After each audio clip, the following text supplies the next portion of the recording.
I'm sorry that we're saying goodbye to you virtually because you are an amazing student, a good friend to the board, and someone that we respect, and you have our heartfelt thanks and good wishes. JJ is with us tonight to give his last student update, and that'll happen as right after Mark's report on business and administrative services. So JJ, we look forward to your report, and I just wanted to have this opportunity to say thank you on behalf of the board. Great. Okay, then we'll move into the president's report. And we do have a lot to get through tonight, like Wendy mentioned, so I'll keep my comments brief, but I do have two areas to talk about real quick. First, since this most likely will be our last board meeting before the conclusion of school, on behalf of the board and district, I wanted to officially congratulate our graduating seniors, as well as our 8th and 6th graders who are promoting. These are important milestones for all of you, and please, please, please, don't let our world's current situation take away in any fashion the importance of these well-earned accomplishments. You and your family should be very proud. I'm convinced the adversity you've all faced and conquered will bring you closer as a generation in the years ahead and make you more prepared to face the challenges that will certainly become of us. And 2, as we look ahead, similar to Wendy and her staff, board members in the president role, I've taken a lot of calls and emails over the last few weeks regarding where we are with distance learning and the desire to have all of our students and staff return safely back to school in the fall. To that end, so you hear from me as well, I just wanted to reaffirm your board's alignment with that objective and our commitment to do everything we can to return our families and community back to normal. I think we all agree on the what, but we have to work through the how. I've heard a range of opinions and recommendations on how we can pull it off, but the reality is there are many considerations and constraints we have to navigate. You're going to hear some of that throughout tonight and future meetings. Whether it's state and county directives and guidelines, how we best protect staff, students, and families, space impact of proposed solutions, ensuring we have protective wear, cleaning supplies, things like that. There's budget implications on all these decisions, lingering concerns from parents, and much more. But to conclude, as your board president, I commit to you, we'll be working closely with this district staff to try and plot the best way forward for our beloved school district and community, and know we'll be soliciting your input along the way, some of which, again, Wendy will lay out. We're all in this together, and thanks. That concludes my president's report. And I will then turn it over to the astute Mr. Mark Evans, Associate Superintendent of Business and Administrative Services, for his report. Yes, thank you. On my report, I just wanted to touch base on the very initial reports out with the governor's May revise that came out from the governor last Thursday, the 14th. And actually this morning, the first workshops were teleconferenced out to kind of start dissecting that and seeing how it will impact schools. I'm sure there'll be much more depth coming up in the month ahead. But the economic impacts of COVID-19 will hit schools hard next year and for the next few years actually going out. At this time, there are more unknowns than there are knowns. However, based on the current projections and the estimates put out by the governor in the May revise, we will see a reduction in funding in 2021 being less than what we received this year. The net effect of the reductions will be that there will be about an 8% decrease next year in our 2021 LCFF revenues. Those are kind of our base dollars from the state. And then projections for no COLAs coming up in the 2 years following that. So for example, at our March 2nd interim report, we were budgeting LCF revenues next year coming in at about 36 million. Now, based on the governor's proposal in May, we'll be getting 32.4 million. So that's a reduction of 3.5 million of what we were anticipating and about 2.5 million of what we're even getting this year. Our 3-year projections for March were $36 million next year, 37, and then 38 for a total of $111 million. Based on the May revision and the projections with no COLAs going forward, we'll be getting 32.4 million for the next 3 years. So cumulatively, that's a reduction of $13.8 million over the next 3 years. There were some positives, continued funding to help offset excess costs for special programs and special education, as well as some relief for pensions. So we may see a net gain of about $400,000 in the years ahead, but that will be a minimal offset to the reductions. Additionally, federal legislation may provide some relief like it did during the Great Recession, but that's still one of the other unknowns. So going forward, we're going to have a very challenging 2 years ahead. The budget will be further impacted by the ongoing increases in expenditures that just happen naturally with salary and benefits and materials and supplies, and potentially new costs in how do we operate school in the year ahead. So the recovery of state revenues are going to lag any progress we make on the pandemic, and we'll probably have a multi-year economic crunch to face up through 2022-23. So sorry for that report. I wanted to just piggyback on Mark's report. Just, part of the challenge that we'll face with budgeting is just messaging and bringing all of our community along with the stark reductions that we're going to be facing. So wanted to just telegraph that we'll be joining our 5-star districts in outreaching to families. And you'll see an email come out within the next week requesting that our families send letters or make calls to Governor Newsom, the State Superintendent of Public Instruction, Tony Thurmond, our own state Senator Anthony Portantino, and Assembly Member Laura Friedman, with specific requests towards preserving our state funding. So please look for the email detailing how families can get involved, and that'll be out in the coming weeks. Also, Senator Portantino's office outreach today. He's going to be joining our 5-star coalition meeting.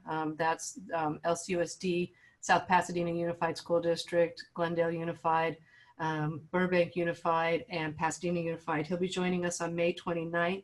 He wants to hear from us regarding the challenges that we're facing and also to help coordinate our efforts to outreach to the governor's office prior to the June 15th budget deadline. So lots of important networking to do, a lot of requests for a coalition of families and community members to outreach to make sure our voice is heard in Sacramento.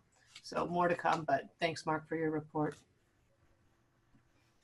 Okay, thank you, Mark. And just want to underscore that we are very sensitive to the budget implications that are going to unfold, and we're going to get ahead of it as a collective community, and more to come, especially as we reach into our June meetings.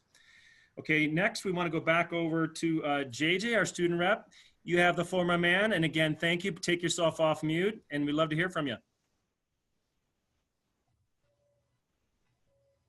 First off, I want to thank all of you guys for welcoming me so much this year. Made it really easy to transition from basically not knowing anything about the school board to being the representative. From what I've been gathering from my fellow peers and everything going on is that all the students are distant learning online, and the seniors are finishing up this week with their last week and turning on all their textbooks in at the IRC on Friday. And everyone is kind of eager to see what's going to happen for the rest of the year.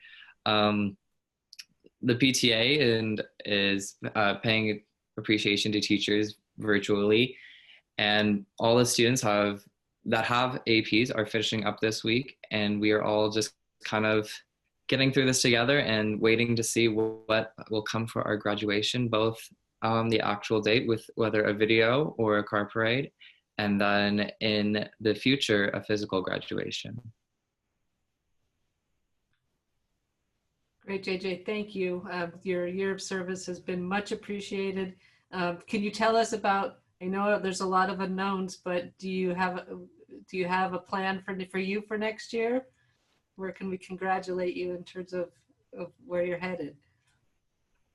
My plan next year is unknown because I was going to study in Paris for the year, and due to the world and their situation with this pandemic, I do not know if I will be able to go to Paris in the fall.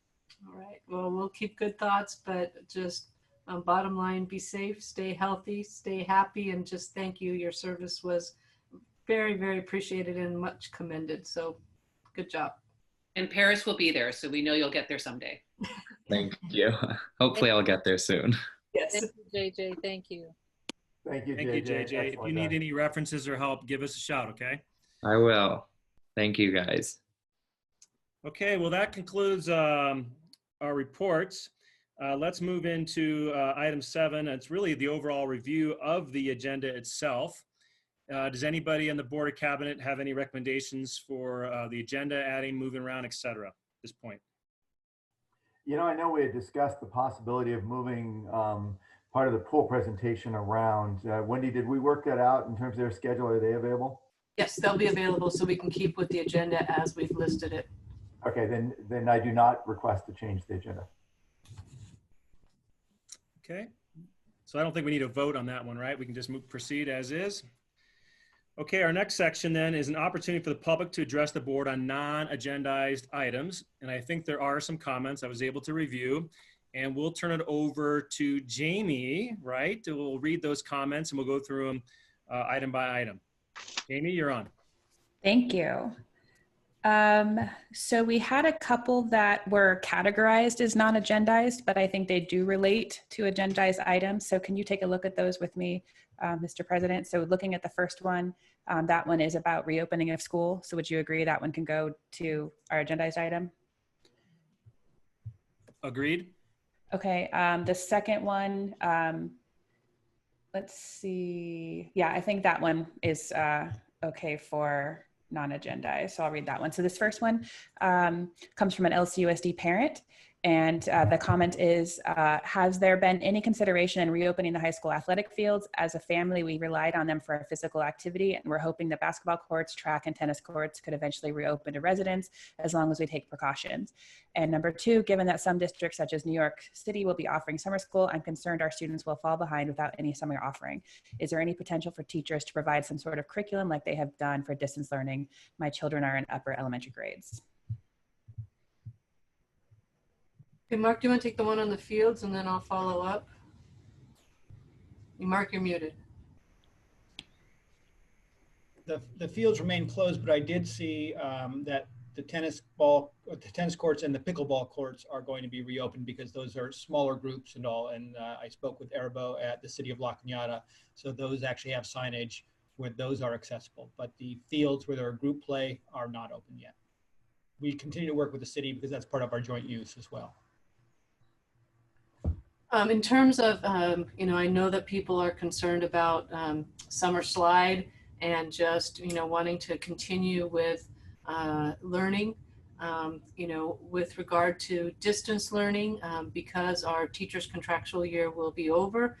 We won't be pushing out lessons or assignments as we would have, but we can work with the Ed Services Department to sort of offer suggestions for activities or reading.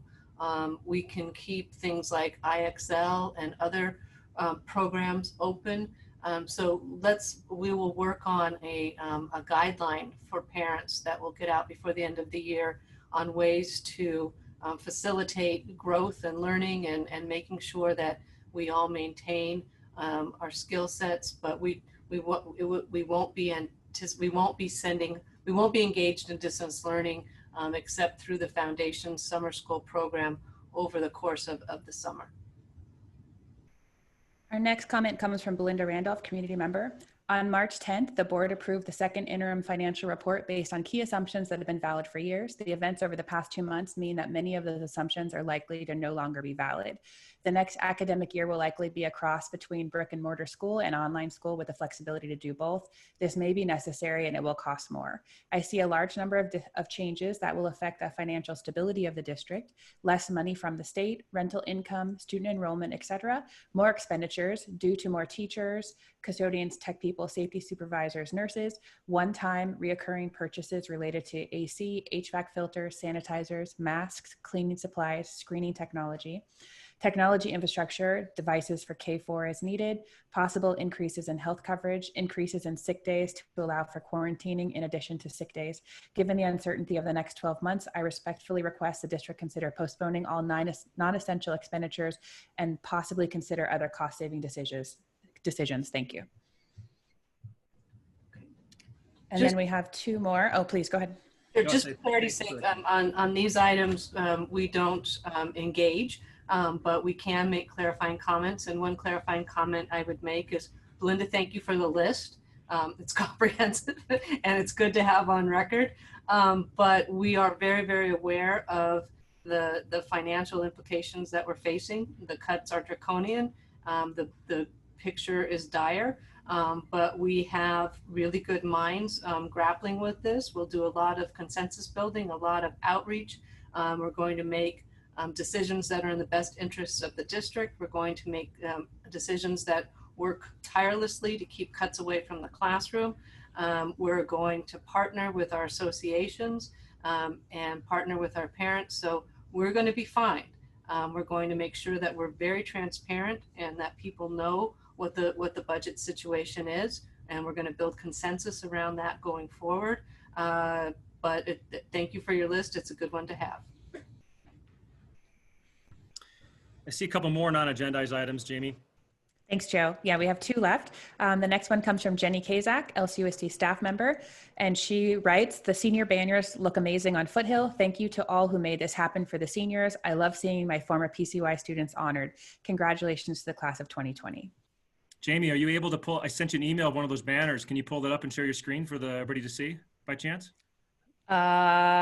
Possibly. I have a picture. Yes, 1 second. Jamie works her magic on the fly, you know? Yes. On the fly, press it on. Okay, hold on. Found the photo. Okay. Oh, that's super cool. Okay, yeah, you're gonna love this. Hold on.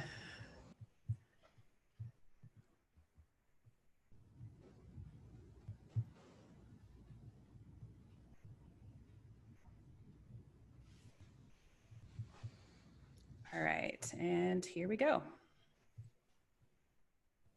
Oh, that's awesome. They were going up today, and thanks to the high school, the vendor that's helping us, the chamber who led us that way, folks like Mark Alexander, Emily Woods with IDEA. There's a bunch of people out there that have really joined in, even without seniors potentially, to help out because they want to celebrate. So I'm looking forward to seeing each and every one of the 332 seniors up and down Foothill. Yeah, Joe, you get kudos for that one too. You and Jim really led the way, and it's really a nice tribute to our seniors, and look forward to seeing everybody on their light pole. And I do believe that we're going to give those banners back to each student, if that's correct. I think we're going to, when they come down, we'll make sure that we allocate them back and as a memento to hang up in the garage back in La Cañada, whatever we want to do. So. That looks amazing. Thank you. All right, and we have one final comment. This also comes from Belinda, community member, Belinda Randolph, pardon me. I logged on at 6 p.m. hitting refresh constantly. I did not see the video until 6:06. I missed quite a bit, Pledge of Allegiance, Wendy's report, and half of Joe's report. Please start streaming 10 minutes early so we can attend the public meeting. I'm frustrated to have missed important content. Jamie, I believe there was one more from Justin Luthi. Thank you for helping me. Did he tag it as, oh, non-agendized? Thank you so much. Yeah, sorry, juggling a few things. All right, last one from Justin Luthi, non-agendized item. As LC coach, teacher, and summer camp staff member, I can attest that the Devil's Gate project has been somewhat disruptive, causing groups to head inside for air quality days, often on a moment's notice. Now that school is not in session and our students will not be on campus for the foreseeable future, is this an opportunity to accelerate the digging to reduce the projected years of disruption going forward? Just as a point of clarification, we are in contact with Department of Public Works. We're advocating for that. It is an ideal time to push forward on the project as much as possible since our students will not be impacted over the course of this summer. Current communication to date is that the hauling will commence the week of June 8th.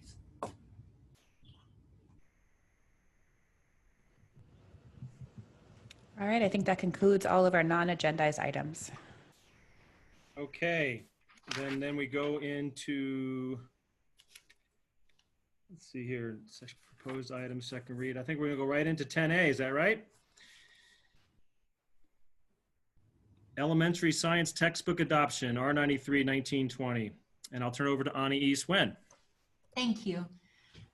On January 14, 2020, we brought to the governing board the elementary teachers' recommendation for science textbook adoption, kindergarten and first grade National Geographic, and second to sixth grade STEM scopes. There were several concerns raised by parents, community members from JPL regarding inaccurate scientific content presented in STEM scopes textbooks. The governing board gave direction to allow other interested JPL parents to review the materials and more specifically identify the errors they found in the STEM scopes materials, and also hire independent scientists, educators not associated with those who have worked with the publisher to review STEM scopes materials and write a report on their findings and recommendations. The district invited all interested JPL parents to conduct a review and extended the time to accommodate them. The district also invited the publisher to provide an overview of the digital component for parents who reviewed the materials so that they could learn more about the whole program. The district hired Dr. Brian Foley and Dr. David Kretschmer, CSUN professors, to do this work. Brian has been working with secondary science teachers on the NGSS implementation, and David is specializing in the elementary program at CSUN. Their report has been shared with the board and the overall community as it was attached to the agenda, and they are invited tonight to share their report with the board and answer any questions the public or the board may have. We have a few representatives from the publisher with us as well to respond to any questions or concerns there may be from the public or from our board. We have one of our parents, Ms. Dunbar, who served on the Science Textbook Adoption Committee. And last but not least, we have our elementary principals, Ms. Blaney, Mr. Pak, and Ms. Hetzel, and some of our awesome teachers, Laura Berdal, Debbie Au, Barb Drange, Lauren Shar, Mickey Block, and Jenny Kazak, who are here to share some of their successes with STEM scopes. Thank you all for joining us this evening. We are going to start the presentation with Dr. Kretschmer to present their findings.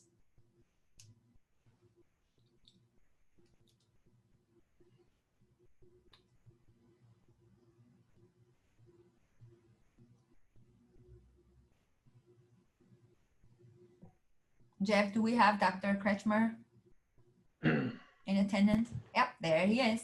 Yeah, I just have the video on. Hello, hello. Hi, hi. Thank you very much. So as Ms. Nguyen has described, we were asked to do an independent objective review of the NGSS curriculum in the grade 2 and grade 5 of the STEM scopes. And you have the report that you've read in, and I have forwarded a PowerPoint to Anais that if we can sort of take a look at that. Jeff, if you can get to, excellent. Thank you so much. Okay. All right. So we can go to the next slide. Okay. So I've included this this piece in here because when Brian Foley, he's the secondary science person from CSUN, when we are looking at preparing our teachers, our students for teachers of science, me elementary, Brian is secondary, middle school and high school, we address a number of these elements. One being the orientation to teaching science, one representations and examples that we ask teachers to be very, very careful in terms of their selection, their familiarity with curriculum activities and materials, teaching strategies generally, as well as we look at students' alternative conceptions. We're not able to influence too much the other ovals that are there because that's really where their background knowledge in sciences comes from. So next slide, please. So I've used, can we go to the next slide? So I've used some of those elements there that I've just talked about as a framework for addressing some of the concerns that have been expressed about the STEM scopes in the National Geographic. So when we look at the orientation to teaching science, it seems to be fairly consistent with what our current research is on appropriate approaches for engaging our students in science. So we found that the curriculum were very, very consistent with that research, with that framework in terms of engaging kids with an inquiry in the science, getting them asking questions, getting them to collect data, to draw appropriate conclusions and so forth like that. So I think we were fine in terms of the orientation to teaching science. So next slide. When we look at teaching strategies, we found that they were consistent with what we know from the next generation science standards and what those science standards actually suggest, imply as an approach to working with K through 12 students in engaging them in the science curriculum. The next slide, please. When we look at curriculum activities and materials, this is where we found a few challenges in there. We didn't think that the problems with the curriculum were so substantial as to warrant ditching the curriculum, not using the curriculum at all, but we do encourage teachers to be very, very careful consumers of the materials that they are using. To make sure that the appropriate examples that are being expressed in those textbooks, the appropriate images that are being used in that textbook actually do the job that they need to do. So the idea there is that not any image is going to accomplish what you necessarily want it to accomplish. So teachers have to be very, very careful in terms of the selection of representations of concepts and principles and so forth like that. Next slide, please. So when we look at representations and examples, this is again where we want students teachers to very carefully review the examples that are presented in text, other materials, and to seek out other examples as need be to demonstrate a concept or a principle from science. One last one, please. Students' alternative theories. This is an area that we found to be a slightly problematic in terms of the how different ideas, different concepts, different principles are being presented to students. Some of them could be a little misleading, and so it's going to be it's going to be important that teachers themselves make sure that they're monitoring students' development of understanding of concepts and principles in science. And making sure that they are connecting it with really good examples of the concepts that they want their students to learn, concepts and principles that they want students to learn. So that the students' alternative conceptions in science is a very, very big topic, and teachers need to be very, very careful and mindful of the examples that they're presenting and how they may impact students thinking along the way. Next slide, please. I think this is where Brian is going to pick up on here. Brian? Thanks, David. This is Brian Foley. So I just wanted to say a little bit about our process that we were using in this review. We took a look at the books, including the notebooks, and then also looked at some of the online materials that come with the STEM Scopes curriculum. And we looked over the reviews that that Anais was able to share with us. There was quite an extensive list of comments from the reviewers, and that noted a number of issues with the textbooks. In going through those lists, we tried to sort of categorize the types of errors that we're seeing. We did see some that we categorized as serious errors that really should not have been in the curriculum.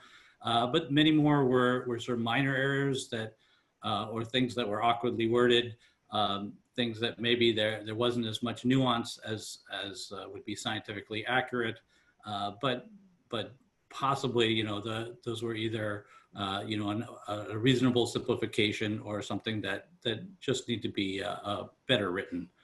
We weren't thrilled with some of the writing that was in the textbooks, and there was a number of things where we thought they missed opportunities to do, to introduce ideas in a more effective way. There were a couple of instances where there were things where there were some science simplifications, but they related to things in the research literature that had been advocated as appropriate simplifications for younger students. And so those were sort of the key ideas that we looked at. I'll just, time is a little bit brief, so we'll just look at one example. If we could look at the next slide. So this is an example of one of the sort of serious science errors that we saw. Here's a graphic from, I think this is from the STEM Scopes. They're talking about a healthy plant and a wilted plant. And they say that the healthy plant got the right amount of sunlight and water. And as the reviewers correctly pointed out, plants need carbon dioxide to live. And so this is an incomplete description of what the plant needs. And that can lead to the misconception. We know that the students often misunderstand the things that plants need, and they don't get the connection between the photosynthesis and the need for carbon dioxide. And so I think that's, that illustrates some of the problems that we saw, but we didn't find that there were so many of these errors that we really thought it was problematic. We know that every textbook is going to have some errors with it. We don't expect them to be perfect. And we know that part of the role of the textbook is not to be the only source of information. The teacher is also a critical source, and the teacher is going to sort of moderate what they find in the textbook. And so we felt that overall that the errors that we saw did not sort of warrant the sort of changing of the curriculum adoption. David, do you want to add anything to that? I think you're muted. I am muted.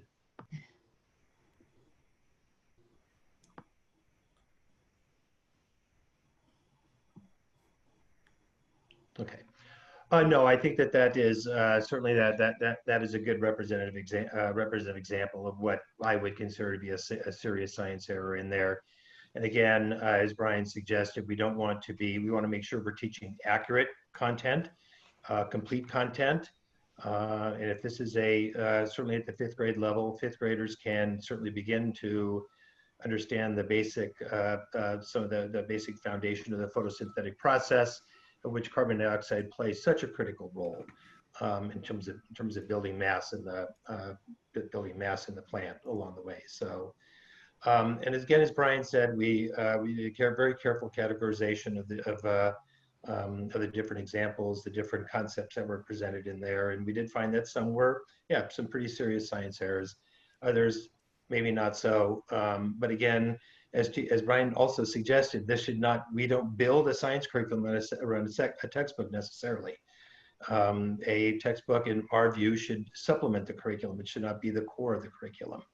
And so teachers just need to make sure that they are paying attention to kids' thinking and what sense our students are making of the curriculum, and to continue to monitor that for different misconceptions or alternative conceptions that seem to emerge from there based on the examples.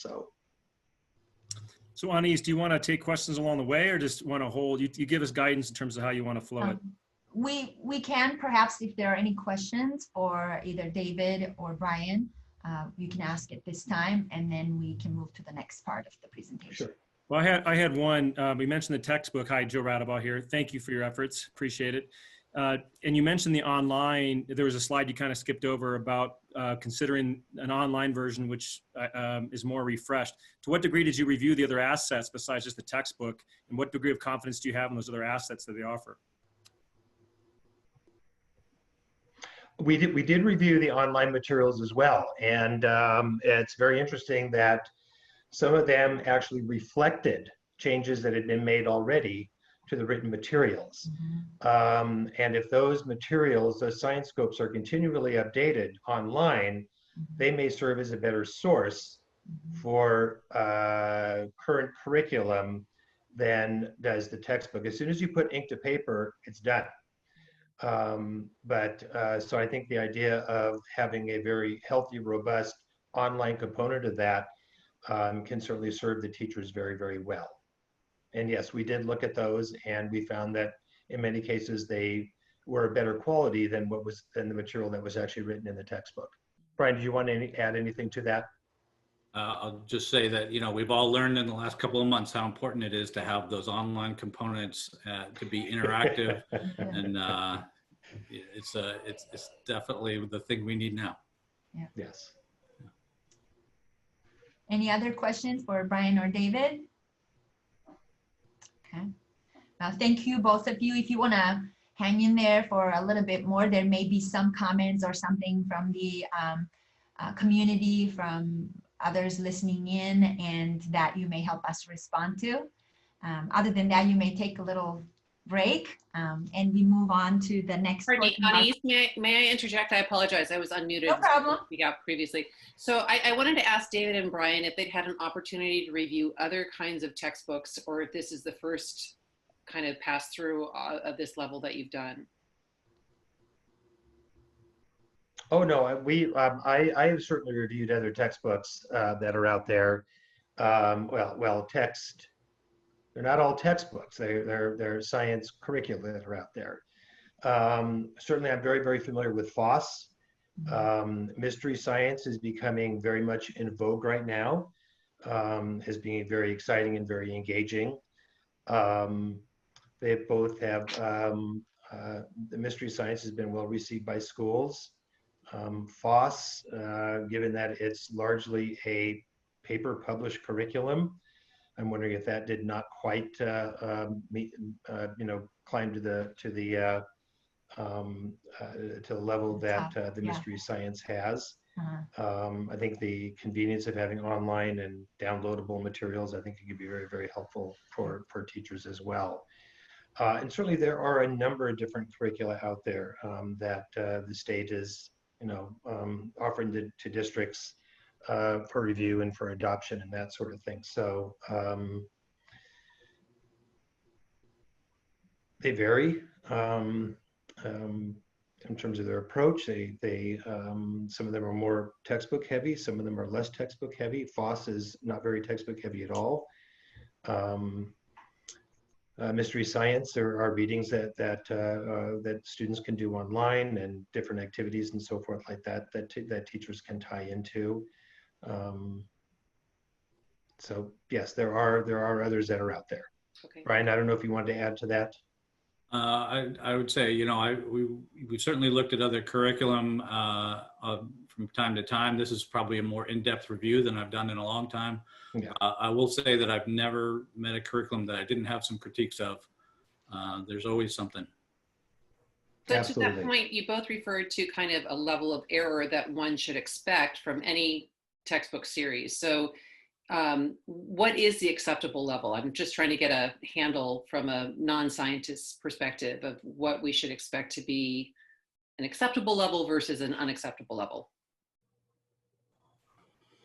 Well, I think that our categorization of errors, if you had a preponderance of serious science errors like the one that is currently on the screen right now, and a curriculum was replete with those, then no, yes, I would suggest that was really a very, very poor curriculum. As we've talked about some of the others, there is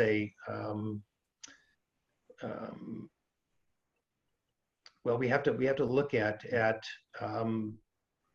level at which concepts are being presented to the age level of student. And certainly we don't expect kindergartners to be able to understand concepts in science to the level that we would expect fifth grade. So I think we need to look at from the developmental perspective on that. And then others, we found that they were probably oversimplifications that may lead to some level of misunderstanding. But again, a teacher really needs to make sure that he or she is monitoring student learning along the way. Whether an acceptable level, I don't know, can we quantify that? I don't know. I don't know what an acceptable level would be. Whether a certain number of errors would be allowed, a certain number of serious errors given the volume is being presented. I don't know. I don't know if there's a quantifiable number associated with that. I don't know if there's a set level. One of the things I would say is you would want to judge the curriculum not just by the number of errors, but also what its strengths are as well. Right. And one of the things we like about this curriculum is it has a lot of interesting phenomenon, as we would call them, that can really get students thinking, and it's organized around sort of students' exploration of ideas as opposed to sort of, here's a bunch of facts about things. So we really appreciate that. I think that'll be a useful tool for the teachers. And then one other final comment that I think is important to some of us too, the ability to link to the science standards, because my understanding is STEMscopes was largely engineered around the science standards from the ground up and trying to make sure it delivers those outcomes. What observations do you have on that, and maybe any comparatives versus other content you see that were already out there and trying to retrofit against standards, and versus what I was compelled by going to this process with STEMscopes is the reverse, that they really looked at the standards and then built around that and then continued to evolve it. I think that's right. I mean, I think this is one of the newer curriculum, you know, as opposed to things like FOSS that have been around for a few years, and their new curriculum may sort of reflect their older one and be just maybe minor changes from the old one. This is really built from the ground up, as far as I can tell, with the EdGSS curriculum in mind. And it's very focused around the student-centered exploration and the 5E model, as many science teachers know. Science and engineering practices as well. The NGSS are such a diversion from the old standards that they're replacing. So, so it's really wonderful to be able to see curricula that are being built from the ground up that are really focused on the NGSS. Whereas Brian just suggested, there have been a number of iterations of FOSS that go back. Now, my guess is probably 30 or 40 years. So, and they've had changes that have come along the way. But they've been, to the extent to which they have undergone a significant overhaul, or whether it's just mild tweaking in order to be able to align with the NGSS. So that's something to take a look at. Joe, I just wanted to ask a question of our evaluators. Thank you so much for your time, but I just wanted to clarify. I think I heard one of you say that really this textbook can't be the core. It has to also include the teacher's representation, the teacher's understanding of the developmental levels of each student at their grade level, and how the teacher assesses the understanding of concepts. So all of those have to marry together in order to make this process successful. Is that what I'm hearing from all of you? And this supports that process, if that's what I heard. I would say yes, most definitely, that you don't want to have the textbook be the primary focus of your curriculum. Certainly can serve as a guide, but teachers have to be in there working with students through a variety of different activities and learning experience and learning tasks, through which you can help kids to connect with their world through the science curriculum. And that is often a criticism of science curricula, is that we're teaching science here in this pocket, and then kids are living in this world over there. Well, we need to make sure we're bringing those together. And that comes through experiences and getting kids out investigating, exploring, rather than just reading science out of a textbook. Thank you. Okay, everybody else? Anyone else has any questions? Okay, all right. Thank you again, Brian and David. At this time, I am going to invite our teachers to share some of their experiences with STEMscopes. We're going to start from PCR. We have Debbie Au and we have Laura Berdal, who are here with us. Laura, you want to begin? Sure, I'd be happy to. I want to start off by saying thank you for the opportunity to share my experience with STEMscopes. I'm a 4th grade teacher at PCR, and I taught with STEMscopes during the 2019-2020 school year. During this year, some of the STEMscopes topics that I covered were energy and collision and speed, rock patterns in a changing land, waves in motion, plant and animal parts, and sensorceptors. In addition, I piloted for 3rd grade last year and taught the fossils unit. In my opinion, STEMscopes is a really robust program and provides strong lessons. In fact, there's so much material that within each scope or unit, teachers are given a variety of materials and lesson options to really tailor to the specific needs of all students within their classroom. I thought it'd be helpful to show you several quick screenshots of what a teacher's manual looks like for each scope or unit. It's based online. That way you can see the variety of tools and resources available to us. Each scope is designed around the scientifically backed 5E model. This is really unique to this program. There are 3 additional tabs beyond the core 5E. The first tab is the Home tab. One of my favorite features is the teacher background. It provides information and pictures so that as a teacher, I can feel confident that I'm providing the most up-to-date information. Since STEMscopes is based online, we're able to see updates to the curriculum immediately after the publisher makes them. The second tab is the Engage tab. Next slide. This is where I find the phenomena for the unit, as well as several other organizers to help draw out student interest and background knowledge. Next slide. The third tab is the Explore tab. And as you can see, there are two different hands-on activities that each teacher can choose based on the needs of their students. Many programs just provide one. Next slide. For each hands-on activity, there are setup videos that I have found extremely helpful when you're working with new hands-on exploration activities. It's really helpful to watch a video to see how it's prepped and what to expect from the experiment. This is especially helpful with a new curriculum.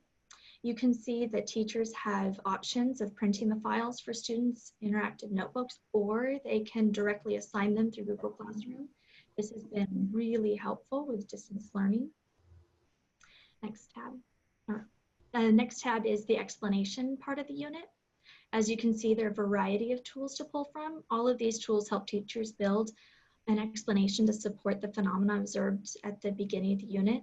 Vocabulary, games, videos, as well as the STEMscopedia are all resources to build a rich understanding. The STEMscopedia is only one resource that has been hardbound to meet the textbook requirement. However, it's only one part of the overarching explanation section. Next tab. The next tab is the Elaborate tab, where teachers can help students make connections between the phenomena and the outside world. There are reading, math, and career connections. I really appreciate that there are reading and math levels available so I can provide differentiation for my students' needs. Next tab. The Evaluate tab provides multiple options for assessment. And there are also resources for students who need extra support, for students who are ready for, There are also resources for students who need extra support or for students who are ready for an extra challenge. As you can see, STEMscopes is a really rich science curriculum.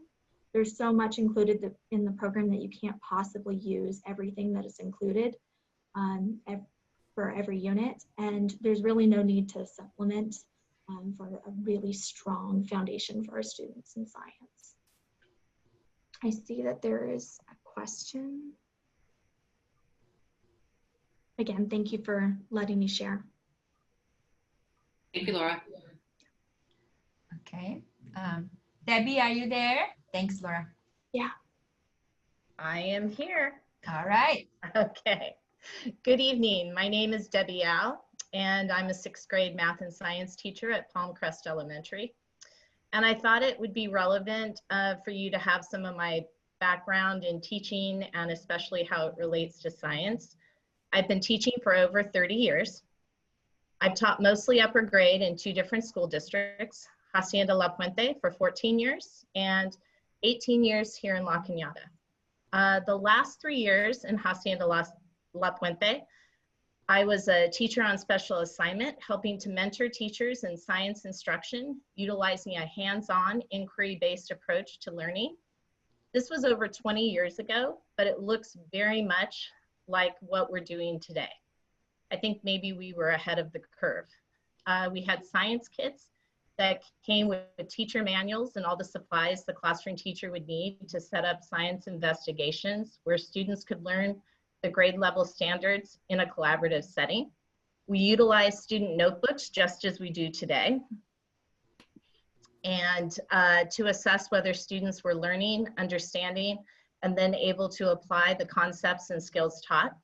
The textbook that accompanied these kits were purely supplemental and allowed students a resource to reinforce the elements learned while exploring the content. You see, we still call this a textbook adoption, but especially in science, it's so much more than that. Yes, the textbook is important, but the students' exploration, observation, and what I call in my class, wonderings are even more important to the learning. When teachers were reviewing and piloting the various programs, we were looking at more than just the textbook. STEM Scopes uses a science learning method called the 5E instructional model. It involves 5 key phases that Laura pointed out: engagement, exploration, explanation, elaboration, and evaluation. When we were moving through this adoption process, we were looking for a program that would engage students from the beginning of the unit and keep them engaged and curious throughout. We looked for strong investigations that would allow students to learn by doing in a collaborative setting, where they could communicate with other students, formulating ideas and questions about the scientific principles they were exploring. But not every scientific principle can be thoroughly explained and understood through exploration alone. We also needed a variety of resources for direct instruction and individual learning opportunities that would further explain the science behind the investigations. STEM Scope resources include a textbook accompanied by best practices in literacy instruction, electronic vocabulary flashcards, concept review games, and content videos. Also in STEM Scopes, there are extension activities that further elaborate or reinforce the learning of students. There are cross-curricular opportunities in math and reading that are leveled so that teachers can differentiate instruction. Students can make real-world connections through the career and connections videos. But my favorite extension activity are the interactive simulations that help teach the STEM topics, as well as assess whether the students not only understand, but can apply their new knowledge. The final E is evaluate. There are many opportunities for formative assessment as students move through a unit of study, but there are 3 different forms of summative assessment that a teacher can choose from when evaluating the student's mastery of content and skills at the end of a unit. As you can clearly see, this is not just a textbook adoption. The adopted curriculum and materials must have many components that work well together to bring our students a comprehensive and meaningful learning experience.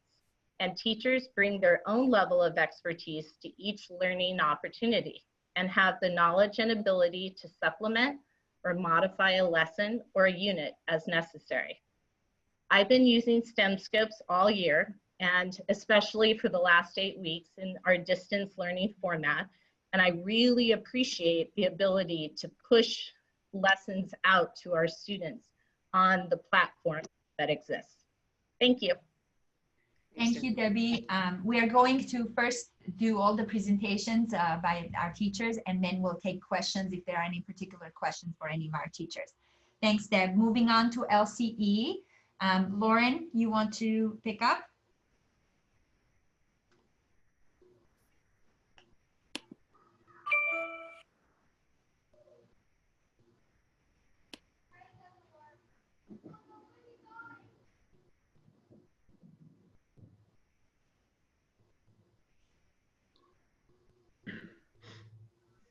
Jeff, is Lauren with us?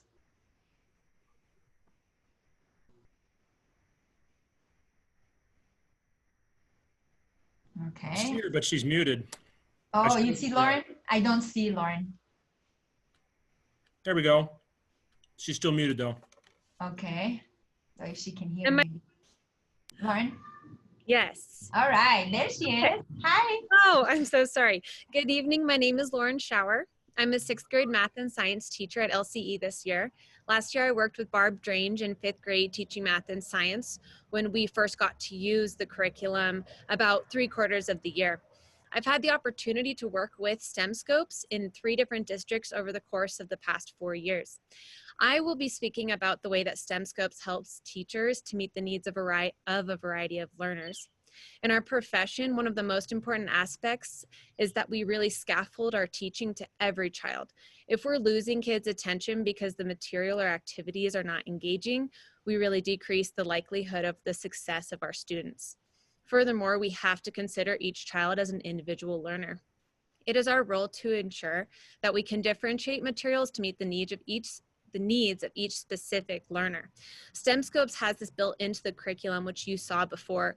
There are versions of A, B, and C for the math and the reading. So this allows me to send an A version for a student who is still developing learner and a C version for someone who is really a strong reader or a mathematician. This allows our developing readers to access the material instead of getting disengaged, and then it makes them feel connected. What I've found is this really helps my students to enjoy science and want to learn about science, and that engagement piece leads to increased interest and overall enjoyment. Thank you. Barb, are you there?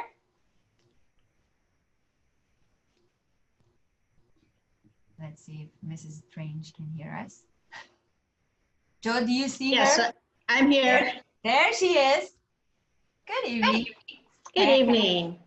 My name is Barb Drange. I'm a 5th grade teacher at LCE. I am pleased to be able to speak with you tonight about my experiences with STEMscopes. I was introduced to STEMscopes by my new teaching partner last year, Lauren, who you've just heard from. She had used STEMscopes at a previous school district, and when she showed me the program, I was intrigued and felt it deserved a really honest try.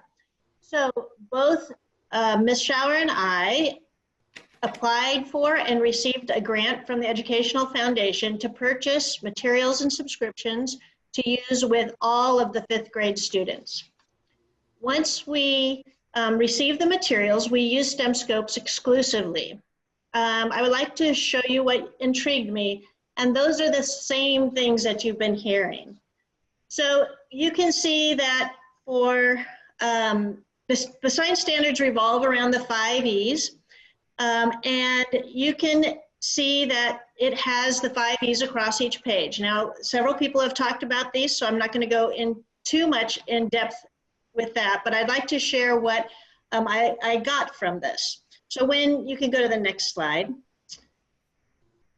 So Laura talked about all of the teacher background that you get for each activity that we do. So this is just one scope out of the many scopes that we do, and we get that teaching background for each one.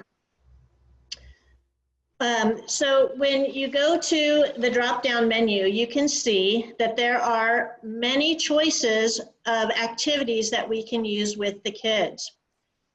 It's said that if we use just one activity, it's going to cover the needs of the students for the standard that it's being covered. But we love to use more than one of the activities to keep the kids engaged. There's lots of fun hands-on activities. In 5th grade, we explore with worms and decomposition.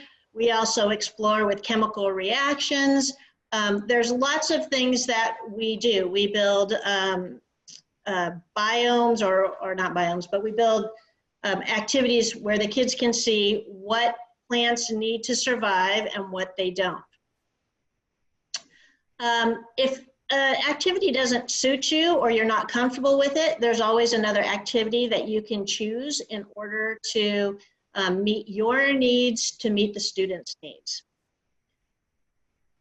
So it is very easy to navigate through the 5 E's that engage the students. What's great about it as well is the different modalities that are available. It uses songs, videos, writing examples, art, games, simulations, debates, and claim evidence reasoning activities for the students to process through. As you've seen, there are connections with math and language arts.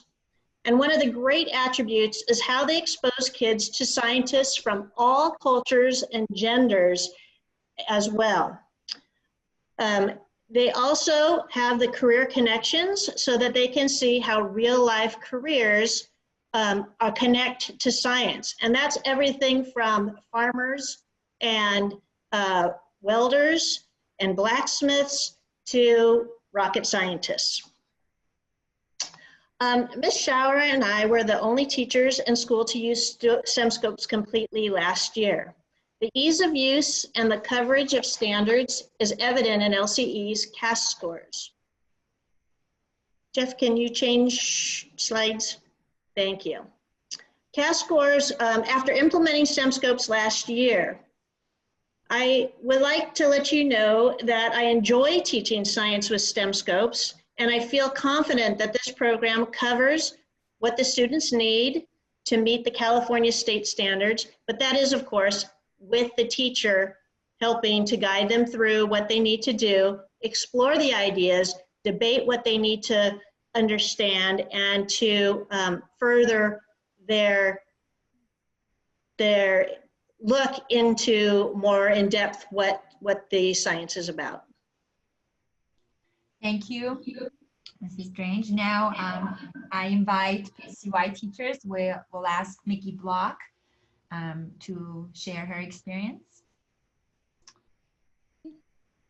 Good evening. My name is Mickey Block. I represent the youngest learner that will be presenting tonight. I teach 3rd grade at Paradise Canyon, and I was excited to come and speak to the engagement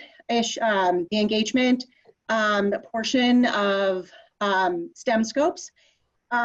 Mrs. Page and I worked very closely and collaborated to create 3 different units this past year for using STEMscopes. But we decided our first theme was going to be heredity, inheritance, and variation of traits, because there was an exploration in STEMscopes that spoke to both of us so crazy that we were so excited to teach it. It was about puppies.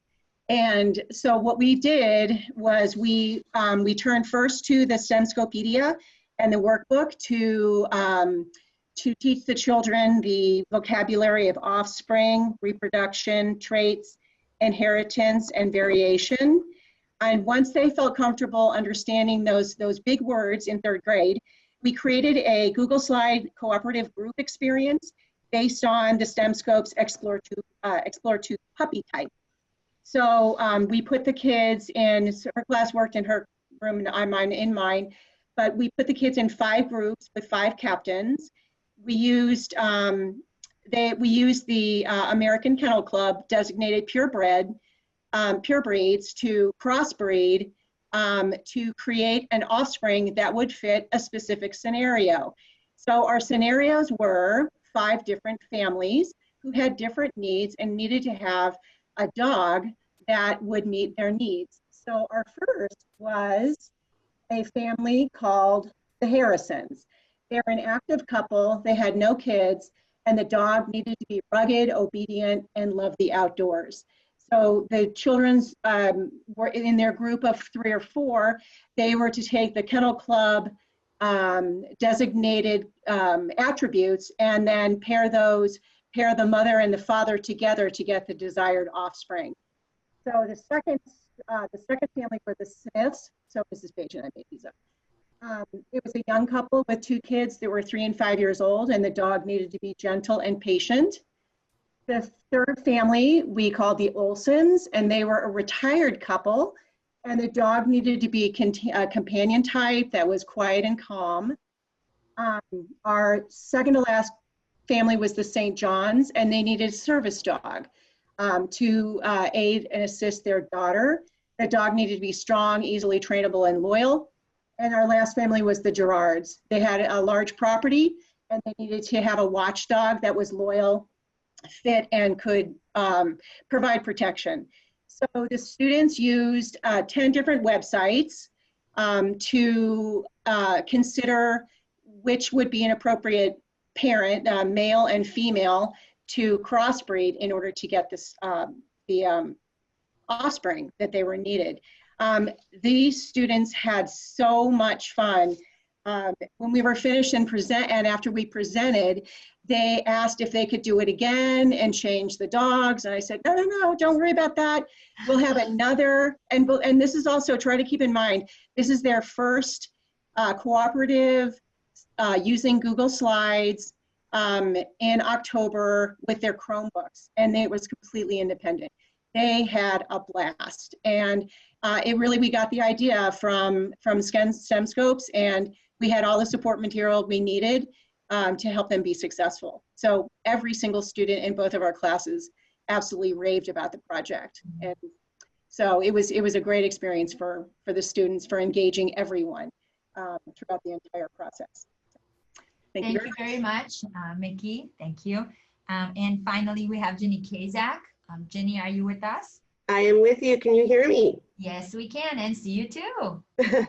Hi, my name is Jenny Kazak. I am not only a 5th grade teacher at PCY, I'm a 5th grade parent. So I see STEM scopes from multiple hats. I've taught at PCY for 24 years, 6th and 5th grade. So I've been around for a while.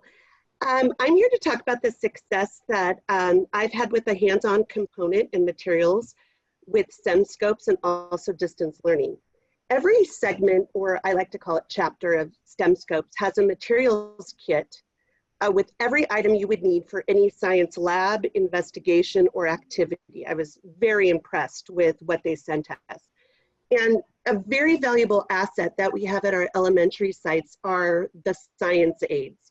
The labs and activities, they take a great deal of time to organize, prep, and implement, which is wonderful for our students because they are so engaging and detailed. So I will email my aide, Desiree, our science aide at PCY, who's wonderful, and tell her that I might be in segment 1 and in the scope matters everywhere. And I want to do explore activity number 2. All she has to do is, she has the same access we do as teachers, so she can go online and every lab and activity has a clear and detailed setup video, prep list, and procedure and facilitation. So she comes into my room with everything prepped and ready to go, and we collaborate together. And I do the teaching, and we're able to break the kids up into different stations, and it's been amazing. It allows for the collaboration. The kids are always so excited when the science aide or Desiree comes in our classroom because they know something fun and exciting is about to happen. So I've been very impressed with that and the supplies they send to us. Lastly, I want to talk about distance learning. STEM Scopes has been extremely valuable, especially the last 8 weeks. STEM Scopes actually lends itself to distance learning.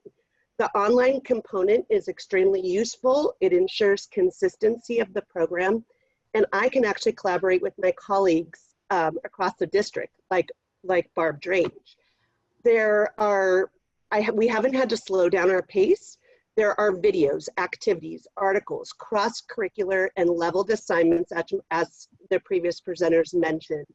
But we could push out to students for formal assessments, and they complete and turn them in to the teacher. And we could give them immediate feedback and on all the assignments they are doing. And as Debbie mentioned earlier, the assessments, we have different options of open-ended, claim evidence, reasoning, and multiple choice. What I also like, so we could differentiate for our accelerated learners and those who may need a little more intervention, there are accelerated and intervention components. It's very user-friendly and a very consistent format to students. So I look forward to getting my students next year, and they have been familiar with the online component, and it will be much easier every year for the kids to get engaged in STEM Scopes. Just to let you know, I have used STEM Scopes for this entire year and started using it at the end of last year as well. Thank you, Jenny, very much.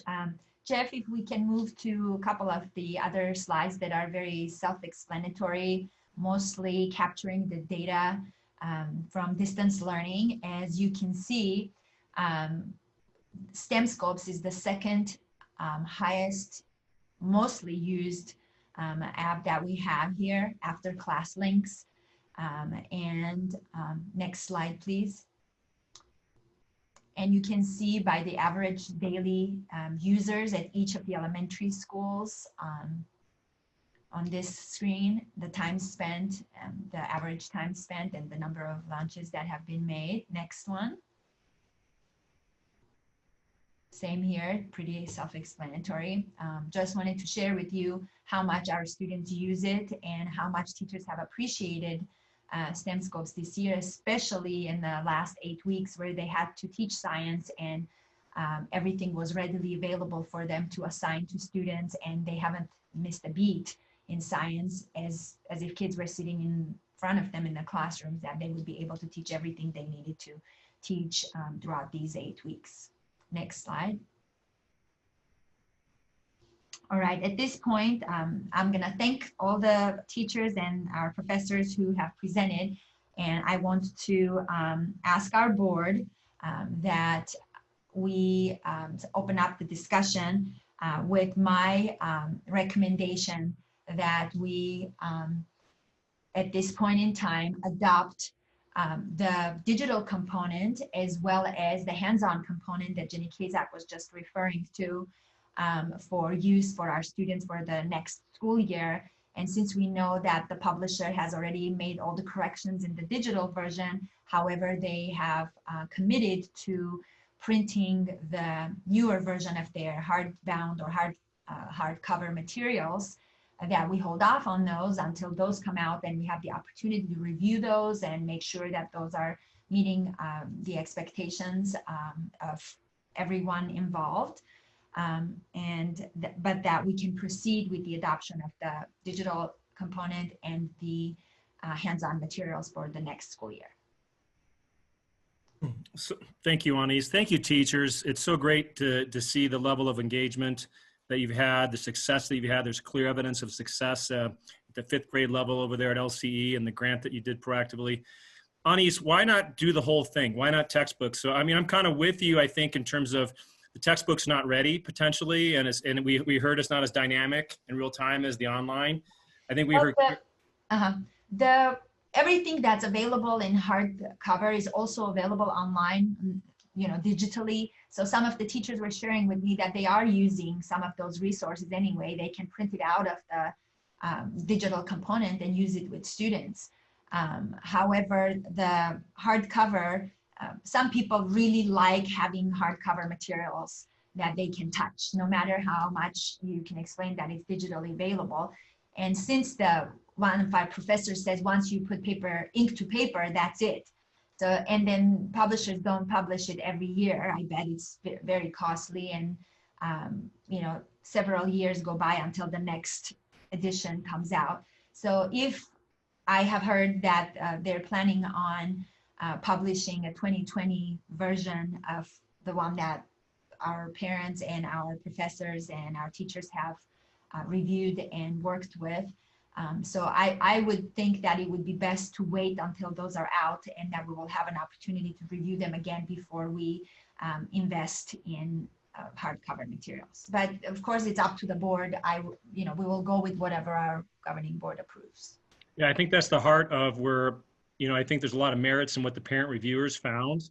And I think all of us took it very seriously and read all of those feedback. And I'm glad to see some participate in some of that. And it carries a lot of weight with us in terms of the quality of the content. And I was not a fan of locking us into textbooks that needed more work. So I'm actually pleased you kind of arrived at that approach. We still have to debate the whole thing and talk about it as a group. But yeah, I wasn't an advocate for moving forward the textbook at this time.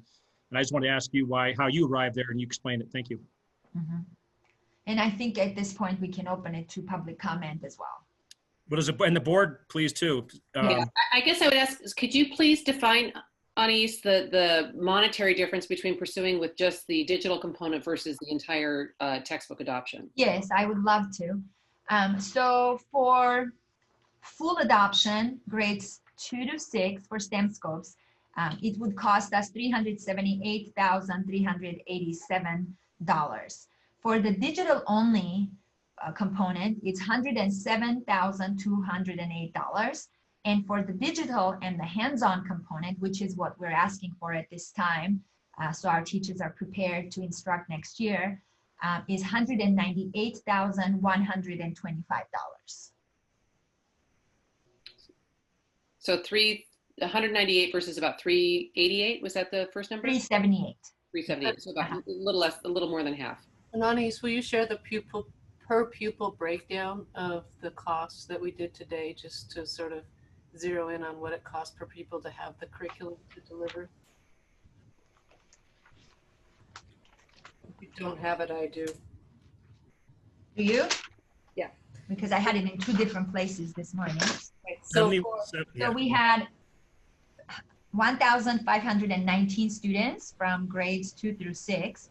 And for the $198,125 with 182 instructional days, it came up to about $1 a day. Wendy, was that correct? It was for the full school year per pupil, yes. We were looking at $130.43. So if you average, over a course of 182 instructional days, it's less than $1 a day. I mean, and I know that we're in hard budget times and we're looking at, being cost effective, but I think with what the teachers have shared, given the, the usability and their engagement, and they're able to facilitate student engagement with the curriculum and demonstrate results, that's a pretty solid investment. I fully support your recommendation, and I thank all of our teachers for all the time and effort they put into reviewing the materials and piloting the materials and testing the materials and responding to all the feedback. I have a question, and I don't know whether Jenny Kazak or maybe Mickey Block would be better to answer it, or someone else. And that is, Jenny mentioned that it was fortuitous that the STEM Scopes happens to work well for a distance learning and online type of thing. And I think that's very fortuitous that we happen to have a material that worked well. And I can understand from the example Mickey gave about the dog breeding kind of an example. Are most of the experiments and materials and things like that, are they things that you could find around home, or can you still use a lot of them even if you don't have the materials readily available? There are some. It depends on the unit and the grade level. Many of the items we use this year could be found at home.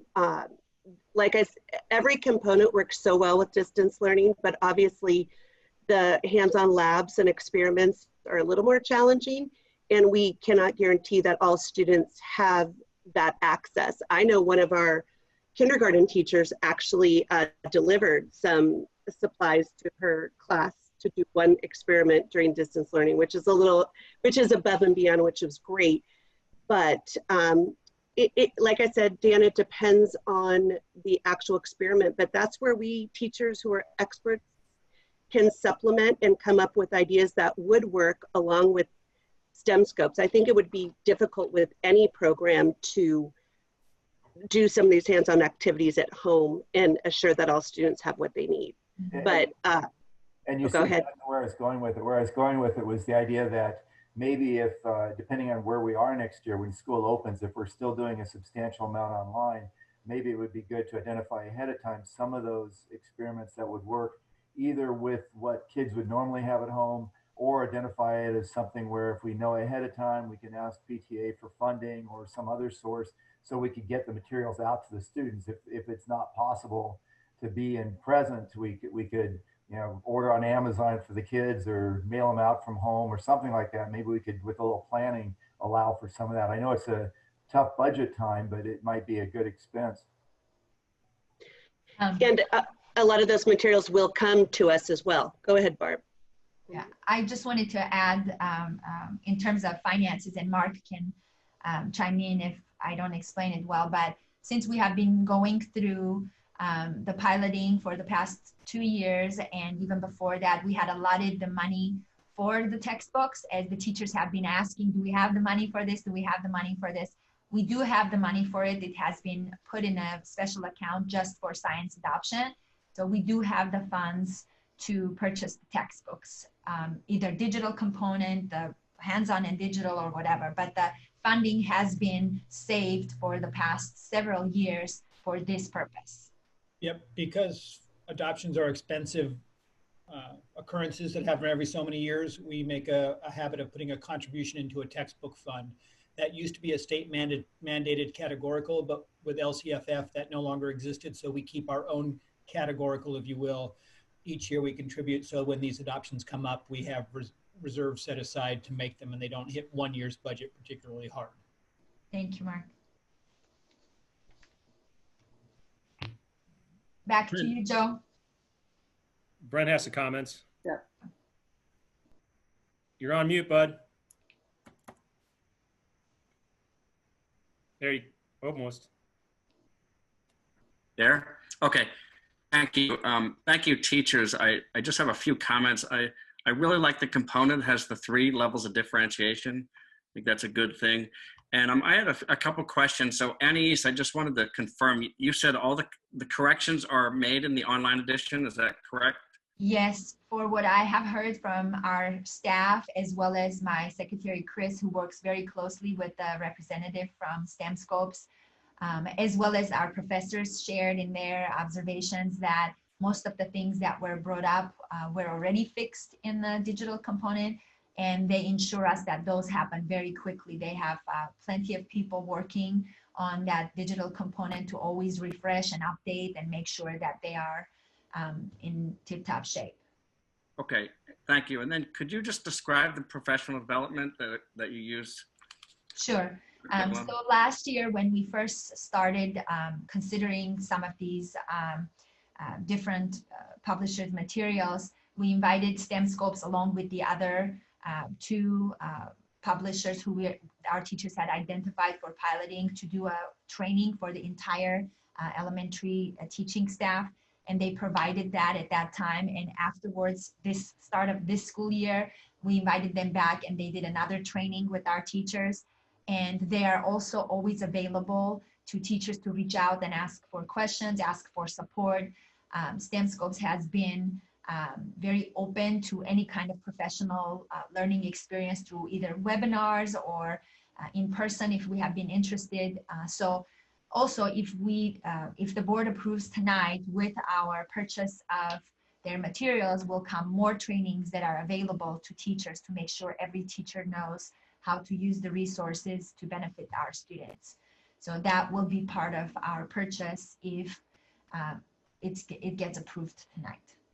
Okay, thank you. Thank you. I have a question to the teachers present. The challenge has been thrown that there are errors within the text and that how would teachers identify them? I'm wondering if you can talk about what your approach would be when you come across something in the curriculum that you identify as erroneous or, inadequate. Barb's raising her hand. All right, go Barb.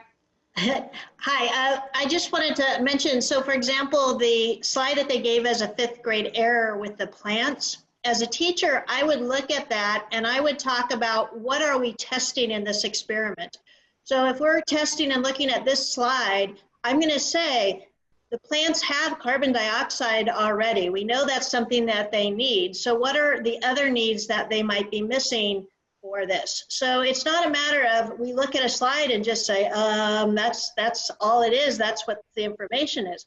I can take that and manipulate it around and say, okay, we're not testing for carbon dioxide right now. We are testing for water and sunlight. And so both plants have the carbon dioxide. So what do we know by what we're looking at to help us with that? So there are also lots of different choices. So if we see something that's confusing to us that we feel might be confusing to the kids, we can look up other information to help us with that, or we can pick a separate activity that might be a little clearer. We're always moving between the different activities, our knowledge base, other things that we've done. But for the majority of time, the things that we get through STEM Scopes are very good. Thank you. Thank you. I have a comment, Joe, if I may. I appreciate, Barb, the comment you made about the fact that when you're looking at some information, you're going to make a decision based on what I'm hearing from all the teachers' presentations. You're going to assess, what do my children know? What do I need to add? What can I take from this information and what direction I can go? And the same, it's similar to what our evaluators were saying. We really have to begin with our teachers are experts. They are taking the information that is presented to them and adding resources available. They're pulling, they're sharing resources, but ultimately, I'm hearing that they're looking at what their children are able to, what questions they're asking, what levels they can work with, who needs more, who needs a little push, who needs a little more independent work. That's what I'm hearing, that's what I've seen, that's what I keep listening to. So I appreciate that, and I like the fact that there are so many resources available for the teachers to be able to use as you're moving forward with the lessons. Okay, we've already dedicated a ton of time to the presentation and the board discussion cabinet. Are we ready to look to some of the public comments on ease? Yes, we are. And publishers also have some representatives that are here with us in case any of our audience members have any questions that they can respond to. Fantastic. And I believe our CSUN partners are still here too, right? Yes. Brian and David. Yep. I think there's a couple questions woven in for you as well. So thank you for staying. Thank you. Jamie, take it away. I know there's a bunch, there's some, I know we got limited to 3 minutes, but let's do our best.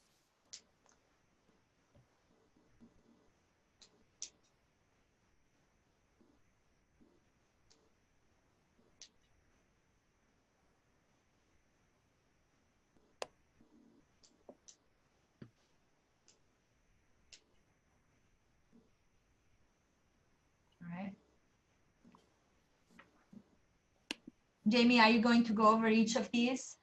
Yes, thank you. All right, so you guys can see them all okay? Yes. Great, thank you. All right, the Belinda Randolph community member, I request that Brian Foley share with the public and the board his experience dealing with elementary school teachers with regard to science curriculum. And afterwards, I request that Brian Foley share with the public and the board his experience dealing with secondary school teachers with regard to science curriculum. If I may respond, at the beginning, I already clarified that Brian Foley works with the secondary teachers, and David works with the elementary teachers. So Brian can respond to the second part of it and to his experience dealing with secondary school teachers with regards to science curriculum. Yeah, I'm happy to. Actually, before I came to CSUN, I was working in elementary science ed over at Caltech as part of the Caltech Pre-College Science Initiative. And we published some work on hands-on science at the elementary level. Since coming to CSUN, I'm now working with secondary teachers. And so we do a lot of work involving pedagogy, use of technology, designing lesson plans and things of that nature. I teach courses for credential students, and also we have a master's program in science education that I teach courses in as well. And for the secondary, Brian? Yeah, so that last part is for the secondary, the master's program. Would you share also what you have done with some of our teachers? Because they're also secondary, and that's important for our audience to know. Absolutely, yeah. I've been with Professor Hare and myself from the secondary ed department, have been working with the secondary teachers at La Cañada and helping them sort of develop a more NGSS approach to some of the lessons, and also working with them on some of the curriculum adoption issues, I think, for the middle school. Thank you, appreciate that. Okay, we can move on to the second one, Jamie. All right, second comment also from Belinda Randolph. I'm unimpressed with STEM scopes for a variety of reasons, which initially started when I reviewed the textbooks myself in December 2018. But after talking to the STEM scopes representative during a meeting at the district office on February 25th, I learned the company does not fix problems that are identified by its own sales representatives. And during this weekend, I learned the CSUN reviewers had their own concerns. We found there are, in fact, a number of mistakes and inconsistencies with curriculum. We are not surprised to find errors in the text, but the concern is that the number of the errors in this curriculum might be too high, causing significant damage to our students' understanding. Our analysis of the curriculum showed there are a number of errors, especially in the STEM scopes curriculum, which seems to have had poor editing. Okay. Either the publisher can respond to this, or our professors if they feel they can.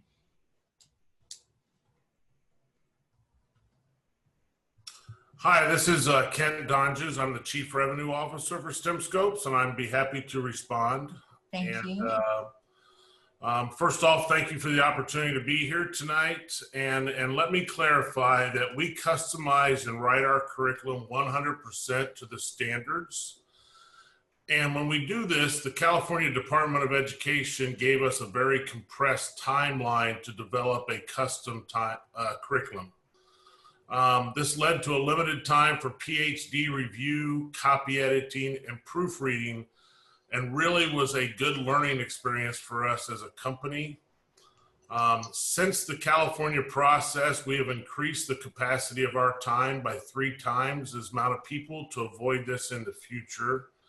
And as has been noted on several times tonight, many of the errors have been corrected. And we are intending to fully fix the print, much of which has already been done and will fully be done as soon as we complete our next print run with our printers. And I'd like to emphasize the key to our curriculum is, you know, we don't write it to be the teacher. It is written with a plethora of resources to enhance teaching in the classroom, regardless of the expertise of that teacher.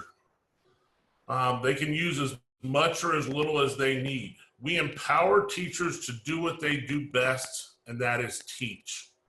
We are not a script, and we never want to pretend to know what each one of your unique learners needs. So thank you for having us tonight, and we'll respond to any other questions that we can help with. Thank you. Next one, Jamie. I believe this last one, yeah, also comes from Belinda. Her initial comments weren't 3 minutes, so hopefully this doesn't take us over. Yeah. All right, so I'm very concerned with the CSUN letter. It is full of contradictions. For example, we are not surprised to find errors in the text, but the concern is the number of errors in this curriculum might be too high, causing significant damage to students' understandings, versus we conclude the concerns raised by the reviewers are valid, but do not rise to the level she's noting the spelling error in the CSUN report. We would reject their curriculum from being adopted by the district. I'm also concerned that the CSUN professors may be far too removed from working with elementary school teachers in the area of science. One works in secondary school education, not elementary school education. Teachers play a critical role in mediating how students learn with the textbook and presumably are able to mitigate the potential damage of errors in the textbook. And the citation there. In this case, STEMscope's text is supplemented with a workbook and online activities. These activities provide opportunities for teachers to correct misunderstandings, including those caused by the textbooks. While I would love to have the previous paragraph be true, I'm concerned a lot of elementary school teachers are not able to step up to these lofty expectations. In fact, I believe none of the LCUSD elementary teachers submitted curriculum correction system scopes as a result of the pilot program. I believe the LCUSD teachers did not notice the errors based on their textbook review sheets, while engineers, scientists, and CSUN professors are able to identify them easily. Okay, who would like to respond to this?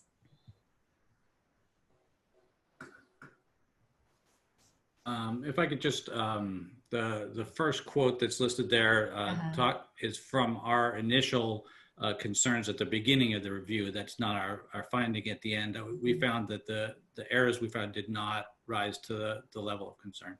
Mm-hmm.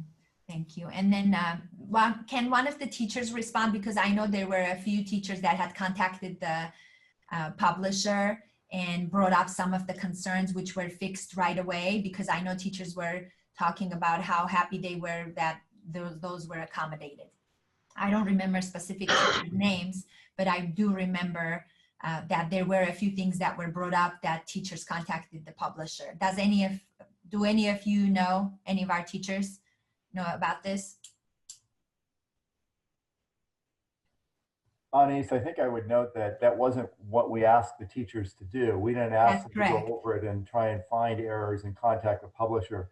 That would be a very different role for a teacher to take on, where you're asked to contact a publisher. And I think it would be a sort of a difficult criticism to make of the teachers that they didn't on their own contact the publishers. Yes. That's correct, Dan. However, I do know that this has happened for a fact because teachers did share. And I see Jenny's hand up. Jenny? Hi, thank you.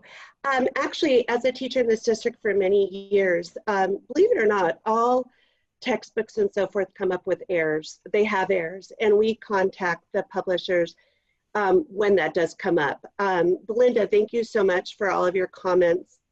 And I had the pleasure of teaching both of your sons when they were at PCY. I know they're now graduated.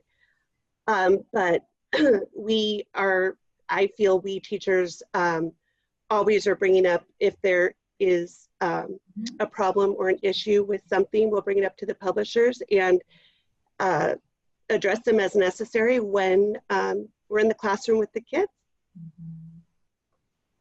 The other thing that I'd just like to mention is that to Dan's point, and also to build on what Jenny said, I think teachers would quite frequently, or if not all the time, notice any errors, and they would correct that in their instruction or augment it. The next step of reporting it to the publisher, as Dan said, wasn't what we asked. And so I don't feel like there was any instructional problem with what our teachers would have been able to navigate. And, you know, if you know, the next step is to say, if you see an error, report it, I'm sure that they're happy to comply, but that wasn't the purpose of the pilot. Yeah, we hadn't asked them to do that, but I know for a fact that few of our teachers had reached out because they had seen something in the digital component which was corrected. And Lloyd can attest to it when the time comes that he can respond to any of the questions. Anais, I have absolutely no doubt that many of our teachers would take the initiative because they are so invested in making sure that the students have a solid understanding and an accurate understanding of concepts presented. That's correct. Thank you. All right, next one. Thank you. This comment comes from Shanti Rao, LCUSD parent. First, thank you to the board and the district staff for the time, support, and encouragement to support the science textbook decision. Since the first reading of this item, I've talked to parents, teachers, members, employees of the textbook publisher, and even members of the committee that supervise the California adoption process. To recap, number one, several parents and experts from CSUN analyzed the 2nd and 5th grade STEMscope books. Lists of errors were discovered. Some are minor, but many were significant. These lists were provided to the district staff and board. 2 parents also provided their list of mistakes to the publisher. Number 2, the textbook publisher sales manager, Lord Martinez, told me yesterday that in response to the concerns we raised, they have revised their entire curriculum, not just the grades we analyzed. A new science-trained editorial staff was hired to revise content, and the copy editors were hired to fix all the grammatical errors. The new course materials are substantively different from what teachers and parents reviewed in 2019. Mr. Martinez told me these changes have been provided to and adopted by the California Department of Education, for which the publisher had to pay substantial fines. Number 3, the publisher also says that going forward, changes will be made more slowly on an annual or biannual cadence. Any changes to text or images have to be approved by the CDE and fees paid to the state for each change. So while they intend to continue to update the curriculum, there will be time delays. If what was described to me is true, it's a big step in the right direction. Could we please see the new curriculum before we buy it? I understand the publisher will offer LCUSD a free online account for evaluation purposes. Part 2, it's hard to teach on hands-on science labs. Students find all sorts of ways to do weird things and misinterpret the purpose of the lesson. Are the STEMscope online videos enough, or is training needed? Okay, can one of the teachers respond to the last part? It seems like that's where he's asking a question. And then I think under number 3, could we please see the new curriculum before we buy it? I think we responded that we are waiting to see the new materials, the hardcover, and that the errors, most of the errors have been corrected in the digital version. And for the part 2, Jenny, do you want to respond to that part 2, hon? I see you shaking your head, so go for it. Part 2, correct me if I'm wrong, part 2 is about the training, correct? Yes, it's saying, are the STEMscopes online videos enough, or is training needed? I just want to make sure I'm understanding this question. Training needed. It's saying it's hard to teach hands-on science labs. Then says, students find all sorts of ways to do weird things and misinterpret the purpose of a lesson. Are the STEMscopes online videos enough, or is training needed? No, I think what has been provided from STEMscopes is plenty enough. We've been able to successfully implement the program, and I want to give kudos to the professional development and training I had back in August. It was so helpful for us teachers and inspired me to basically take on STEMscopes for the entire year, and I understood it so well. And because there's so much to STEMscopes, understanding every component and how to implement it. So I'm quite satisfied. Okay, thanks, Jenny. Next one.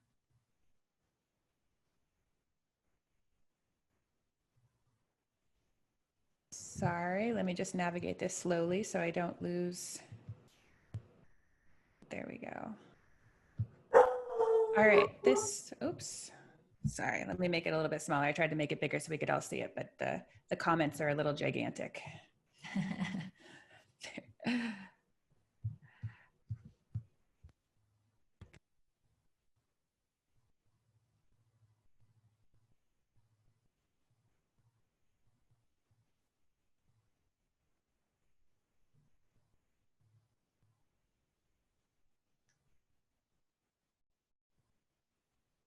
Jamie, we can't hear you. So sorry. That's okay. Thank you.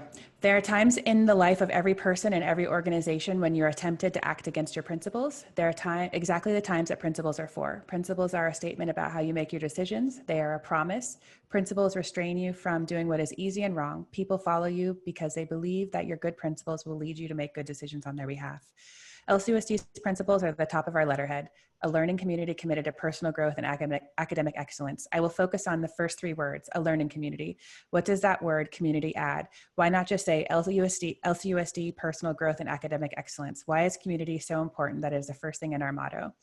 There are two ways for principles to be true. The first way is the easiest of the two, to consciously structure your everyday life around them so you following them is natural. The second way is hard, to choose a principle over what is easy, over what is to your advantage in a tense moment. The second way involves discomfort. It may involve standing up to our friends. So the first way is preferable, but everybody must from time to time hold our principles true in a second way. What does community add? Being a community is about things we hold together and entails a serious consideration of those who are with you, not considering yourselves above them or independent from them. It means not going off on your own way. On the basis of that principle, the families who attend LCUSD have volunteered their personal labor, donated generously from their own funds in order to sustain LCUSD's operations. That principle has led them to trust you. Tonight, our community is asking you to reconsider a decision that believes is the wrong one. In a tense moment, a test of principle, a test of community. Okay, I don't think they're asking any questions here. Who was that from, by the way, Jamie? That was William Schultz. All right.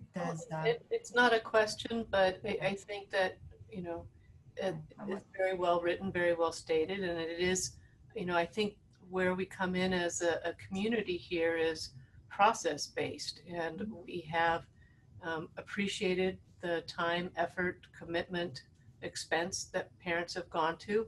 We've matched that with review, district expense, in-depth research, and evaluation of the parents' concerns and requests. And I think what you're seeing here is the adjusted position, or it's not even positional because it's not adversarial, but the adjusted proposal to go forward based upon community feedback. And so in essence, I think this is a model example of community. We're adopting or recommending the adoption of the online materials and the hands-on curriculum, and investing in a wait and see mode for any of the adoption materials that are in print. And it allows for more time. The adoption of the digital curricula is on an annual license basis. And so I think that our actions are actually, I respectfully disagree with the comment. I think our actions are a model of community. Wendy, well said. And that's exactly where I'm at. I think the fact that on our own internally, it could have been easy just to go full steam ahead and trust completely what we'd already found, but we slowed the process down. We onboarded the parent feedback. We went outside to get an outside-in view.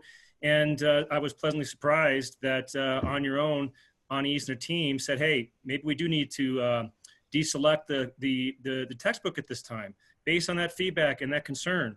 And those are legit. And so I think we've actually gone through an iteration that's very powerful as a community, and ended up in, I think, a really balanced place, hopefully, here between what the teachers are asking for, what they want and need, and addressing the parents' concern. Hey, slow down, not so fast. So they proved to us a little bit more about the textbook. So well said, Wendy. And I completely agree that this is more of an example I'd hold high in terms of a process that got paused, and the community was able to weigh in and gave them more time. And I think we're going to end up hopefully in a good place.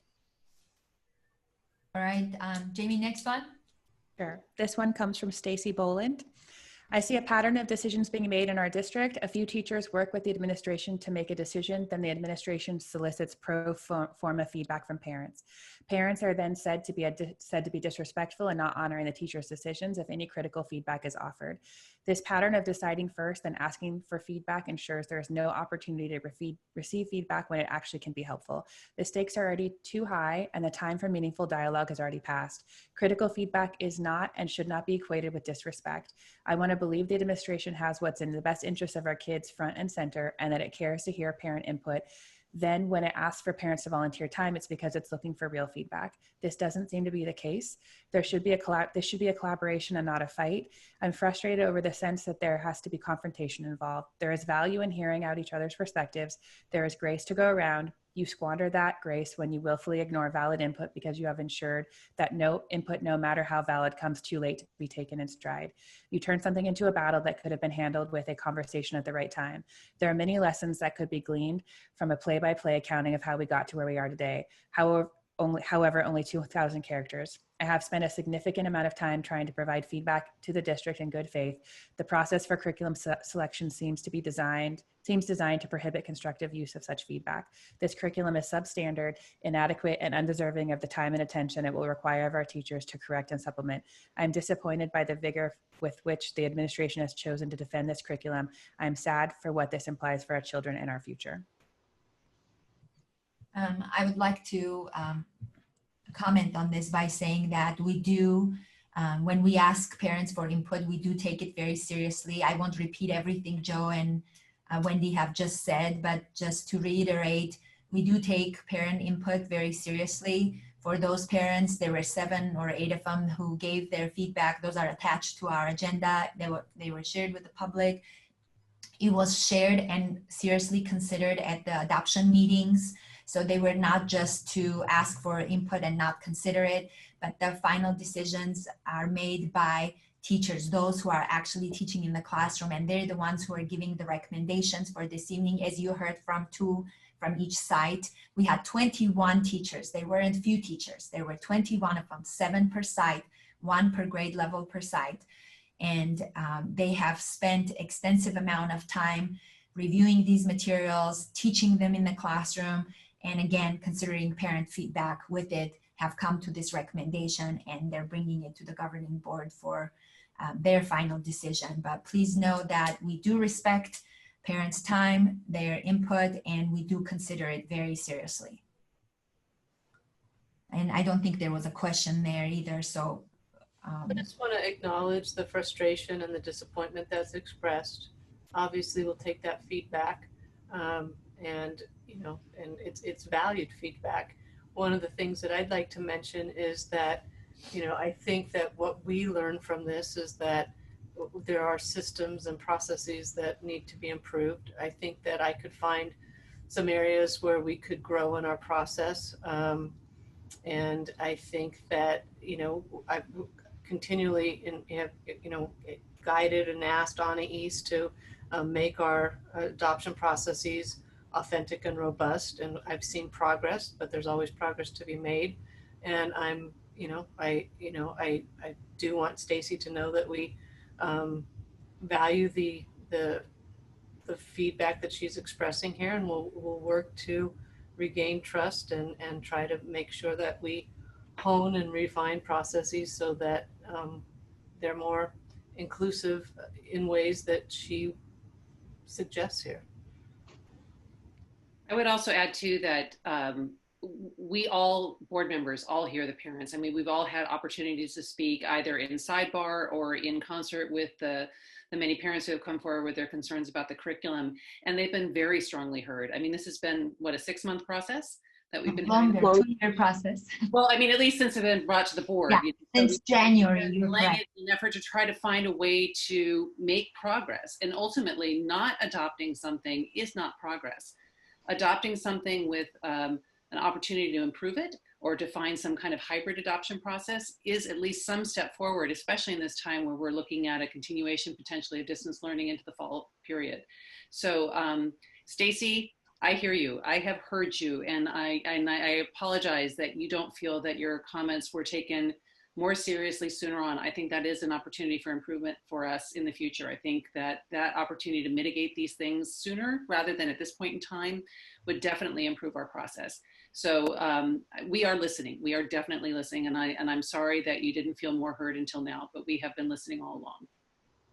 Yeah, Ellen, well said. I think that's a big spotlight in the process is we could have had these dialogues, 8 or 9 months ago and flip the process around a little bit. So message received. Jenny, did you want to say something? Yeah, I just wanted to add that being through many adoption processes, I just want to say thank you to Anna East, because I actually felt this was a very lengthy and robust adoption with many teachers. We were behind the scenes meeting multiple times, collaborating and engaging, which is why those of us who spoke tonight and our colleagues are very confident with this choice. And I do understand that some parents feel frustrations. I think that being a public school and we're not going to make everybody happy, but we are seeing the parents' comments, and this is why we took extra time with this adoption and reviewed it. But I feel that we have made vast improvements in our adoption process, and this was very robust and thorough.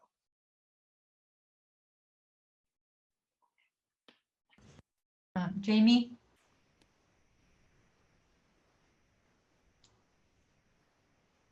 Jamie, you're mute. Sorry, I keep trying to push the button and miss it. Thank you. I lost 3 tech points tonight.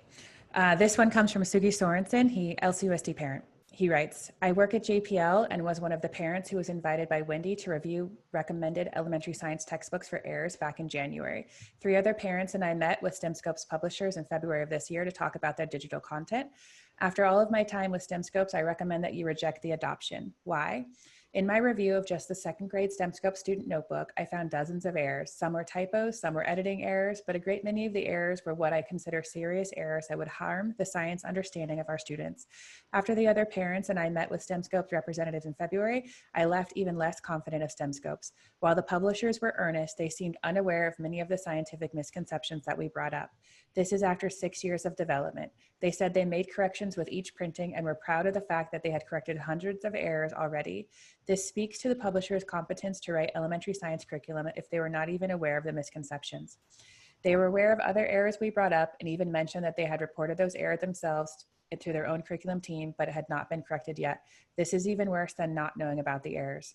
They did not provide a satisfactory answer as to why the errors got there in the first place. Among the explanations they gave were that the errors were in the NGSS standards, so that's not their fault, that the alleged errors were age-appropriate simplifications, that STEMscopes was about to release a new feature so teachers could modify the content they print out for their students themselves, thus placing the onus on our teachers, and worst of all, in the NGSS standards process is overemphasized content, thus implying the content doesn't really matter anyway. This is why I have no confidence in the publisher of STEMscopes. Okay. I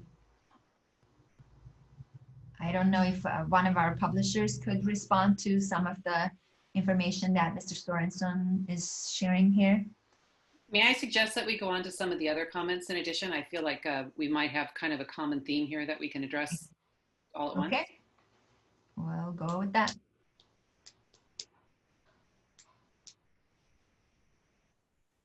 Jamie, you want to go to the next one, huh? Yeah, I'm just double checking that I didn't skip one. Okay.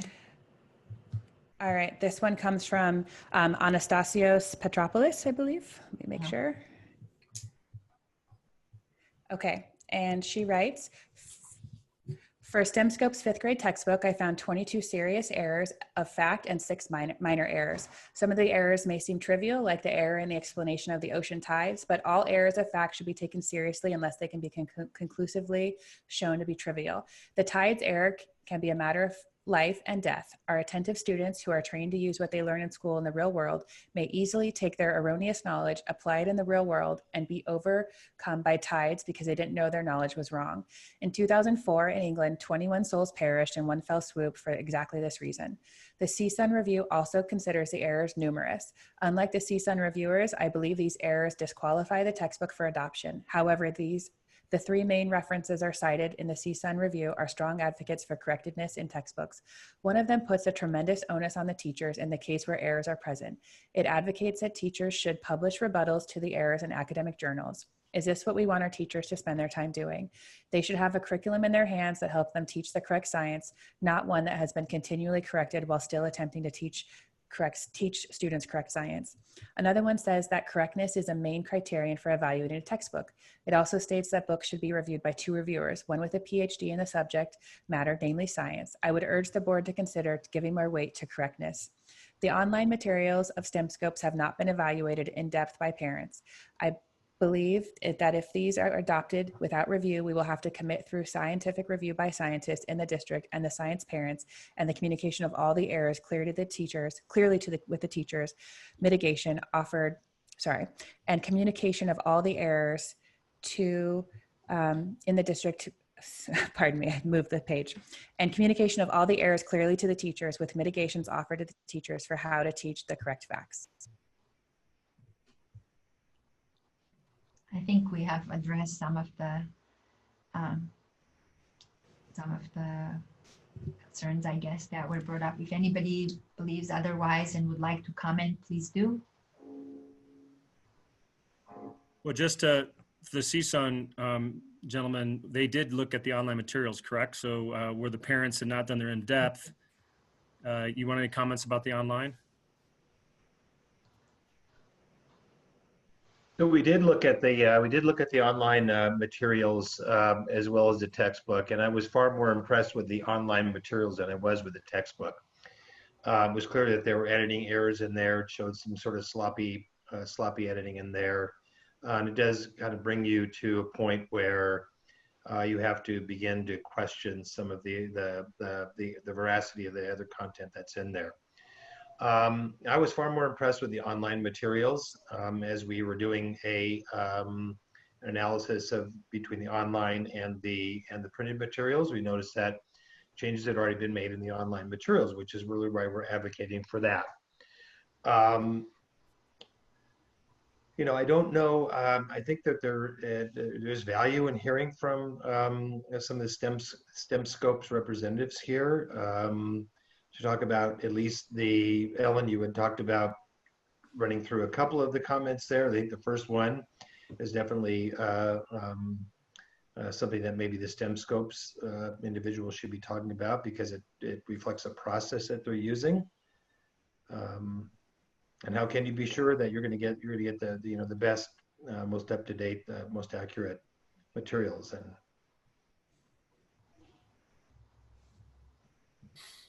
well, on behalf of STEM Scopes, this is Kent Donges. I would just respond that we are one of the few curriculums that is a living, breathing curriculum, meaning that if you review our online curriculum, you'll notice there is a feedback button on every page. That feedback is collected from hundreds of thousands of users across the curriculum, and we review that feedback on a daily basis. That can be anything from a simple grammatical error to a suggestion to a question on content accuracy.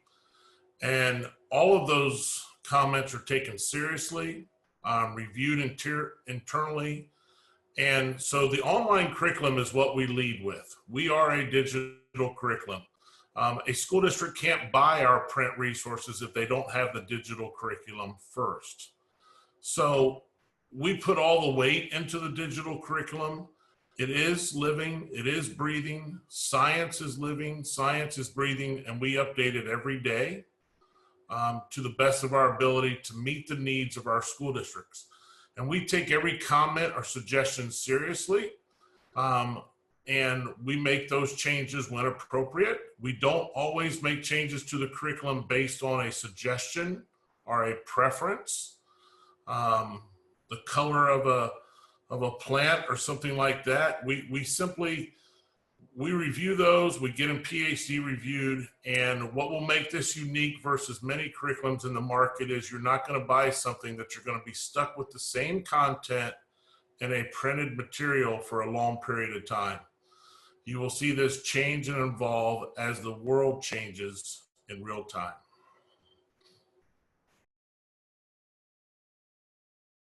I'll keep going with the comments because we have a few more. This one comes from Belinda Randolph. For David, given the world is going online, isn't the textbook style of learning even more important than it used to be, especially since some of the K-6 teachers do not have interactive video instruction? Isn't this the time that old school textbooks are more important for remote learning?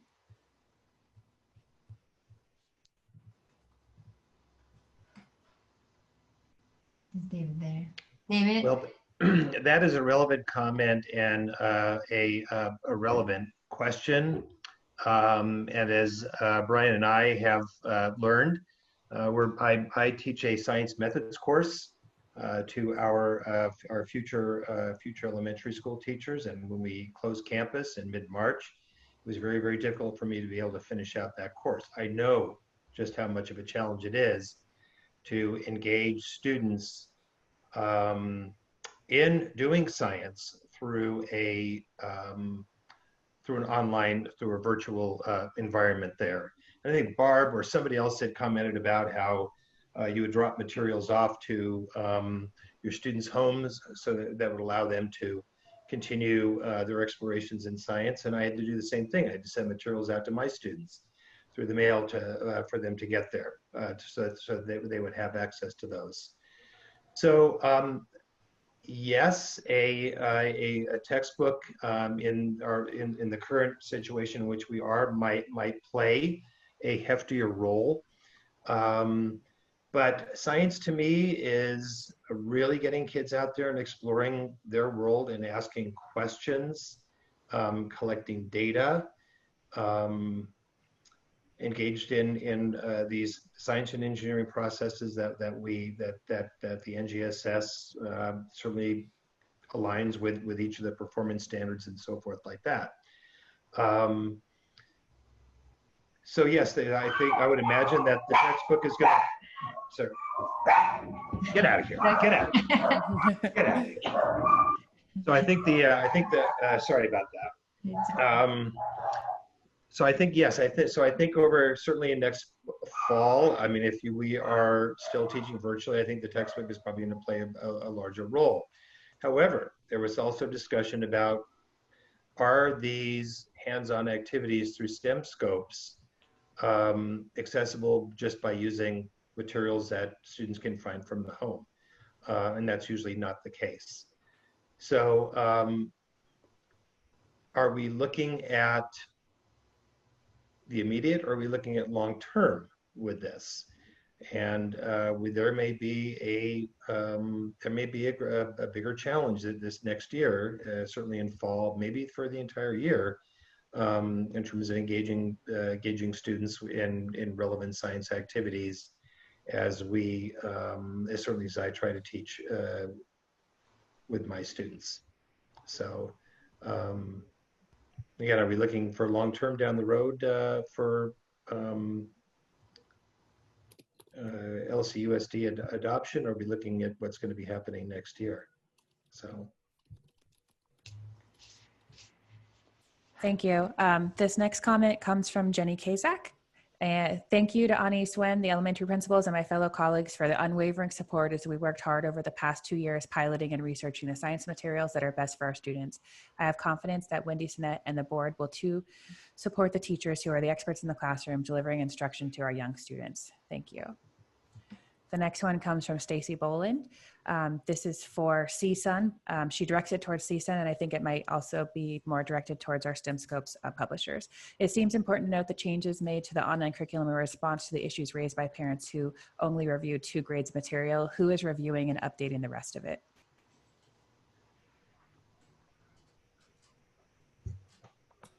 Very short response that all grade levels have been reviewed and updated. The next one comes from Belinda Randolph, directed at Barb Drange and Lauren Schauer. Since you use 5th grade for the entire school year, please comment on all the scientific errors that you and your students found. Please explain what you did with the errors you located. Did you inform the publishers? Did your review of the materials mention the errors that your students and you found? Why or why not? I think part of this was answered earlier by Dan Jeffries, that this wasn't part of the directive for the teachers when they were reviewing the materials, but if you want to comment on anything that happened during the school year when you were teaching. I can comment on that. Just to add on to what Mrs. Drange already said, if there are ever times in the curriculum where we think we might need to analyze something and explore something a little deeper, if it's not super specific, that gives my students a great opportunity to discuss and question what we're reading. And I find that my students have done a fabulous job of questioning anytime that something isn't maybe as deep as they want, or they're thinking, well, what about carbon dioxide or other elements?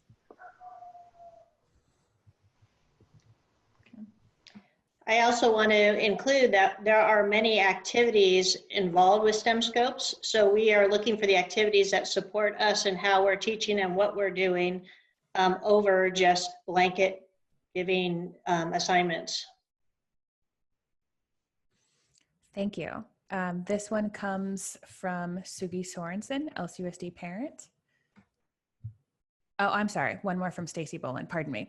I encourage anyone listening to today's meeting to read the entire report from CSUN. They make it clear that STEM scopes rarely goes beyond the legally mandated science standards, which are not intended to be a limit.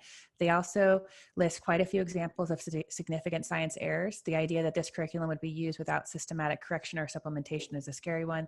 This places an inappropriate, unfair burden on our teachers. I think this is another one that we've addressed already. But anyone want to comment on that one? Are we okay?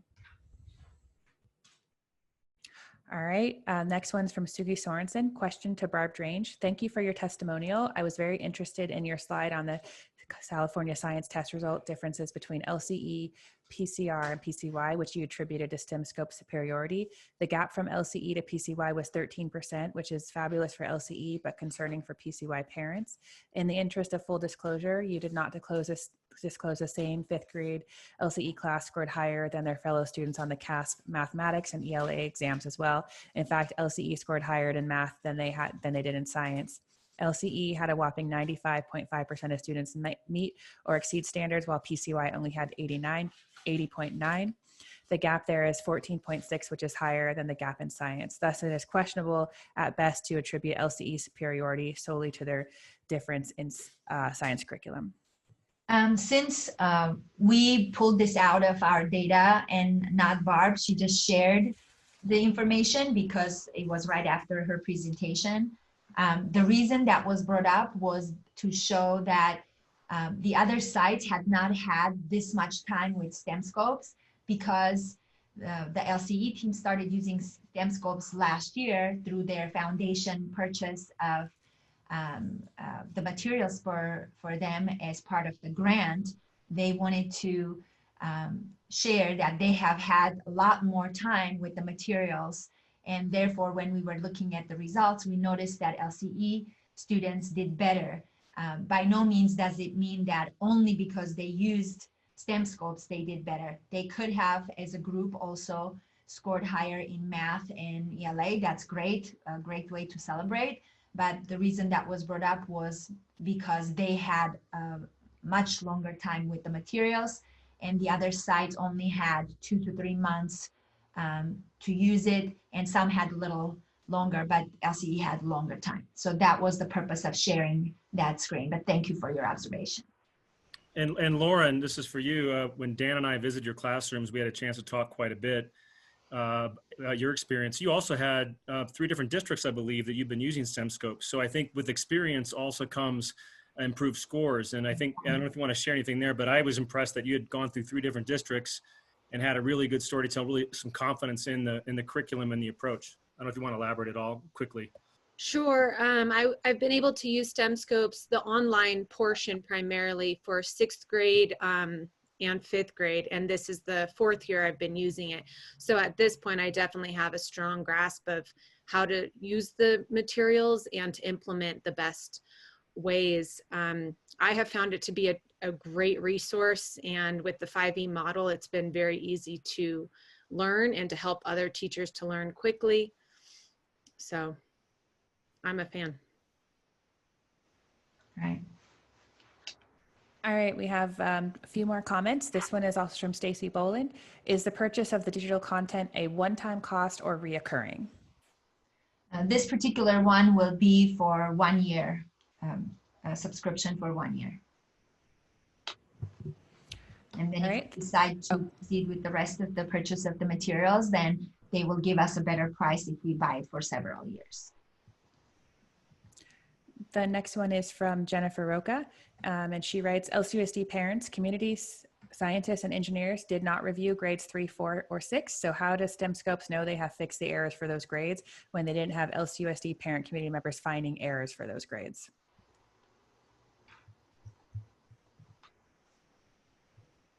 I think we addressed that one. STEM Scopes gentleman can't talk about all grades. Yeah, I think he did. Okay. The next one comes from Shanti Rao. STEM Scopes has much to like. The 3rd grade curriculum that I reviewed online is outstanding. The rest had problems, not just in facts. Some of the claim evidence reasoning in the other grades lead students to spurious logic. Some of the hands-on activities get important concepts wrong. You can't weigh the air in a lunch bag. You can't measure the size of a star. Plants and animals did not all get along happily until people showed up. I would like to believe that all of the problems have been fixed, but it would be responsible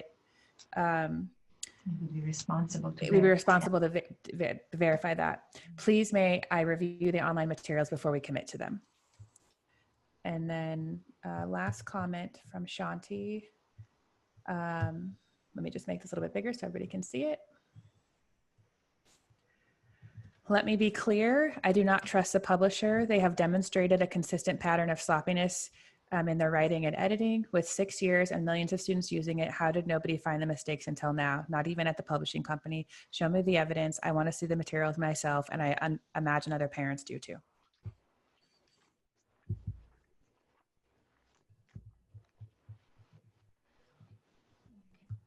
All right, Joe, I think we're... That's the conclusion, right, Jamie? Yeah. Yes, that's a lot.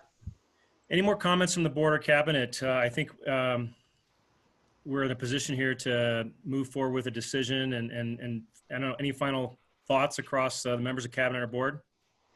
I guess I have a thought, and this is directed to the publishers. I would like to know what opportunity there is for the publisher to help us, to help share this risk that we seem to be prepared to take. Is there an opportunity to sharpen their pencil? Is there an opportunity to make the investment cost, the upfront cost, less onerous for us? Even though we're talking about significantly less than what we would be doing if we were doing an entire adoption, we're still talking about close to $200,000 for the online component and the on-hand component. And so I would ask the publisher, what can you do to help mitigate this risk with us?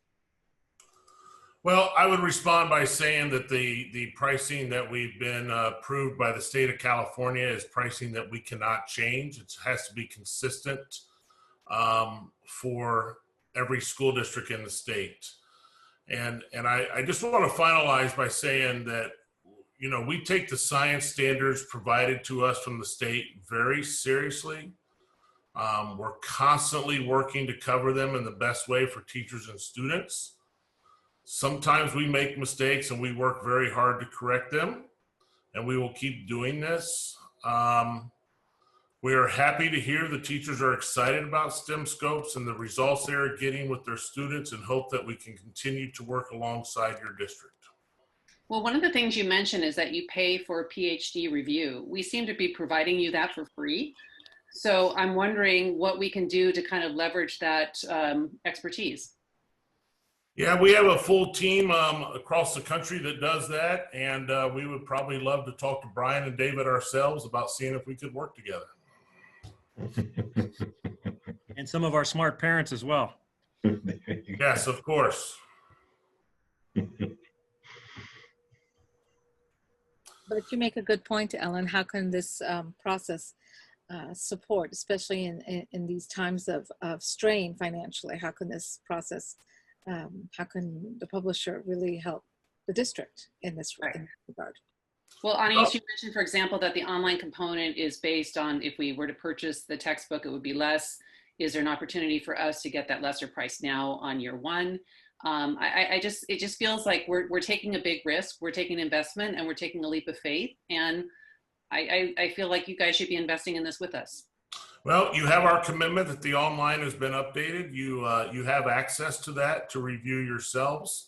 The print has been reprinted. We're happy to provide you copies of that print to review. And we're happy to provide free webinars to walk through that with you. as we socially distance. We have a great training team in California, and we'll work with you. Again, I reiterate that we have contractual pricing with the state of California. We can't raise it, we can't lower it. It's the same for every publisher, so that we don't offer you something that we offer your neighbors something different.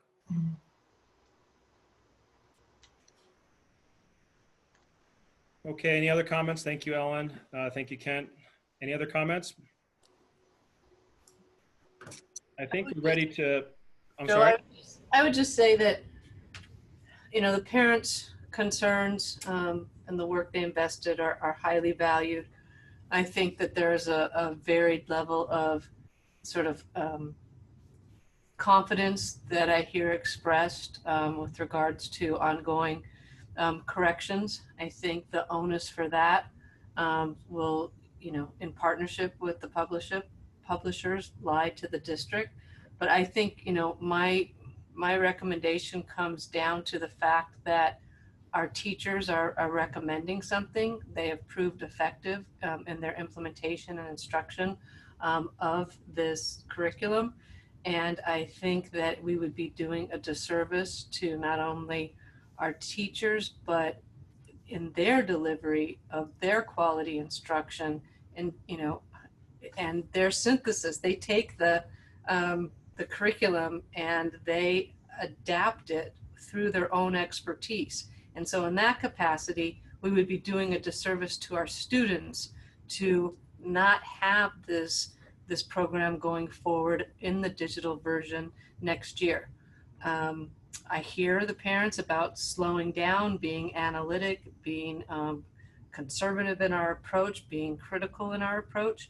And that's heard and acknowledged, and you know, we will address that. But I think that, you know, to the point that, you know, whether it was through fault or process, we're at this crossroads.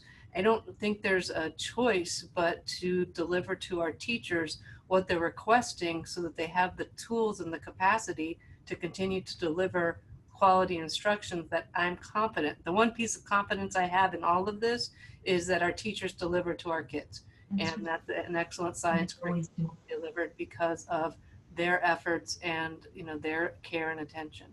Yeah. Jill, may I add to that as well? I think that that's a really important point that you make, Wendy, is that this whole process, we have slowed down. We have looked at all the factors, taking into consideration what the parents are bringing. And we have so many expert parents, and the knowledge that they can share with us is valuable beyond any kind of quantifiable way. But I have to go back to say that I think this whole process has been community driven and will continue to be community driven. I do appreciate the publisher looking at how they can support the district and all that we have been able to share with you and offer the feedback that our families and our parents have been able to give. But ultimately, I go back to your comment, Wendy, in that we have to trust our teachers to make recommendations to support the students that they know best, that they are going to guide and to engage and to just really enhance their interests. So I am supportive of the teachers' recommendations, and I think we can continue to move forward and still look at feedback from our families and parents.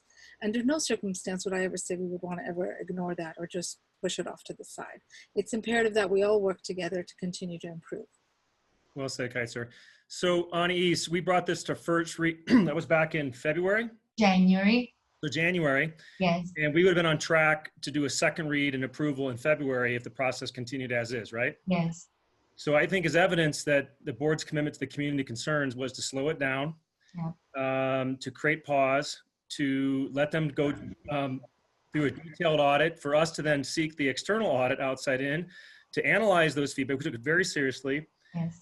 And I think we've ended up in a good place. We haven't gone all in like we were being asked originally. I think we've landed in a little bit place that gives teachers what they need right now in an online world. Yes. Pause in the with the full textbook. They need to show us. We need to see it before we go all in. So, I mean, I was there already with the teachers choosing the curriculum, but after tonight, it's clearly the way that I want to side with, especially for the online. Thank you, teachers, for some of your success stories. your experience tonight and sharing those. The audit, thank you, C-Sung. I mean, I think you do make us consider that there's things that we need to work on. It wasn't a glowing endorsement on all fronts, but not rising to the level to reject the choice.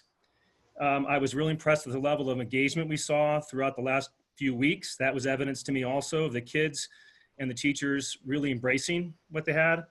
And then finally, like I said, we've landed, I think, in an interim solution here. It's not long-term, we're not locked in. We're certainly not going to the textbook route.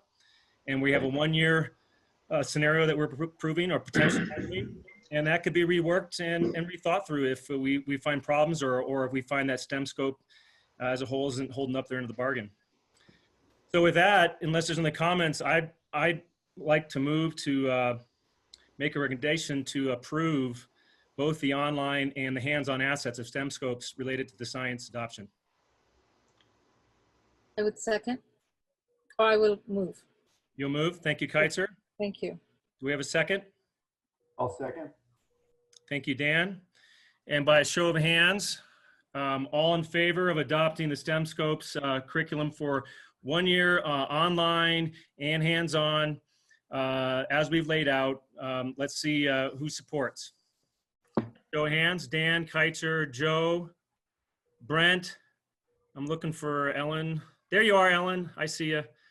Okay, there we go. Thank you, everybody involved in the process. Thank you to the parents. Thank you to our presenters tonight, teachers, C-Sung, STEM scopes. It's a testament to how serious we took by having all of you here to go through this important night with us. And thank you for your time. Yeah, thank you everyone. Also from me, you have worked really hard with me behind the scenes on all the different pieces. Teachers, thank you so much. Appreciate your time. Brian and David, if you want to stick around, we have another item coming up that includes STEM scopes, but you don't have to. And STEM scopes representatives, please do stick around because we do have our 7-8 adoption coming up shortly. There may be some questions there for you about the 7-8 portion. Thank you. Joe, if I may add, excuse me, David, forgive me. If I may add one comment, Belinda made an interesting point earlier in one of her statements about the need for hands-on textbooks, especially in light of being online. Just for clarification purposes, I just want to share that as a teacher of future teachers, as an educator of future teachers myself, I've been working the last 2 weeks to help our students, college students who are going to be teachers, really understand how to impart math knowledge, but do this virtually. It's doable, but it's going to take, just like our teachers, pulling a lot of resources from many areas to be able to share that with all levels of learners and students. So it's doable, Belinda, and it's definitely workable, but it's going to take, it takes work on all fronts. Okay, thank you, Keitzer. Thank you, everybody. Okay, it is now time check, 8:30. We're already. I knew this would take some time. We all knew, and I do want to apologize to everybody involved, especially in the community, that we really did want to do this in person if at all possible. I know we're in a Zoom world and we tried to make the best of it. Thank you for accommodating, but we knew we needed, this is pretty much the last shot we had to discuss this, and we had to do it in a Zoom world. But thank you for being patient. It wasn't perfect, but it was good, and I appreciate your time on that. Okay, let's move from 10A. You're ready to move into 10B. 10B. Yes, we are ready to move to 10B. This is a second read of the revised medical biology course that I brought to you last time, and we are asking for your approval to use the revised course for the medical biology course. And Jared's with us this evening in case you have any questions. Jared, are you there? Dr. Gold?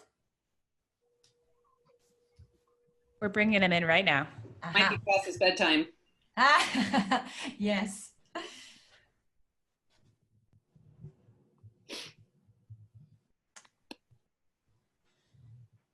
That is if our board even has any questions for Jared. He may come all the way and then find out there are no questions for him, like last time. Are there any questions from the board? Anais, perhaps you can just point out the revisions from the original time we saw this item to today. What it was that we added a component of medical, emergency medical services, and we used to have a half-year course, and with the addition of that and a few other components, it became a full-year course. So we wanted to just let the board know that that revision has been made, and therefore we brought it back to you for your approval. Thank you. I do have a question for Dr. Gold. And Is he Dr. here? Is, He just left the meeting. Hopefully he'll come right back. Sorry, something must have gotten disconnected. okay. Oh, okay. He was probably texting me too. Yes, he texted. Let's see. To say that he's on. I'm here, he says. Oh, I see he just came back. Dr. Gold, can you hear me? He's saying I'm here. There he is. Oh, Yeah, give him. I can't see him, but I trust Joe. He's there in person. Dr. Gold, I have a question for you. Can you hear me okay? Can you hear me? Yep. Yes, Jared. Yes. Okay. Dr. Gold, I worked my way through college and law school as a emergency medical technician with basic life support skills, BLS training. And it seems like this curriculum is sort of geared towards EMT, EMTP, MTA kind of certification. Since our kids are under 18, I don't think that's our goal. How do you handle that? Do you tell them that they can go on to get county certified afterwards if they want? Is that sort of a goal for some of the students?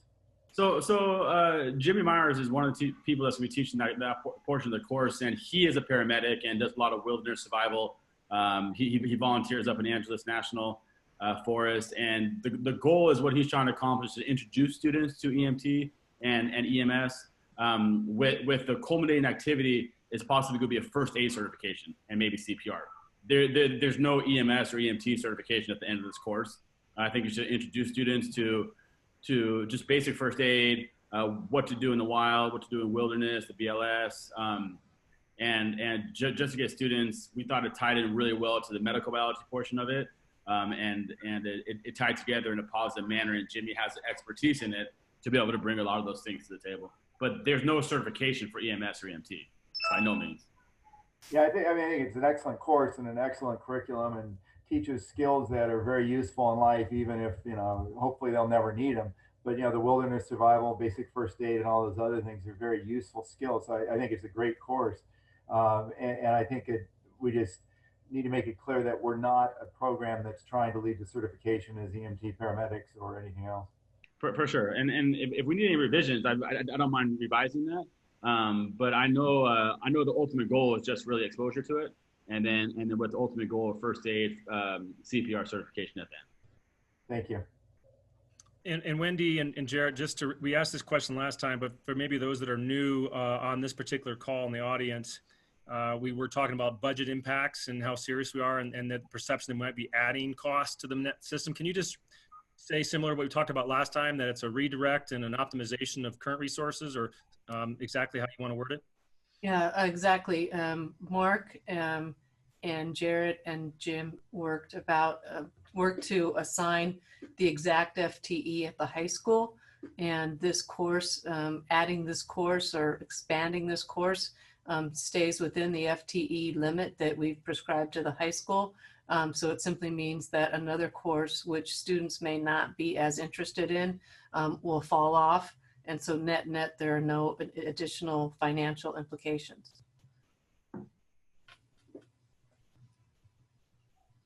Thanks. Other questions on the medical biology course, second read, right? Second read. Okay, then how about it? Do I have a motion to approve? So moved. Do I have a second? Second. Show of hands, all in favor? Aye. 5 it is. Right, thank you. Thanks, Jared. Yep. Thank you, Dr. Gold. Not going anywhere. Yeah, don't go anywhere. I might take a nap, but I'm not going anywhere. No naps. So then let's move to 10C. Yes, please. Another new course, second read, forensic science. I've heard a lot of buzz about this one in the community. So. Yes, so this is second read, again, for forensic science course. And I think there were several questions for Mr. Cardinal last time. He's here again with us this evening. If you have any more questions or comments, and then we ask for your approval for this course so we can offer it next year. Jim, are you with us? Good evening, everyone. Nice to be with you. Hey, Jim. All right. From the financial standpoint, with that hat on, same as the last course, right, Wendy? Exactly, Joe. Net, our FTE remains consistent, and we continue to try to find efficiencies in other areas to perhaps sustain a possible reduction in FTE, but this will not add to it. Jim, while you're with us, maybe you can just sort of briefly, both of these, the medical biology class and also this class, are both going into sort of almost the career technical area, but they're both also oriented so that kids who have an interest in science and sticking strictly with science have something to offer. It seems like a really nice hybrid model that can offer both a career path on it, but also just a pure science path on it. Is that sort of where you're going with these things? Thank you very much, and it exactly is. I mean, to take both of these classes together is to understand that we're looking for opportunities for students to apply their learning and have that link into not just simply academic, although that is obviously a very great strength of ours, but to also have realizations about the application of their learning to career pathways. And I'm delighted to hear Dan, when you particularly make the point, this is a way that, that you helped put yourself through school.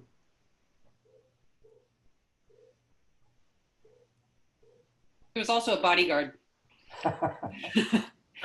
Jim, I would just ask, where would you see this typically falling in a student's sequence of courses? Like if I'm a four-year student at the high school, where would I be taking this course? It's a little bit tricky in the opening year because, to get a class going, you want to open it up so it gets some student, traction or some student experience so they can then continue to talk to it peers. We view this as an opening to an alternate science pathway to our NGSS 3 course pathway. Just for everyone listening, a real quick review, if you don't, commonly regard 3 course pathways. When we implemented the next generation science standards, our science faculty advocated and we accepted their recommendation for a physics first approach. That means that our 9th grade class is a conceptual physics class, 10th grade remains chemistry, and then with 2 years of science learning, our students then are engaging in the most, study of the most complex organisms, living organisms in biology, either at the AP level.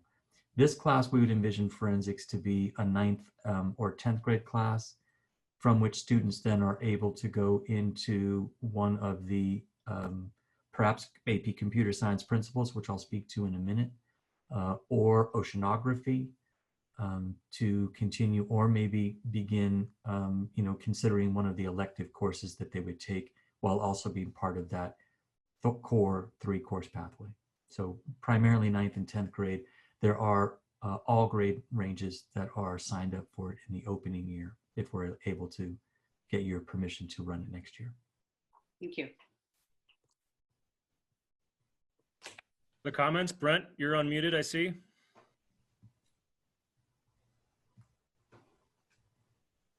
No, I'm good. I'm good. All righty. I think this got a lot of great discussion last time, so I think a lot of us understand where we are on this. Why don't we go ahead and now ask for a vote to approve it, the forensic course? I'd move to approve it. Do we have a second? Second. Thank you, Ellen. And all right, show of hands, all in favor of approving the new course? 1, 2, 3. Oh, there we go, Ellen. All right, so approved. 5-0. Thank you, everybody. Thank you, Jim. I think you're still with us, though, right? Yes, he is. And that's going to 10D, right? Thank you, Joe. So this is our second course for the high school, AP Computer Science Principles. Do you guys have any questions?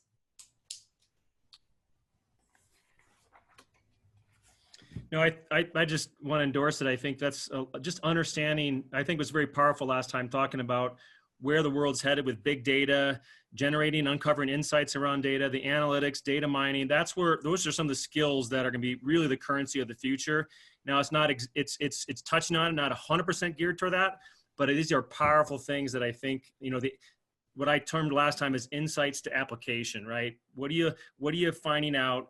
What's driven by data? How do you turn that into actionable insights, which are game changers for business and industries and medical, wherever it may be, programming, all that. So I'm a fan, as you can tell. Especially if it's financially neutral, right, Wendy?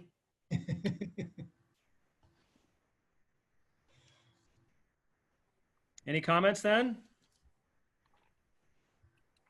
Okay, I think it looks like the board's satisfied. You made a proper case last time, Jim, so I'd move right ahead. All in favor to approve the, let me make sure I had that right, the title of the AP Computer Science Principles course. Do I have a motion? I'll make a motion to approve. Thank you, Ellen. Second, anybody? Second. Thank you, Brent. Show of hands, all in favor? Aye. Aye. Yeah, 5-0. You can book that one, Jim. Thank you very much. And let's see. And just while we're transitioning, there were no public comments on those last 3 items. Oh, thank you for keeping us back there. Thank you, Jamie. It's uncomfortable to have to double back after decisions made, so thank you. Okay. All right, are we ready then to go into 11? Yes. Right?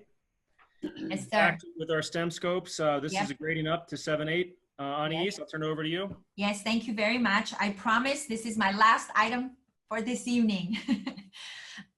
This is regarding our 7-8 science textbook adoption. 2 years ago, the 7-8 science department started the textbook adoption process to select textbooks and resources aligned with the NGSS standards. This was part of our 5-year NGSS implementation plan. Teachers reviewed all available options on the state-approved adoption list and narrowed it down to top 3 they wished to pilot with students. A committee was established to guide this work, which included all 4 of the science teachers, 2 parents, 1 from each grade level, and the principal. And I, of course, sit on the adoption committee meetings. Additionally, parent input was solicited through the review of materials, and their input has been shared with the public as well as presented and considered at the adoption committee meetings. It was attached to the agenda. The committee has met several times, and the teachers have met as a department and spent significant amount of time discussing their options. 2 half-days of their professional development time spent with the CSUN professors have also been used to discuss these materials and come up with a decision that would work for students and staff. The teachers have piloted 3 publishers, HMH, TCI, and STEM Scopes. They found strengths and weaknesses in each of these materials, but came to a recommendation that supports all type of learners. They are recommending STEM Scopes for adoption, and Dr. Gold is with us this evening to answer any questions regarding the 7-8 textbook adoption. Jared, you here? Yeah, I'm here. Can you hear me? All right, Jared. So we are ready to respond to any questions, comments that board and the community may have.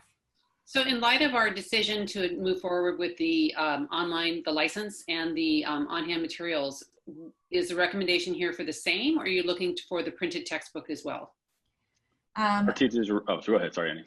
Go ahead, Jared, go ahead. Yeah, I would assume it's the same. Our teachers rathered to just do the online curriculum and wait till the textbook was updated. And I think that goes in line with what I heard for the elementary as well. Okay. Yeah, we have been articulating, Ellen, I have always kept the 7-8 teachers up to date as to what's happening in the elementary, what things we are experiencing. So they have been fully in the loop of what was going on. So that had also something to do with our decision to recommend what Jared just described. Okay.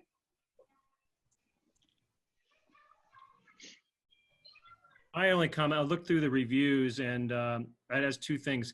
I see a lot down the middle, like, okay, and I know that I listen, we talk to teachers on our visits, and I know there was some in the TCI camp, and they're all over in STEM Scopes was gaining momentum, but then STEM Scopes, I took a pause because they're hearing concerns from parents at the younger grades, and so it looks like they came around and aligned on an approach, but the ratings seem in the middle, so I think we need to pay special attention because we're gonna give the parents some feedback time here. And we got May, if I read it correctly, May through July, right? Is that accurate, Anais? They have been working, yes, they have been working. Yeah. Okay, so all I'd ask is that process improvement wise, that let's interrogate those responses from the parents when they come out sooner and get them on the table faster, because I think that was a missed opportunity for us this last time around. Pull that forward, and anything else we can leverage from the process improvements we made with the younger grades. Yeah. With that being said, we did have 2 parents on our adoption committee that are parts of the community, and we elicited them to go out to the community and reach out to parents about their thoughts, and they came back with those thoughts, and I think as a committee, we came to a consensus that STEMscopes was the best for all of our students. Yeah. And Mr. John Day, who is a JPL employee as well, was our very usually attending, always on time, very well participating parent who is actually with us right now. And if you may have any questions for him, or if Mr. Day would like to share any of his observations and how he saw the teachers working together to come to this decision, or you know, he's welcome to comment. We also have with us another JPL parent who wasn't on the adoption committee, but had also expressed interest in evaluating the materials. And that time was provided to her to both evaluate materials online and hardcover. And she's also with us this evening. John, we'd love to hear from you, either one of you guys. In particular, we heard some feedback that the parents maybe hadn't had an opportunity to really dive into the online. And Anais mentioned you had. I'd like to hear a little bit about what you found with the online resources as well. So I can talk from the perspective of the parent representative on the committee. I saw the teachers over the past 18 months do a thoughtful review of the different curriculum, and heard firsthand from them all of the issues that they found with all of the curricula. So there's been a lot of comments tonight that have focused on the problems with STEMscopes, but I think to focus on just that one option is to ignore the issues that are in with all the curricula. There's no perfect curricula. That came through loud and clear with working through the teachers. And they really like the STEMscopes, especially the resources that come along with it, not just the textbook and the instruction. And we saw some of that in the younger grade presentation earlier today. And you know, going through these puts a huge burden on the teachers, and having not having a decision about the curricula. So you know, from what I heard from the teachers, I know there's some concerns from the parents, but you know, from my perspective and from the one data point I have from my daughter, she's a high-performing 8th grader. She really prefers the STEMscopes. So there's while there's no perfect solution out here, I think the STEMscopes, especially using the digital version, is a good way forward, and that's the consensus of the 7-8 committee. Thank you, Mr. Day. I found out that our other parent has not been able to stay with us. She had left. She probably wasn't anticipating that the items before would last so long, and she wasn't able to stay with us. But at least we had Mr. Day here. Thank you so much for sticking around all this time. Of course. Thank you. Other questions from the board? And this is a first read, right. just to remind the board. So we will come back next time. You know, I think in this particular situation, we have a little different situation in the 7th grade and 8th grade, in that you have a dedicated teacher that is the subject they teach all the time. So it feels a little different than the elementary school in terms of it's very focused on a couple of teachers. And so I think if you have the opportunity to get, for our next meeting, their input also, I don't know if they're either any of the high school teachers or they're teaching would want to comment on it, but it seems very focused in 7-8. I could for sure invite a teacher to the second read if you like, who would come in and talk to the curriculum. But we had a lot of discussions. I mean, like John said, we went over this committee has been together for 18 months. You know, we dedicated 2 full days of professional development to just talking about mainly TCI and STEMscopes. We had a pro-con list about what the positives were, what the negatives were, and jointly about 3 months ago, 2 months ago with our last meeting, came to a clear consensus, making our positive and negative list of where we stood, and what the positives and benefits were STEM scopes, and what the positives and negatives were of TCI, and STEM scopes won out for the benefit of all students. And I think my point is that in the elementary schools, we have teachers who are good at teaching a lot of things, including science, and they're expected to teach a lot of things well, including science, but they also have other areas of expertise. In 7-8, we have some dedicated teachers who are just teaching that area. And in some ways it makes it,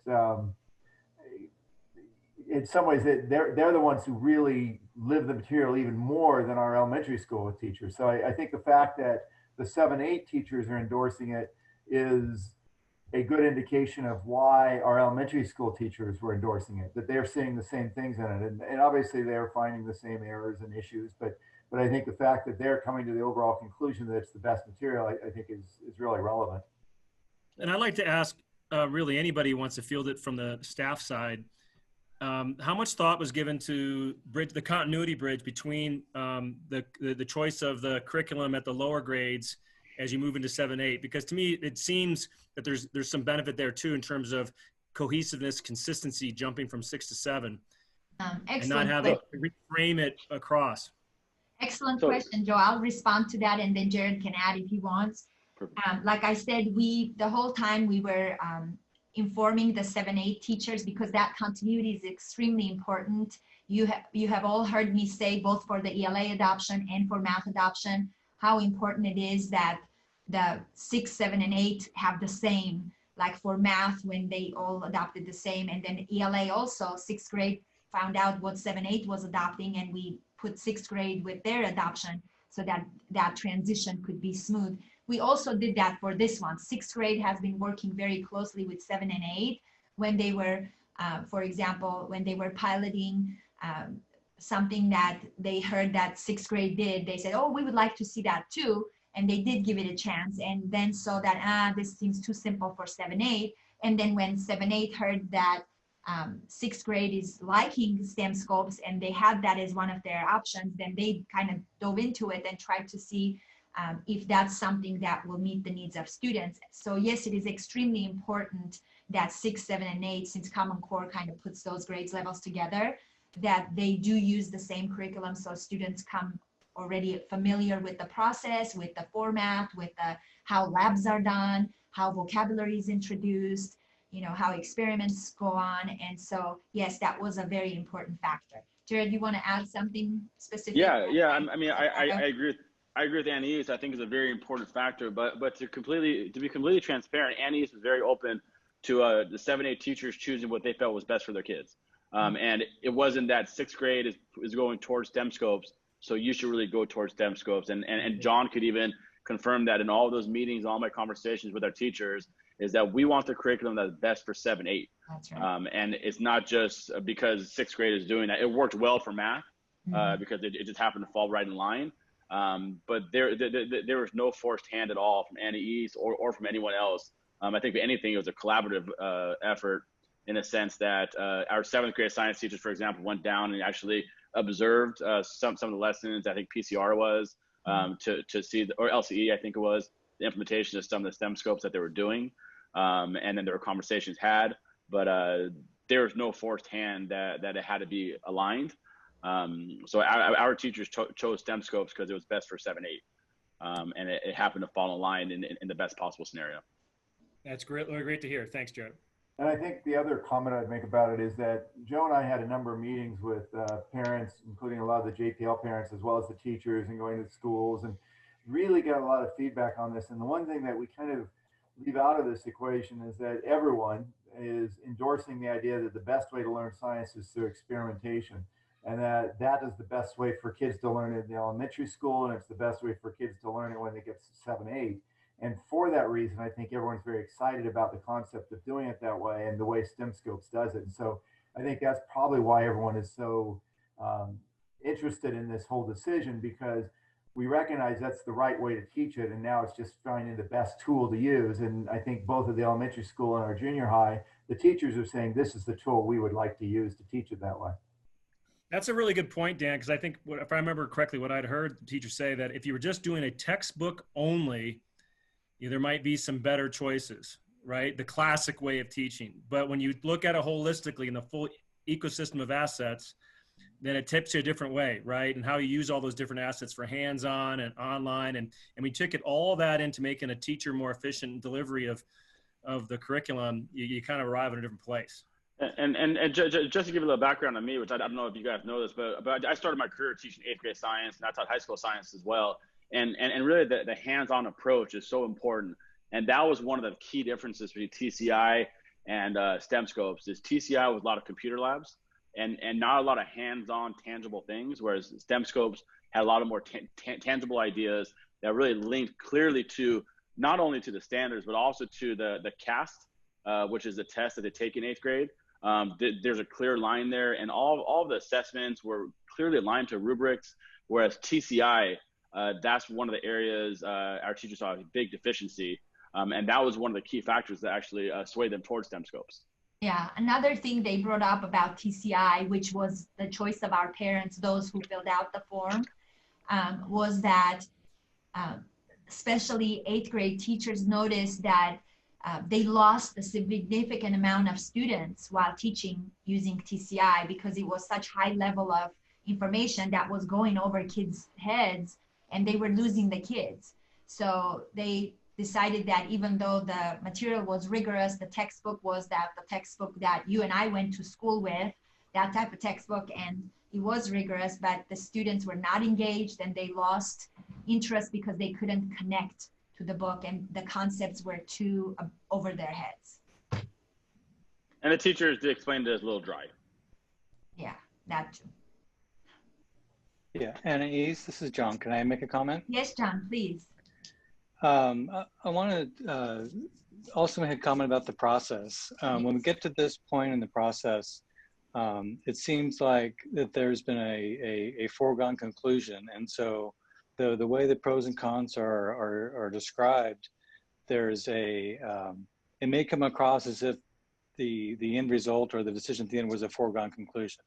But what I want to get across to the parents listening here is that what you're hearing is the end of a thoughtful process and a transparent process. And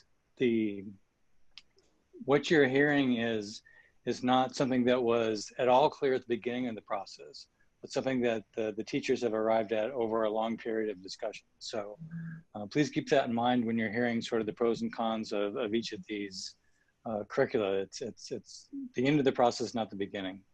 Thank you. Appreciate that thoughtful comment. Okay, if there's not any more comments from board, I think there's some public comments we have to get to. Okay. Yes, please.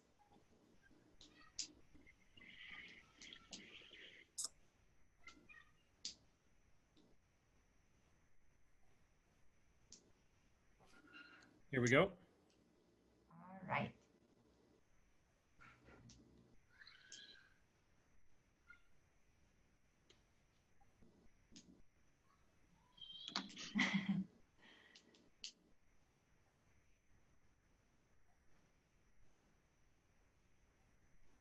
Jamie, you're on mute. -4 points. My name is Stella, and I'm in 8th grade. I was listening to, this is Stella Shrinsky, 8th grade student. Hi, Stella. My name is Stella. I'm in 8th grade. I was listening to the meeting with my mom, not on purpose, but she made me. And I keep commenting, so she said I should share my comments so my voice can be heard.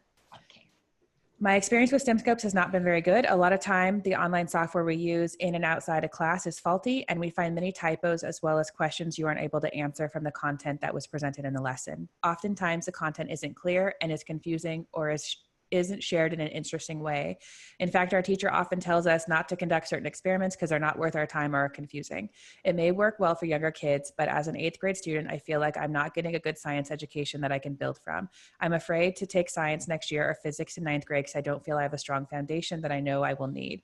During distance learning, it's been very difficult to follow the lessons and answer the questions. It feels less like disengaged learning, and more like just filling a worksheet. I don't feel like I'm learning. I don't like STEM scopes. Sometimes I watch YouTube videos on the same topics and find them more interesting and teach me more. Last year in 7th grade, our science teacher developed the curriculum on her own and used a different book that was not in STEM scopes. It was far superior, and I really enjoyed science in 7th grade and everything I learned. STEM scopes for 8th grade is a mess. Just ask the students, maybe survey them.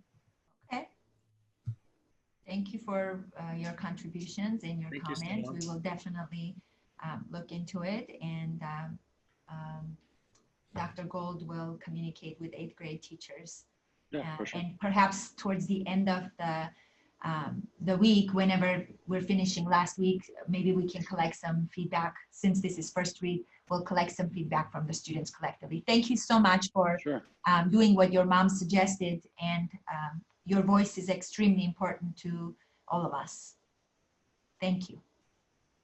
The next one comes from Sugi Sorensen, LCUSD parent. I wanted to report on the parent reviews of STEM scopes conducted in January of 2019. 9 parents submitted rating sheets, and 4 of the four finalist curricula and STEM scopes was rated lowest of the 4. As an aside, TCI came in first, garnering all the first place votes. In contrast, none of the parents rated STEM scopes first. In addition, not all of the teachers on the middle school science textbook adoption committee ranked STEM scopes first either. It is my understanding that the teachers on the committee were not thrilled with the STEM scopes, and in fact, the school last school year did not recommend either curriculum they piloted for adoption. I also understand that the teachers were asked to continue piloting in this school year to try to find a resolution. To the credit of our middle school science teachers on the textbook adoption committee, who by all measures did an exhaustive and thorough pilot of the top finalist curricula, they found errors in STEM scopes. Palo Alto Unified is 1 year ahead of LCUSD in its middle school NGSS science textbook adoption. They started in 2018, and much like our teachers, they were unhappy with their finalists after piloting and unwilling to go with any of them. Instead of being compelled to pick from those 2, Palo Alto went back and reconsidered curricula they had eliminated in earlier rounds. They wound up piloting Amplify Science this school year, and in the fall found it preferable to their previous finalists and wound up adopting Amplify Science in January of this year. I would suggest the district follow Palo Alto's lead and reconsider the curricula that had been eliminated in earlier rounds, rather than compel our teachers to pick from the least worst. Jared, you want to take it? I can respond as well. Sure. Yeah. So we did give the teachers an option to wait. That was a clear option to our teachers, that if you didn't feel like one of these 3 curriculums was good enough, we could either repilot one they've already piloted, look at new curriculums and try them out, or Annie's even offer to give supplemental information or supplemental content for a year as they reviewed the curriculums they did. So, you know, although there was a lot of debate about what was the best curriculum of the 3, the teachers did have an offer to not adopt. And so Sugi, what you're saying is that Palo Alto, they came to the conclusion, like where we were at, where we either adopt or we don't. And our teachers had that option. And as a committee, the consensus of all 4 of them, they were all on the same page that they want to adopt STEM scopes. And to add to that as well, I also offered going back to the original list of state approved materials. And they said they had already looked at those and they were vetted out already, and they had selected the ones that surfaced to the top 3. So that option was again considered at the table and declined by our teachers. So that's how this decision was made. So thank you though, thank you. Next comment is from Stacy Boland, LCUSD parent. Why would parents be asked to come to the district office to look at textbooks if the content is digital? I think I can answer that was because of the login, correct, Anais, for that one? We asked them to come to the district office because there was a presentation following. The publisher wanted to explain it first and then give them access to the digital component so that they could, if she's referring just to the digital component. But we also asked parents to come to the district office to also look at the textbooks, because we also have the hardcover textbooks at the district office. Yeah, her question was specifically at the for digital, because the publisher was here and they had to give a preview or overview before they gave access to the digital component. Got it. Next one is from Belinda Randolph, LCUSD community member. Anais, when questions for you, why are parents that support STEMscopes allowed to speak during the board meeting, but parents that do not support the adoption denied the opportunity to speak? And I think this is just maybe confusion. John is part of the adoption committee. Yes, So he was the John parent Day is representative. part of our adoption committee, and that's why he was invited to attend. And we also invited one of the parents from elementary adoption committee, Ms. Dunbar, but there was no questions that she responded to. So she was also invited because of that. They were part of the adoption committee, and I felt like if there was a question or if they could comment on the process or something, that they would. So, and nobody else was denied anything. Every parent has been given an opportunity to comment, as we have seen through the comments. All right, last two. This is also from Belinda. For John Day or Anais, please take the time to share with the public the parent reviews that were submitted in 2018. We submitted early and we were ignored. The parent comments were attached to the agenda. Let me understand this right. So she's talking about the comments, she says from 2018, parent reviews from 2018. When she's asking for parent reviews, I want to know, is she talking about the input forms? I would suspect so, yes. The input forms are attached to it. I attached it next to the teacher reviews. Yeah, okay, yeah, right I think she was just asking for those to be shared. So we'll direct anybody listening that they can review those on Agenda Online. They're all part of the item. Agenda Online, and I also shared that all those parents that had filled out the form had all voted for TCI. Oh, okay, great. Maybe that might be what she was asking for. Yeah, Thank and you. that's why we also explained, Dr. Gold and I both explained what the teachers thought of TCI, because those were the last two that they were seriously considering. And we explained the reasons why they didn't go with TCI and went with STEMscopes. Great, thank you. And last comment comes from Stacy DeArmas, LCUSD parent. I find it troubling that it seems as if the decision is already made and there's not an earnest effort for parents to provide any critical feedback. It feels like the opinions of a few will represent many. While I no longer have a child in middle school, next year moving forward, I feel it's important to make an effort to help those that come after. I look forward to continued discussions on what is best for our children. Yeah, well, the decision has not been made yet. This is a recommendation by our teachers to our governing board. This is a first read item, and there is an opportunity still to provide any feedback, and we will be returning back at the next board meeting for a second read, and we will consider those. Is it, Anais, is it the procedurally, is it the very next meeting we're going to bring second read? Because it looks like there's still a window through July for parent comments for them to look at it. Do I have that sequence wrong? Usually what happens is after parents who haven't had an opportunity to see the materials yet, usually once it's brought to the board, they have that long span of time to still come and review materials or see the digital version or have access to whatever they have interest in accessing.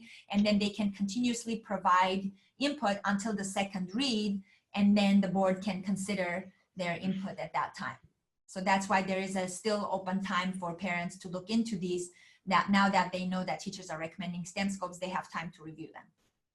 If we can talk more offline, but for the benefit of the public, is there a time sensitive nature here that we need for to pull it into June, or can it wait till that July, we clear the July feedback window from the next round of parents? The reason we wanted to bring it to, we were kind of holding this one off a little too, because we wanted to do it face to face, but we saw that it's not going to happen because of what the situation is. That's why we decided to bring it this time. We probably can wait until the second June meeting instead of the first June meeting, but we want to really have the opportunity to get the orders going and put everything in place so that the teachers can have materials when school opens. If it opens physically, or if it's digital, it may be easier. And my concern, what would be that if we wait for July or mid-July, and for some reason we don't adopt, or there's some hiccups there, that it puts us teachers in a bind about what they're going to do in 3 or 4 weeks after that. So that would be my concern, to wait until July. But that has nothing to do with the ordering. Thank you, Doctor. I know we haven't gone through agenda planning in that window, but it feels like, and I'm not wed to this, but the end of June would be a little better. And then we just sent we asked parents that want to still participate the front load. Sure. We have the bulk of it prior. Because I'd really like to see that next wave and make sure that they're part of the process. Sure, I think that if we wait for the last board meeting in June, we would still make it to have the materials in July. It takes about a month and a half, 2 months to have all that put together. And the science teachers are very eager to kind of get their planning going during summer. Understood. So they can have everything ready to go when the year starts.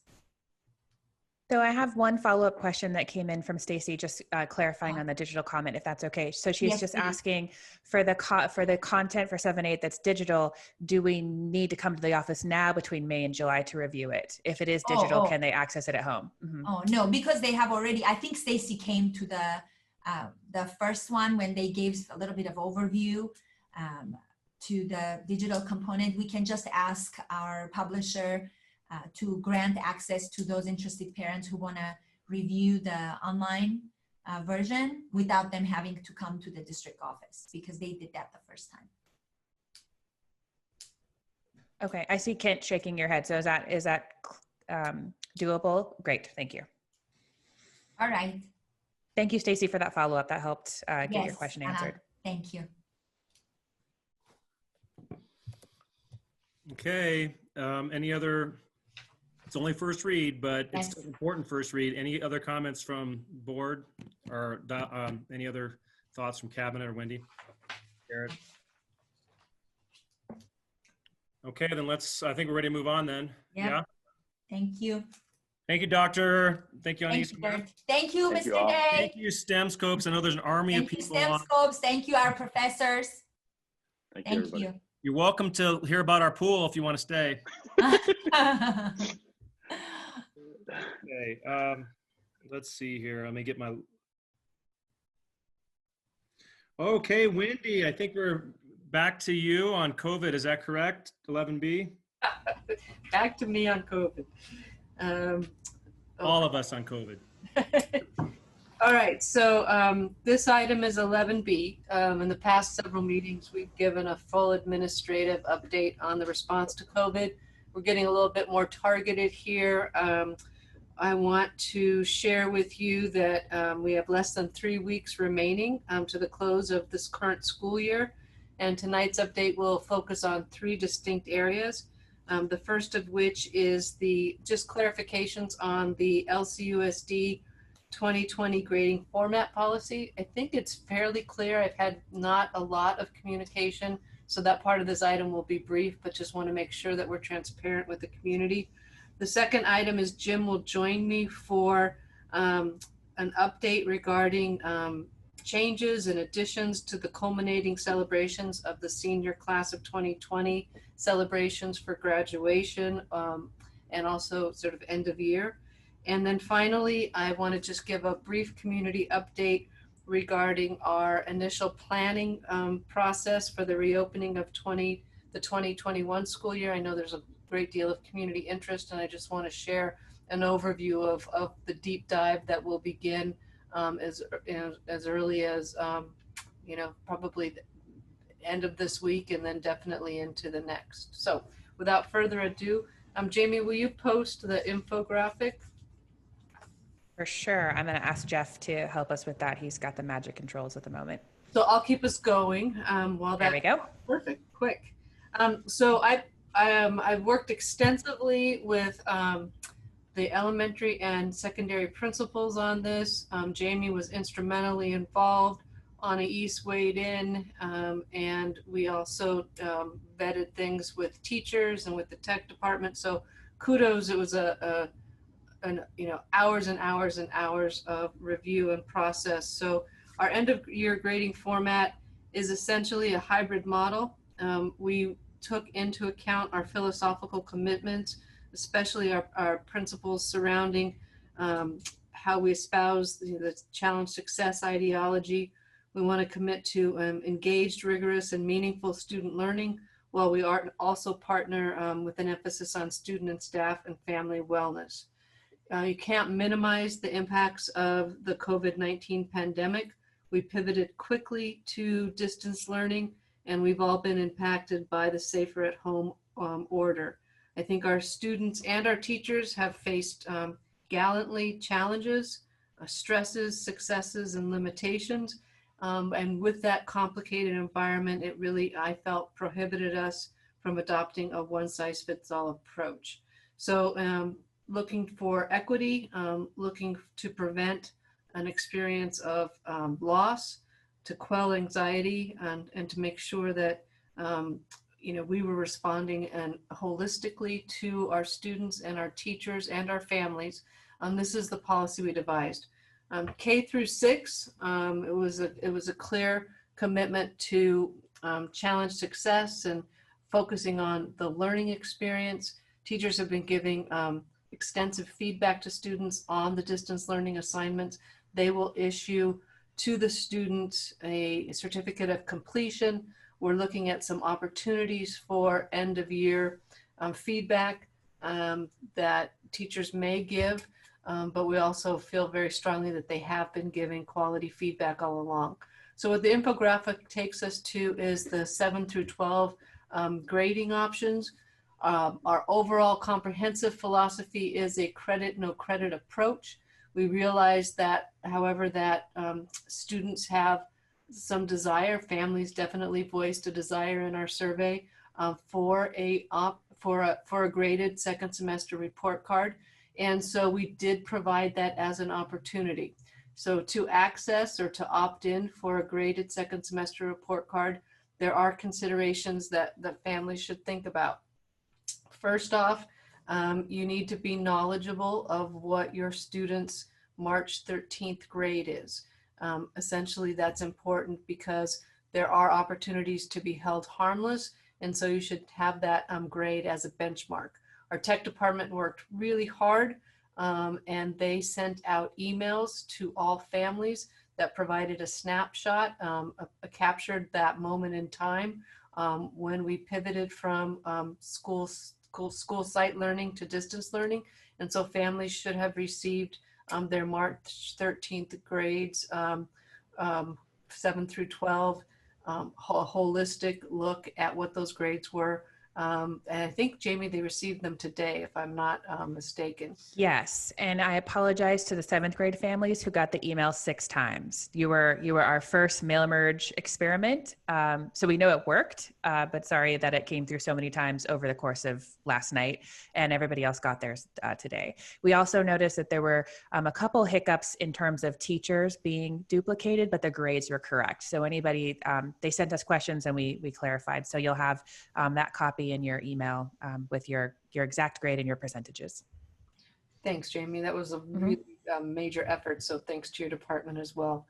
The second consideration that families should take as they decide if they're going to opt in for a graded second semester report card is just to be cognizant of the April 14th date. April 14th date is the day we went to required graded assignments.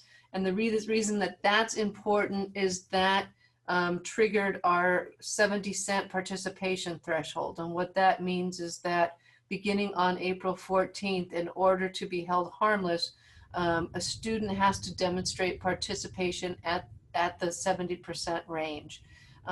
If they do so, then you have a safety net. You know that if you opt in for a graded report card, you can't go below the March 13th grades. Because our teachers are working hard and authentically assessing and evaluating all of the required student work since April 14th, students' report card scores, if you opt in for grades, could improve if you're at the 70% threshold. If the work that you're demonstrating and that the work that's getting recorded in the grade books is of a high quality or a higher quality than where your scores were on as of March 12th, then that'll be reflected in an improved grade across your report card. The caveat in red is that if your student is not participating at the 70% threshold and you're going to opt in for grades, you need to be aware that we are evaluating authentically the assignments that have been required. And if students are not participating or if the quality of work that they're submitting is poor, you could, your final grades could be lower than the March 13th grade if you are not participating at that 70% threshold. A couple things just to note. The opt-in form is only accessible through the student's email at their mylcusd.com or .net email address. I've had a lot of parents email me saying that they can't access it. That needs to be accessed through the student email address. And secondly is the date by which we need to submit those that opt-in form. Originally, I had hoped it would be the 29th, but there are of May, but there are a lot of back-end requirements to producing the data and getting teachers set to start assigning the final grades.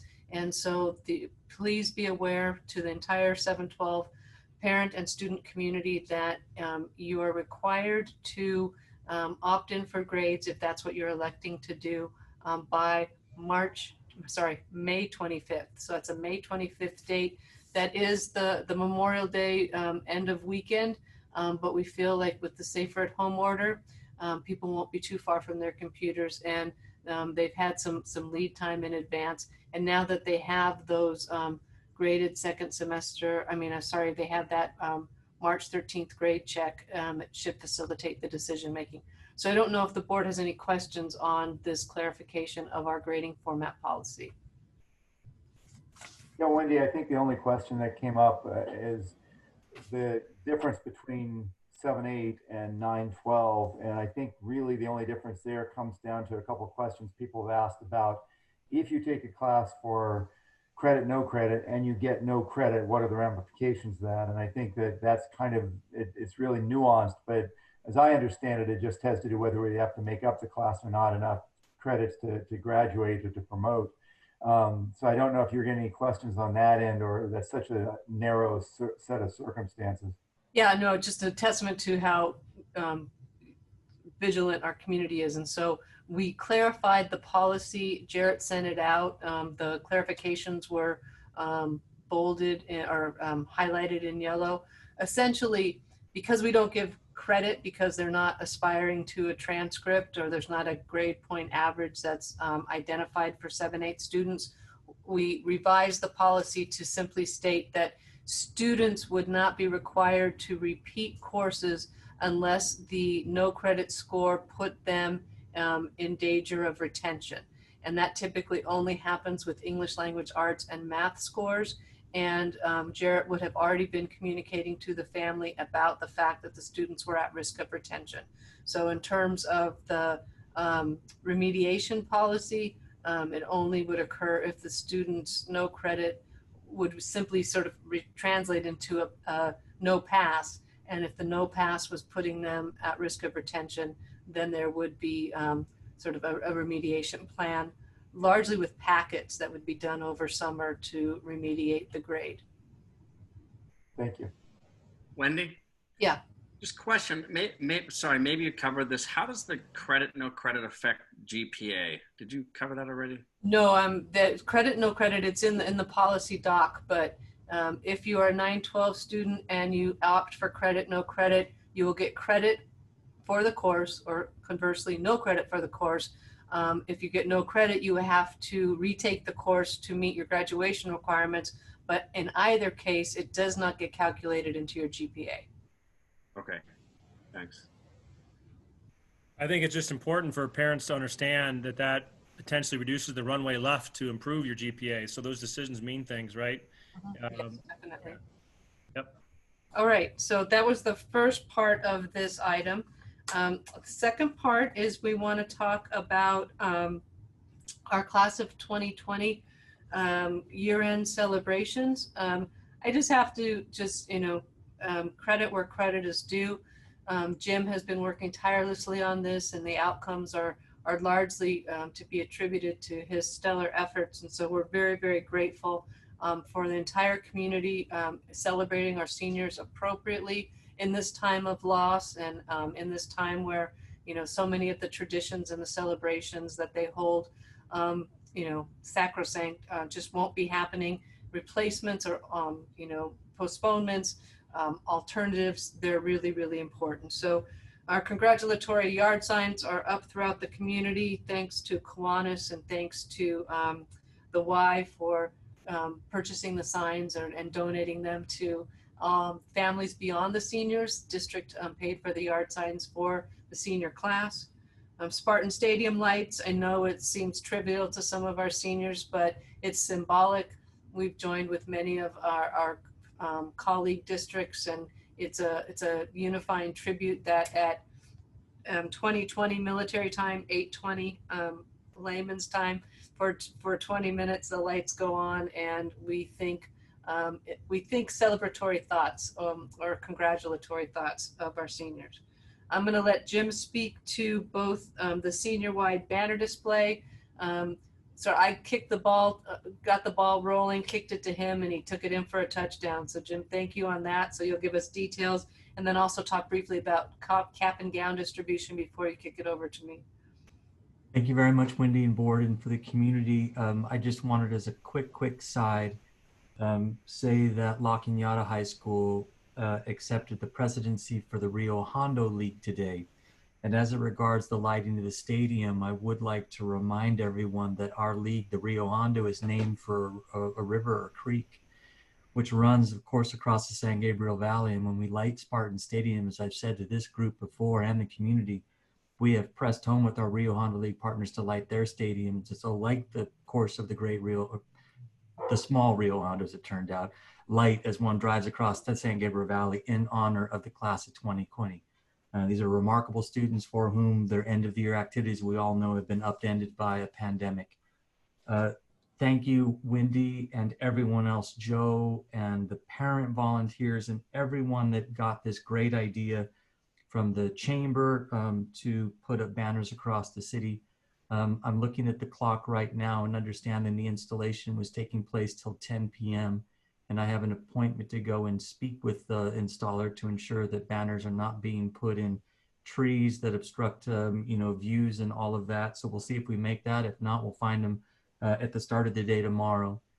In the from the western end of town at Pickens Canyon, which is by the car wash and Soul Market and across from the 76 station, as La Cañada, transitions to La Crescenta, all the way down to the very last non-wooden light pole on the eastern edge of town by St. Francis, right before Michigan Hill, you'll find Spartan banners. The first two that went up for Jason and Max were done, as were already shown by Jamie when Joe requested earlier outside of McDonald's, and they continue to be installed until this very hour right now. And I've been receiving texts across the night about the delight to kids who found their poster and are taking pictures. We're going to work on a social media campaign where they're, share with those posters, and we'll put that up on Instagram at La Cañada High School for everyone listening. And so we're just super excited that, thank you for everyone that's contributed, and excited for our graduates that they. Pat DeChellis and Mark Alexander too. Absolutely, everyone at the city that just helped. Mr. DeChellis and I, in fact, actually walked and drove Foothill to identify by light pole after light pole, 2 on this one on this one, none on that one. It was delightful to see the particular strong blossoming of signs in and around Charlie's 76 station at Foothill and Alta Cañada, which was our distribution point. So just thank you, the town who came together to make this, and everyone that's hearing my voice that will drive up and down Foothill, of course, safely driving, noticing out the corner of your eye of who you're driving past, because those are the awesome Spartans of the class of 2020. Socially distanced driving. Socially distanced driving. In addition to that, we have really worked well with our Jostens partners to ensure that we have caps and gowns for our graduates. And we've organized a socially distanced, responsible drive-through textbook return, LCUSD owned Chromebook return, and cap and gown pickup. And that's going to take place this coming Friday, the 22nd. The front half of the alphabet, last name students A through M, will come to campus from 9 a.m. till noon. They'll come in the northern entrance to campus, and they'll drive past one of, we anticipate, 3 or 4 stations, handing their textbooks through the window to a masked and gloved staff member who will check them in real quick, and they'll drive to the next station and hand in the Chromebook. And then the final station will be the cap and gown pick, where we'll have it all organized alphabetically with enough staff to quickly transition this. Please, please, Spartans, stay in your cars, wear your mask, be safe, keep it distance, but come and help us get the textbook collection back, so that when we hand them out to future students, they've been in our possession for the good part of over 6 to 7 weeks, and we're handing back books that are, we know, free of any, going from one hand to another. So we're looking forward to seeing our students. We've invited the staff, of course, to stay at distance. It is a certain challenge that I think everyone can empathize with, parents and just everyone that knows our students. We want to invite the entire town to come to campus, but that would be a large group gathering, which of course is prohibited to us by public health and our attempts to help continue to flatten the curve as it regards COVID. And so we're going to have teachers come, and we're going to have staff members that are there to cheer the students, and we're going to just continue to honor them. Thanks to Wendy, City Manager Alexander, and LA County Supervisor Barger, who have really, really gone to the mat for our kids, trying to organize. Can I give the update on this? Oh, thank you. I'm sorry, Wendy. My apologies. We have been working behind the scenes with the board, and we've also been working behind the scenes with public health and with legal counsel. And so as of last week, we had decided that we could not responsibly move forward with the car parade. We had a statement from public health and the Los Angeles County Office of Education that was adamant in the fact that public health, the order does not allow any exemptions for graduation gatherings of any type in order to limit the spread of COVID-19. This means all in-person graduation ceremonies, including the use of the cars for drive-in celebrations. So we had that. We also had a legal opinion that said if you invite people out of their homes, it was in violation of the order. And so with our board members in agenda planning, we decided that we couldn't go forward with that. So we met with a group of senior leaders via Zoom, Sarah Beatty, our ASB advisor, and Carl Geckel, one of our senior advisor. And it was hard news to deliver. We then went and we had to pivot again when this was exciting news. I got a call that afternoon right after we had talked with all of those groups from Mark Alexander. He had been advocating with Supervisor Barger. Rules have been being relaxed, not relaxed, but some of the safer at home orders have started to become a little bit more fluid and things like that. Very slow, especially in LA County. But we were told by Mark that Supervisor Barger, if we wrote an extensive plan, she would take it to public health and see what she could do. And we won't do anything if public health does not endorse the plan and give us the go-ahead. But we're working with law enforcement. We have the city's approved route. Jim and I have met extensively. We have a plan. Our goal is by the end of close of business tomorrow, we will have this plan put forward, and we will get it to Supervisor Barger. We would ask families to sign a participation agreement that endorse civic responsibility and all of the social distancing requirements. So we're hopeful, but we still don't know. In light of that, we realized that if the car parade was still something that we were investigating and working towards and hopeful for, we had to get something else going, because we can't let the day go by, even though we're planning for the stadium graduation, have the 3 dates set aside for a postponement. And so Jim and I did extensive research. We found a company called Van Wagner. They were the ones that produced the NFL draft. They're very, very well recognized, and Jim's going to talk to you about what we're putting together so that we either have a dual celebration on graduation day, or we have this celebration ready to go for our seniors, absent the car parade, which we're still working on. Jim, thanks. Go ahead. Sorry, Wendy, real quick. Yeah, I was getting a lot of I got 4 texts today from parents about concern on the parade, and I was communicating, hey, I think it's dead on arrival. So this is wonderful news that we can pull it off. Let us know if you need help advocating for that. The point that the parents are bringing up was, well, isn't Pasadena still part of LA County? Because evidently Pasadena is doing something. You mentioned San Marino. So there's communities around us that have either put that plan in place or have said, you know what, we're going to make it happen for our seniors and deal with ask for forgiveness later. Yeah.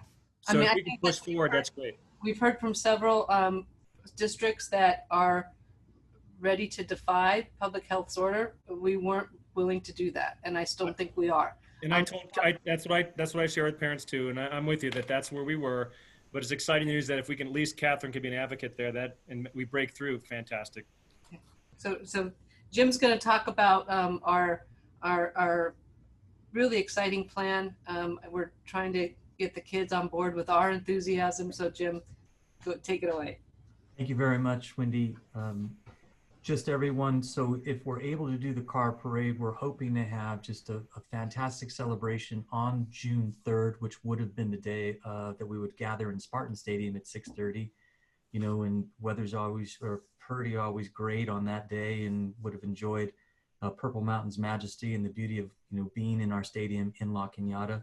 We're hoping that we'll have a car parade, as Wendy described, that will parade down Michigan Hill past members of the faculty that will be cheering our students and into the front parking lot. We'd ideally hope that would run between about 4 p.m. So everyone kind of hearing this, save the date, June 3rd. That's the day of graduation that would have normally taken place had school closures not been brought about because of the pandemic. And from about 4 to, let's call it 6 p.m., we hope to have our car parade. Because at 6:30-ish or so in the evening, we would very much like to debut for all friends and relatives, members of the class of 2020, near and far, this video celebration, end of the year senior celebration video. We've been loath to not call it a substitute graduation because it's still our commitment to hold a delayed stadium graduation that I addressed to the community and to the governing board, holding 3 dates for our plans A, B, and C, July 31st, November 24th, and December 22nd, all as an attempt to have a stadium graduation. But the Van Wagner video celebration is going to be terrific, and we're really excited about it. And Wendy's already shared kind of some of their more recent, kind of TV accolades of publishing the virtual NFL draft. I happened to catch a little bit of that episode. I thought it was very well done. And each of our students are going to be given the opportunity to design their own really virtual walk across the stage, by which we mean they'll each be given a slide that can include a 10-second video, a photo collage, or a still photo, perhaps in your cap and gown that you're going to pick up on Friday the 22nd in the car line that we're establishing for you graduates. And then maybe include teams of which you are a part, clubs of which you are a part. So students will have that ability. We want them to film it horizontally, so the cell phone looks like this for uniformity of production. Everyone's going to get a production guide from me in an email that they can expect this evening before we close business here at LCHS. And we're going to put all of it together in a terrific, what we anticipate is a 90-minute or so show that will debut on YouTube, on the district's YouTube channel on June 3rd.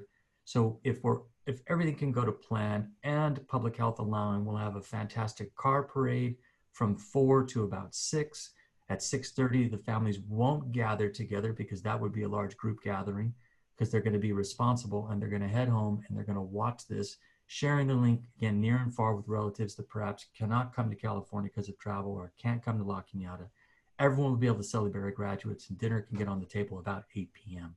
And there's social media. Indeed. And we need our students to get excited about producing this and making this fantastic. The people watching will be able to contribute congratulatory comments via a live social media interaction through prominent social media apps like Twitter. And so if anyone has seen, events of this kind, my touch point is, a New Year's celebration on prominent news networks where people can tweet in, kind of celebratory remarks. It's that same idea. And in addition to all of that, then as I've said already, we're hoping that we'll still be able to come together in Spartan Stadium. So I want to thank everyone that's been able to contribute to these plans, to students and staff leaders at the district here at this site, and again in our ASB for helping us bring this about. We've had the opportunity also to host a series of distant meetings through Zoom and Google Meets. I'm including the Zoom class-wide Class of 2020 meeting link that we had on Friday at 4 p.m. this past Friday, where we shared a lot of these plans. Okay, any questions for Jim? Okay, thank you, Jim. I don't know if you're gonna head up to the meet with the banners hangers, but yeah, you said 9:30. It's close of, you're sending stuff out close of business. So what's close of business there? Midnight? Thanks for all you're doing, Jim. I'm told by Deputy Mateka that I have an allowance in these next couple of days to the curfew rule and La Cañada. So if anyone sees me up on foot in a few minutes, you'll know why. Well, good luck. Let us know what we can do. Great job, Jim. Thank you. Thanks, Jim. And then finally, I just want to, I know that there have been a lot of inquiries to my office and to governing board members about what is our reopen plan. And I think that the first thing we all have to recognize is that part of the reason that we have been successful, over the last 2+ months is that we have a commitment to making data-informed decisions, making iterative decisions, and we'll continue to do so with our reopening planning. But as we wind down this school year, our major focus will be on our plan to reopen the 2021 school year. So within the next week, a survey should go out to families. It'll begin our dialogue and begin our data collection on the reopening of the school year, asking families, about their, their interest in continuing distance learning, their interest in site attendance, identifying the restrictions that would take place with site attendance, likely reduced schedules, likely no cafeteria except maybe grab and go, limited or altered recess break, cohorts of 10 to 12, and some of the learning that would happen on site being remote learning. So creating a survey that allows families to weigh in initially so that we can begin staging our plan. And we're pretty convinced that, that plan will change over time. We'll get more direction from the state, more direction from the county. We will engage with, best practices dialogue with our peer districts. But once we have that initial round of data, we will continue to serve families because family input will probably change. And so we'll continue to get updates. But that data will allow us to begin planning a schedule, planning on how we might load classes, identifying health protocols that we'd need to take place, identifying cleaning protocols, begin our inventory and purchasing of PPE, personal protective equipment, and then critically bargaining the effects of working conditions with our labor association. So all of that has to happen between really now and the beginning of August. There's a lot of work to do, but we're on it, and we will continue to communicate with our families. We are anticipating forming 2 committees, an elementary reopening committee that would consist of cabinet, principals, parents, teachers, and board members, and a secondary reopening committee, because it might look different, elementary and secondary, consisting of the stakeholders, the same groups that I just mentioned. So those, people who surface to serve on those committees would need to make that commitment over summer with relatively frequent meetings. But then we would use those people to help gather data and communicate out, iterative planning, ideas and just to collect feedback and build consensus. So that's where we are with our planning, and lots happening. There's a forum on Thursday with the State Superintendent of Public Instruction. He's holding a webinar and a Zoom with the superintendents throughout the state. I'll be attending that. We're talking, I had an email exchange today with Alex Chernis, the superintendent of Palos Verdes Unified School District, and they're largely where we are in terms of planning and thinking on all this. So good dialogue happening amongst and between districts. So I don't know if the board has any questions on that. Just thank you, Wendy, for the thorough review, just for our seniors, our students, but also in preparing for what's coming in the fall. Thank you. And I just want to score, there was some chatter going about our local social media channels that had already been decided that we're not coming back until January next year. And I think maybe you can just say that that's absolutely wrong. No decision's been made. We're going to be onboarding the feedback from the surveys and all the other agencies and things like that. So no decision's been made. Can you confirm that? I can confirm that. We're knee deep in research, and I think I have probably 15 or 16 articles sent to me daily that are research based that talk about best practices. Board members have been sharing those, community members, parents, staff members. But we are doing our data collection, and there's also I think we need to go through these questions that Jamie's put forward, but there are also some guidelines that we anticipate from the state and some restrictions that may, if we have certain orders in place, there are restrictions that might curb some of our thinking, but those haven't been issued yet. So we're still in we're still in the phase where there are more questions than answers. Wendy? Yes. When will those two committees be formed? I think, probably they'll be formed prior to us breaking for, what summer vacation looks like, I don't know. But, my target date is to have those formed on or before June 3rd. Okay. All right, so just 3 comments. Oh, go ahead, Dan, sorry. I think one of the things that you just mentioned is really important to keep in mind, that there are more questions than there are answers. But the problem it leaves us is that no matter what plan we go with, there's a certain amount of lead time that's necessary to prepare that plan, as well as discuss it with the teachers and stakeholders and make sure we cover all the things. And it really does put you in a very difficult situation of trying to predict the future when no one can. So I think that I would ask our community to be somewhat patient with the process, because it is very challenging to plan for something when you have no idea what you're planning for. Yeah.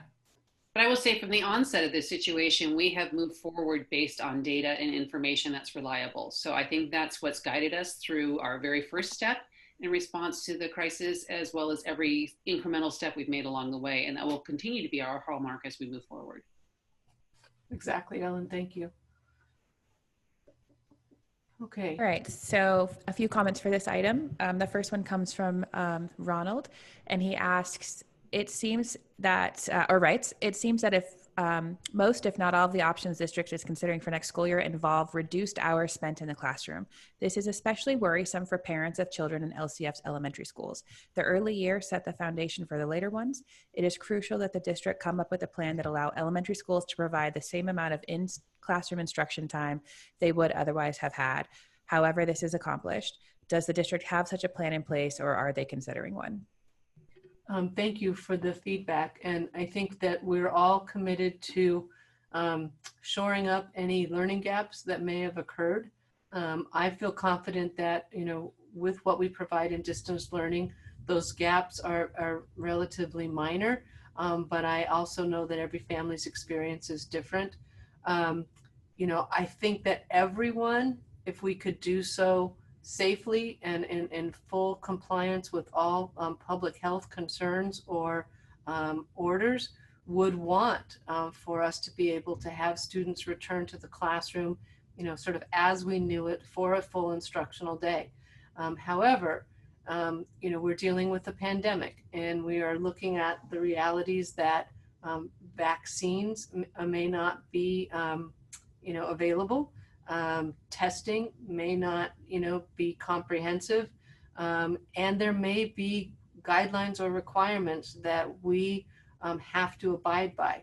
And if you're dealing with loading capacities that outstrip your facilities, you're then going to have to go to, either a reduced day, a staggered day, an AM/PM schedule.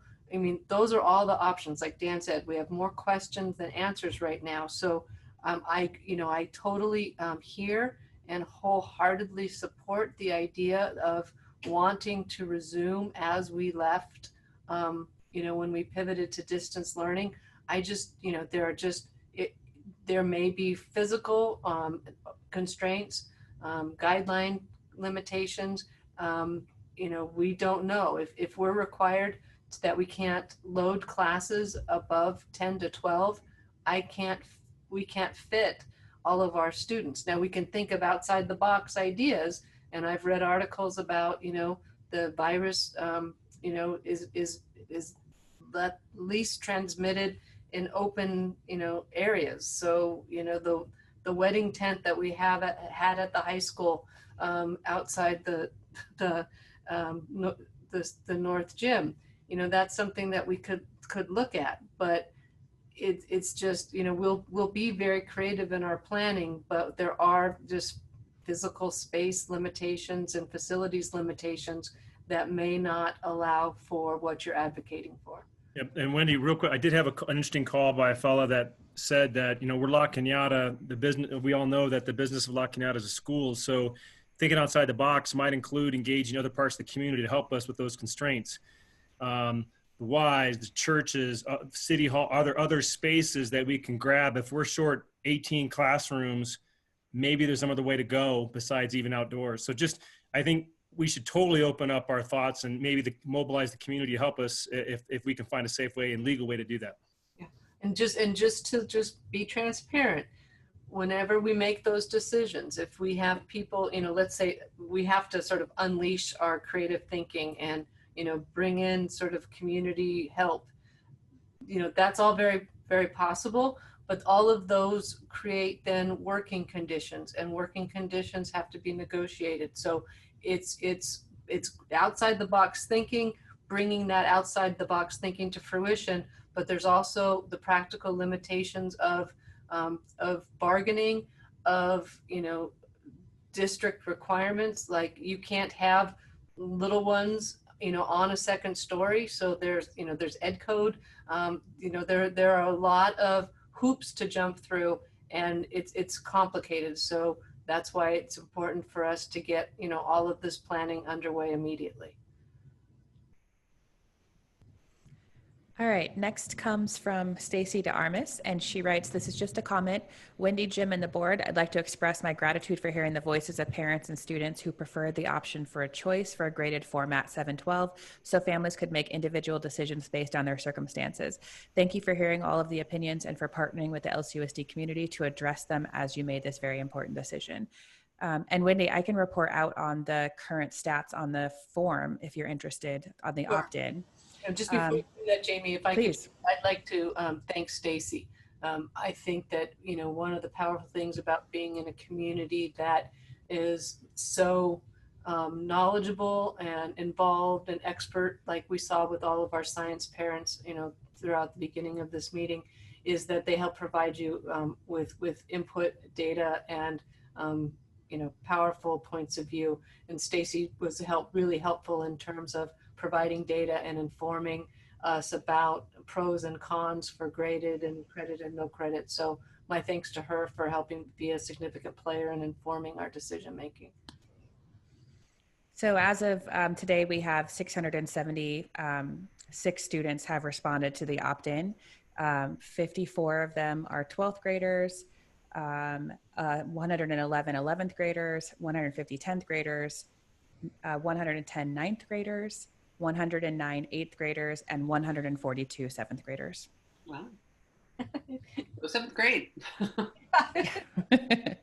And then our last comment, this is from Kelly McWilliams, and she was asking if she hadn't received the grade report, how did she get that fixed. So I already emailed her son's grade report. So if anybody else did not receive the March 13th grade report, please just go to help.lcusd.net and submit a ticket, and we'll get that to you right away.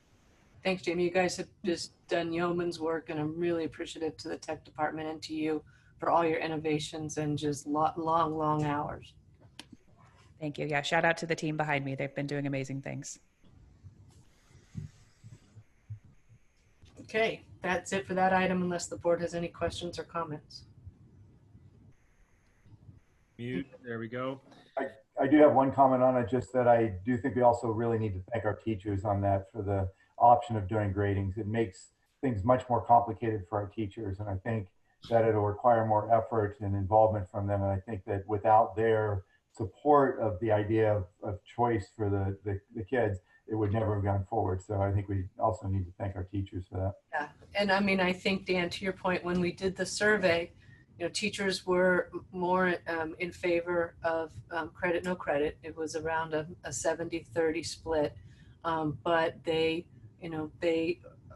showed just their commitment to kids and families, and as they always do,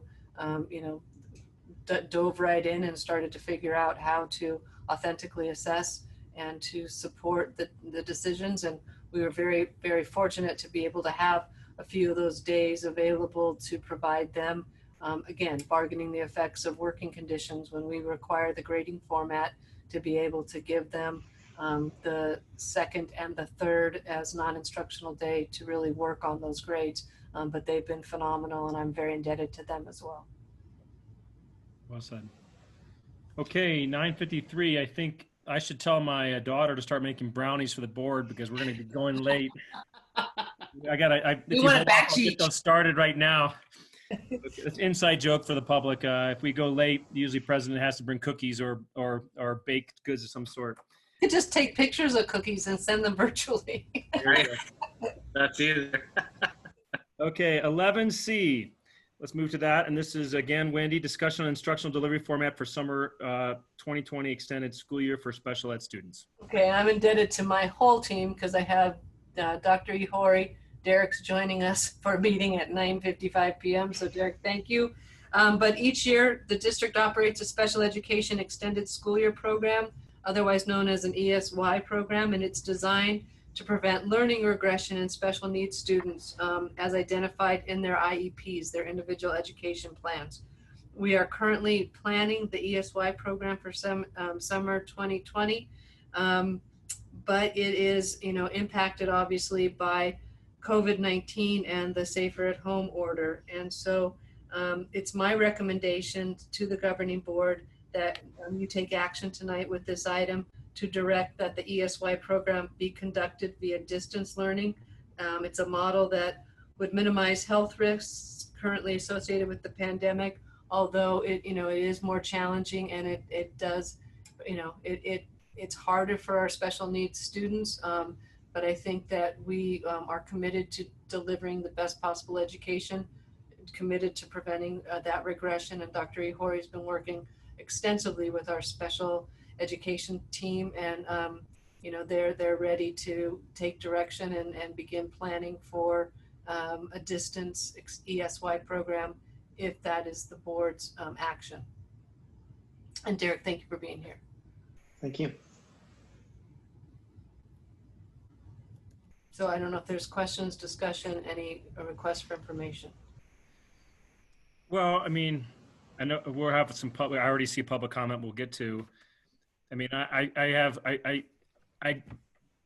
I'm not usually at a loss for words, but I can only imagine what those families are going through, right? With they're such in a box right now with no real great way out. And so I think we all recognize and appreciate that special ed requires a lot of face time ideally, right? And a lot of one-on-one or the time. And I don't know if there's what people are doing outside our district, because we feel like if we could give more time, if we could come up with a different model, we would. And I don't know if I support what we're trying to do here for sure, but I just bang my head against the wall sometimes thinking about other ways that we could be of service to these families. And it's hard right now given the constraints we're under. And I think we should be open to any out of the box solutions. And if people have them, bring them forward. But I trust our staff's trying to turn over every stone possible about what we can do. And that's not really a question. It's just a statement that I have a lot of sympathy and wish we could do everything we can. I'd support any recommendations that get us closer to a model that supports these kids and these families. Well, it's much like the comment we had from the parent in the previous agenda item about trying to get to a model that more resembles what is a typical school day, this typical school situation. We would all like to be there, but we just can't do it until we have the safety measures in place and the risk mitigation factors in place to ensure that students are safe, staff are safe, and we're just not there yet.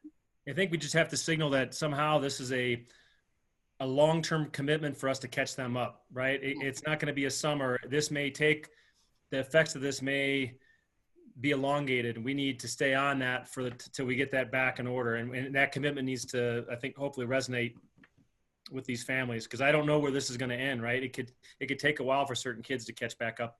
Well, I think it also indicates that parent-school partnership is more important than ever. Yeah. Brent, you raised your hand? Yeah, Wendy, how many students typically participate each year, each summer? I'm going to let Derek field that because he has more sort of exact data. So typically we run a 4 to 5 day a week program. The specifics as far as what kinds of services and how much service that a student receives is determined by the IEP team. So extended school year is actually intended to prevent regression for those students whose disabilities are so significant that they would take a much longer period of time to be able to recoup lost learning than typical students. So not every special education student receives ESY services. It's only for students who meet that particular criteria and who are designated as requiring ESY by their IEP teams. Derek, do you have a rough number that you're seeing in your planning so far? Who have ESY on their IEPs. As you identify, sort of we're engaged in hiring and paraprofessional support and all of, I know you've shared spreadsheets with staff. And so, I mean, as a rough population number, do you have a sense? Well, we have 111 students. As far as the staffing requirements go, it appears as though we'll need the same number of staff as we typically have, perhaps a couple less. A lot of it depends on how many students will actually participate in ESY. Many students typically will qualify for ESY, but parents will elect not to have their students participate because they might have vacation plans or feel as though their children need a break. In this particular situation, we're not particularly clear how many parents will take advantage of the ESY services. And so we'll kind of see. If the board approves the distance learning situation, then we'll be sending some information out to parents as far as what the ESY services will look like for their particular children. And included with that will be a Google Forms survey so that they can let us know whether they're going to be having their child participate, so that then we can start making staffing decisions. Great, thanks. Thanks, Derek. And to, echo Joe's sentiments, this is not a decision or a recommendation that's made lightly. We understand that, sort of what would be optimal would be sort of, the physical presence at the school sites with the, service providers and the teachers and the direct instruction. We're working on trying to create virtual or distance learning models that are as equivalent to that as feasible or as humanly possible. But it's, we all can recognize that it won't be the same. But I think that for planning purposes, we needed a decision, now so that we can provide the most effective program possible. And we do have that partnership commitment with all of our special needs families. And it's a long-term commitment. Well, I support this short-term thing you brought to the board in terms of the summer and the ESY program. So I think we have to do everything we possibly can for the group of families and students. So I know there's a public comment we want to get to, unless the board's has any other comments. Okay, Jamie, why don't you go ahead? I saw one a little bit ago. I'm not sure if more came in. Yeah, just one. Let me pull it up for you. This one comes from, I believe this is, Deborah Gendron. And she writes, "Thank you for taking my comment. Even with the distance learning at its best, I'm concerned we're falling short of what could have happened in the final 3 months of a regular school year. Our children are experiencing less than the excellent standard they experienced before all of this. They've received fewer instructional days, and the early days of distance learning lacked efficiency. I'm concerned in particular with the children with special ed services who are transitioning to high school, but similar arguments can be made for those who are promoting to 7-8 from elementary school. There are quite a few students with IEPs due to learning differences such as dyslexia who are now advancing into high school and commencing a completely general education program with the ultimate goal of attending a 4-year college or university. I'm concerned about deficits that have built up in the last 3 months and how to be sure these students are prepared for their new general education immersion. My fear is this: as the new school year begins, all teachers will be faced with students who are a little less prepared than previous years. I can imagine the tempo at the beginning of the school year will be a little faster as the teachers try to make up for lost time.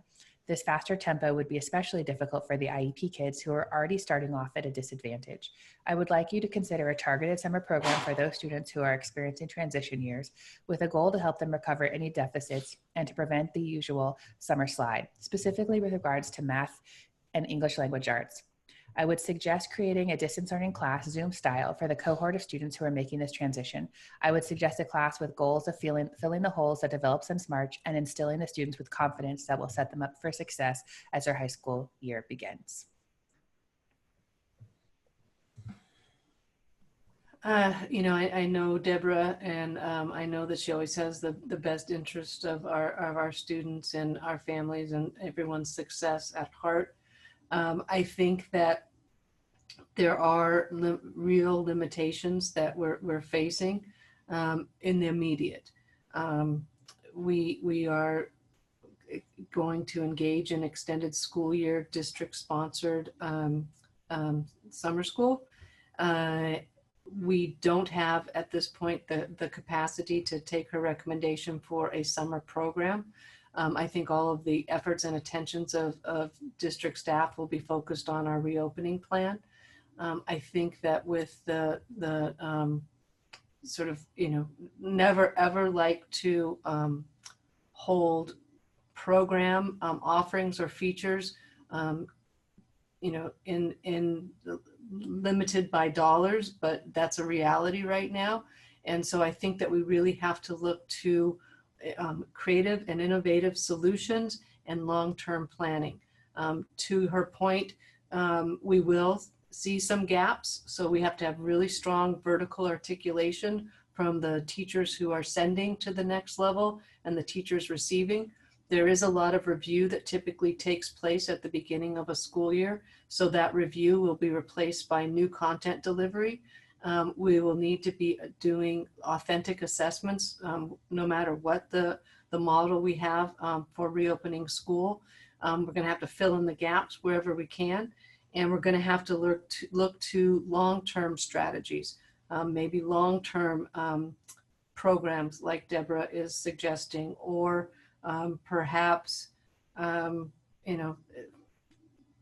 extended, if you extend the school year, you're going to need to pay teachers. You're going to have to bargain it. There isn't going to be the money, but perhaps there are alternative solutions. We don't have, again, we have more questions than answers, but we have the commitment from a fine group of administrators, an excellent group of educators, and parents who are committed to their kids, and kids who are really committed to their learning. So I'm going to just say that we remain determined that we'll recover fully from any negative impacts that have happened over the course of our distance learning period, and that may continue with whatever the model is for opening.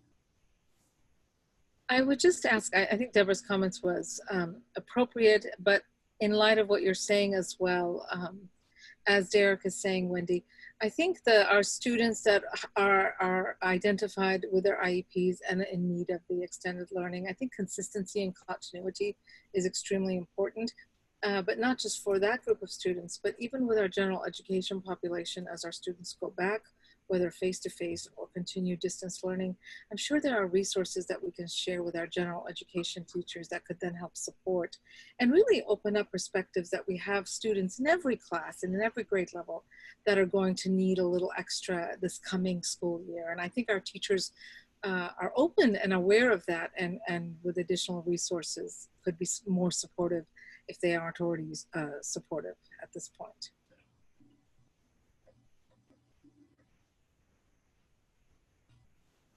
Okay, so thank you, Wendy. Thank you, Kaiser, Jamie, and Deborah on the comments. So I think at this point, I'd like to see if we have a motion to approve the recommendation as stated.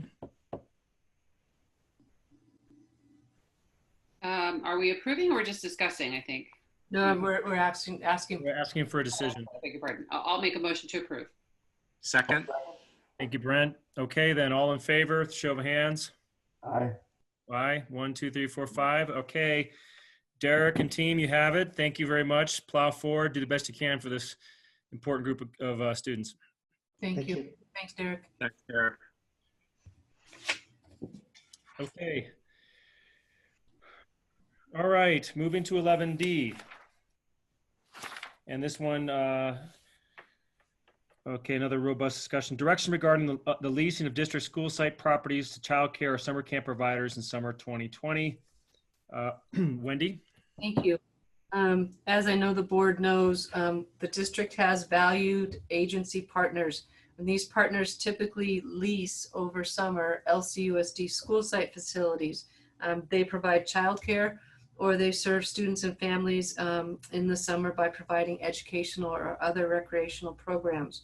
Several of these agencies have made decisions not to hold their programs this summer, like the Assistance League and their elementary and 7-8 summer school program, or some have decided to move their program to an online platform and offer their educational services via distance learning, like our partners, LCFEF and their summer school for 9-12.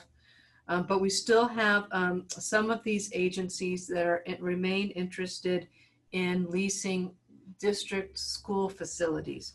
There are implications and consequences to us deciding about these leases. The Safer at Home order continues to exist in the midst of the pandemic. A decision to lease our school site facilities. Also, it's important to the leasing agencies for us to make a decision because they have to plan, program, and engage in enrollment practices, but there are concerns for us. You know, to make these decisions in advance of a clear path forward for our reopening, to, you know, also, you know, sort of allow them to pilot programs, you know, before we're fully aware of the direction that we're heading. All of those give us caution to pause. And so the recommendation here for the board is to delay a decision with regards to those leasing, to those interested in leasing our properties. We recognize our civic responsibility and our community commitment to childcare and to sort of helping reopen the economy. But I think that it's important in terms of our own interests as a school district to defer decisions and to revisit such a plan in June for the possibility of allowing for those leases potentially in July. And maybe you can explain, Wendy, to everybody that's listening, what is the scope of what they're asking for in terms of use of our facilities, indoor, outdoors, et cetera, feel? I mean, there's some nuance, some important components to that, what they're asking for. Well, I mean, the three agencies that are most prominent are the Child Educational Center, that runs some of its outdoor or elementary age summer programs at our elementary sites. They would be, you know, they can only use the rooms that they're licensed to use for their program. And they're also engaged in social distancing requirements. So I believe in our conversations with CEC, if we were to allow them to run their program at Paradise Canyon, they would be able to accommodate with social distancing requirements, approximately summer care, child care for 30 students. They've asked if we could extend that and also lease to them LCE. LCE has a smaller licensed footprint for CEC. So potentially there would be about 20 students. So we're talking, you know, 50 students in total. The WISE program serves more students. It's more of a recreational program, but they also have an interest in renting our school site facilities for their program. And then at the high school, the Spartan summer camp, the sports camp that's operated by Tamer Hill, has also had an interest in a decision from us regarding potential lease at a school site.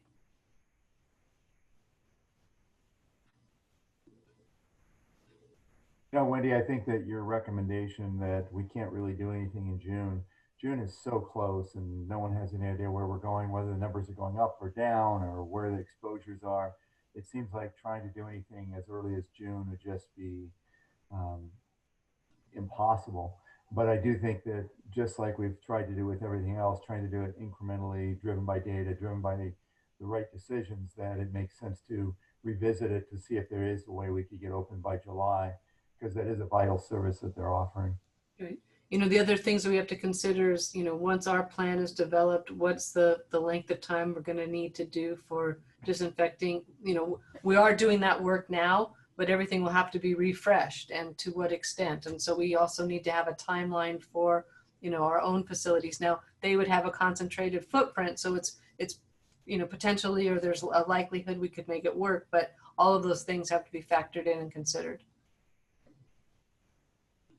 Well, and I think the county recommendation presently isn't until sometime in July, right? It's early to mid-July in terms of opening, potentially opening. I think that you know, there's a recommendation for childcare to reopen, you know, following social distancing guidelines. But in terms of the safer at home order, I think that is anticipated to be in effect likely through June, but they haven't. It's, you know, it's all those pillars that Newsom references. Right. The counties are referencing. Once those identifiers are met, then they start to sort of, you know, open in stages. I think there was an update from Dr. Farrar today to the Board of Supervisors where she clarified that their goal is to try and reopen things more by July 4th. So I think that's kind of what they're now shooting for, which would be consistent with your recommendation. And I just think we're going to, you know, over the course of the next several weeks, we're going to learn more and more. I would agree. So on this item, we are asking for action. And so the board would be taking action to direct staff to bring the item back at a June meeting for, you know, deferred deliberation. Yeah, nothing says, I mean, it may. Sorry, Dan? I just said I moved to adopt Wendy's recommendation. Yeah, I think things are moving so fast. We could find ourselves talking about this as early as the next board meeting. So we have 2 meetings in June that we could potentially pull a trigger on a change in course. So, okay, so Dan has a motion. Do we have a second for Dan's? I second. Thank you, Ellen. Okay, then all in favor for supporting the direction that Wendy's laid out for our leasing partners? Aye. Aye. Brent? Okay, all right. Well, then let's keep an eye on trying to, if we have to, in agenda planning, we have a shot at pulling that forward before July, even if what's the next meeting? It's June, the week after graduation? June 9th, I believe. Okay. And the other thing is that even if we, you know, said we could open in July. The earlier we can make the decision, the more planning time they have. So right, because you got the July 4th weekend, and there's, yeah, it's clunky in terms of how fast they can move. So I agree. Let's try to do that if we can pull it off. And Mark and I will communicate with CEC and the Y, and we'll reach out to Tamer Hill as well, tomorrow or Thursday. So it's great to see this at the early June meeting. That'd be great to see it again. Yeah, telegraph that if possible, we would even entertain bringing it back as soon as possible in June. Yep. If the information's changing and incremental, like Dan's suggesting. Okay, thank you on that one. We have direction there. And now we're moving to 11E. Oh, I don't want to address this one. I don't know if I want to. Can we strike this one and delay it to Absolutely. Absolutely. Yeah. All so right. The last thing you want to do is go on from this to a pool presentation. I'm sorry. Yeah. Start this agenda. All right. So here we are. We knew this day would be here. This agenda item would be here. But anyways, let's move to 11E, presentation by governing board related to outgoing member Ellen Multari. And with that, Wendy, can you kick us off to this? So I'm glad I look tired, because then I just don't have to look anymore. Yeah. So I look tired, Wendy. It's 10:30. So I'll be a little formal here, just because it's hard. Mrs. Ellen Multari was elected to the Lockney Unified School Governing Board in November of 2011. She has given nearly 9 years of exemplary service to the students, families, teachers, and staff, and the administrators of the LCUSD. Ellen and her husband Al are moving to the city of Palos Verdes Peninsula. Sadly, she will be resigning her seat on the LCUSD governing board, since she will no longer reside within the district boundaries. We are deeply indebted to Ellen for her 2+ terms of service. I wish this meeting was in person so that we could bestow the traditional flowers, plaques, and hugs. But in lieu of that, we have tonight a virtual tribute via Zoom. Oh dear. All of this is in our effort to express our profound love and gratitude to you, Ellen. So thank you.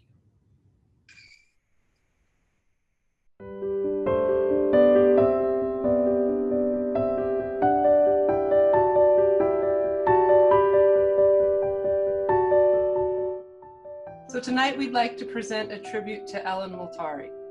Ellen, on behalf of your governing board colleagues, past and present, and the cabinet, we would like to thank you for your nearly 9 years of tremendous service on the governing board of the La Cañada Unified School District. Personally, I will miss your leadership profoundly. I became superintendent in July of 2011, and you were sworn in at the December 2011 meeting. So we've been on this journey together, and no one knows it better than you. You are a leader of great strength and character. Your intelligence always shines through, as does your keen ability to assess and analyze problems and always find the best solutions. Your humor, quick and sharp, has provided comic relief and levity just when all of us have needed it most. You are kind and compassionate, dedicated to our students, our teachers, our staff, and our families, and selfless with your time and energy. Ellen, this tribute could never adequately convey our gratitude. Everyone on this Zoom screen here wants to share their respect and admiration for you. And we know the district community wholeheartedly joins us in these sentiments. For my part, I will treasure our time together. You have provided me with the guidance I needed as a boss, the insight I needed as a colleague, comfort as a sister, and kindness as a friend. Thank you for giving so much, caring so expertly, and acting so wisely and graciously. With me on this tribute are as follows. If you look at our sort of montage of people, we have Jamie Lusatter on cabinet, Susan Boyd, a former governing board member, Kaiser Puglia, a current governing board member, Anna Eastwen, who is a cabinet member, Brent Cusick, a governing board member, Mark Evans on cabinet, Joe Radabaugh, governing board president, David Segal, a former governing board member, Scott Tracy, governing board member, president when you came on the board, Andrew Blumenfeld, former governing board member, and Dan Jeffries, current board member. We've prepared for you tonight an acrostic poem, each letter of your name providing one element of the amazing board member we know and love as Ellen Multari. So E is for ebullient. That describes my dear friend and school board mentor, Ellen, who I've learned so much from the last couple of years and enjoyed working with and will miss dearly. L is for the light that Ellen brings into all of our lives. L is also for laudable because Ellen, you are truly deserving of praise for all that you have done and continue to do for your community. E is for extraordinary. It's been a pleasure to serve with you for the past 5 years, Ellen, and your contribution has been truly extraordinary. N is for natural. You are a natural leader with an innate gift and talent that all could see from the first day you were sworn in back in 2011. The community will miss you, so will I. M is for moxie, the attribute of being able to face difficulty with courage and spirit. And Ellen, I don't know of another person that has as much moxie as you do. I will miss you. Well, I won't miss you because we still hang out. Which leads us to you, unforgettable. Ellen, you are truly unforgettable. L is for love because it's clear that everything you do stems from your love of the staff, teachers, and students of La Cañada. T is for tough, Ellen, especially when it comes to doing what's right for our kids, and also especially when it comes to making sure that our success is intentional. A is for articulate.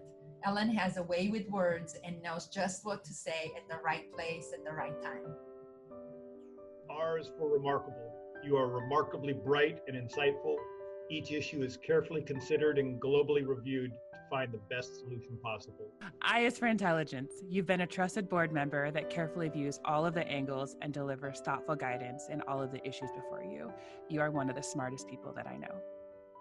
And so, Ellen, on behalf of all of us and our entire LCUSD community, we would like to say thank you and we love you. Thank you, Ellen. Thank you, Ellen. Thank you. We love you. Love you. Love you.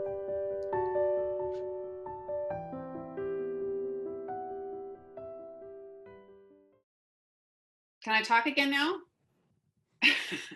No, we also have something else for you too. Hold your thoughts. Do we have a picture of our, we joined together for a gift as well. Jamie, I'm not sure if we have that slide. We do, yeah, Jeff's grabbing it. There you go. Oh, wow. So Ellen, please enjoy this gift from the board and cabin as a token of thanks for your contributions and friendship. We're all so excited for you now in your new home in Palos Verdes and the new chapter that you're transitioning to. However, no ocean view home is complete without a great telescope to take in all the amazing views. So this Barska telescope should fit the bill and will be delivered to your new home soon. Wow. All the best, Thank the governing you. board and cabinet. I will tell you, there are all these COVID-19 cruise ships parked outside our house and I can't spy on them very well. Well, you have plenty to look at, all the way to Catalina and back. That was amazing. Thank you all. I can't believe how you managed to suss up all these people and I'm just so glad I didn't keep Schufelt as my last name, and I don't know what you would have done. You find so many more people. I was kind of dreading this portion of the meeting because I thought, okay, then we go to this portion of the meeting, then we go on to everything thereafter, but you made it just really beautiful and heartfelt. And I really am so remorseful that I'm not with you all in person, because having been on this role has been something that has enriched my life in a way I never really anticipated. And I thank you all. I thank you all for those with whom I served in the past, with whom I serve presently, and mostly for Wendy and her staff for giving me the opportunity to have enriched my life in a way that I really didn't expect. You know, kind of unexpected things that come in your life midlife.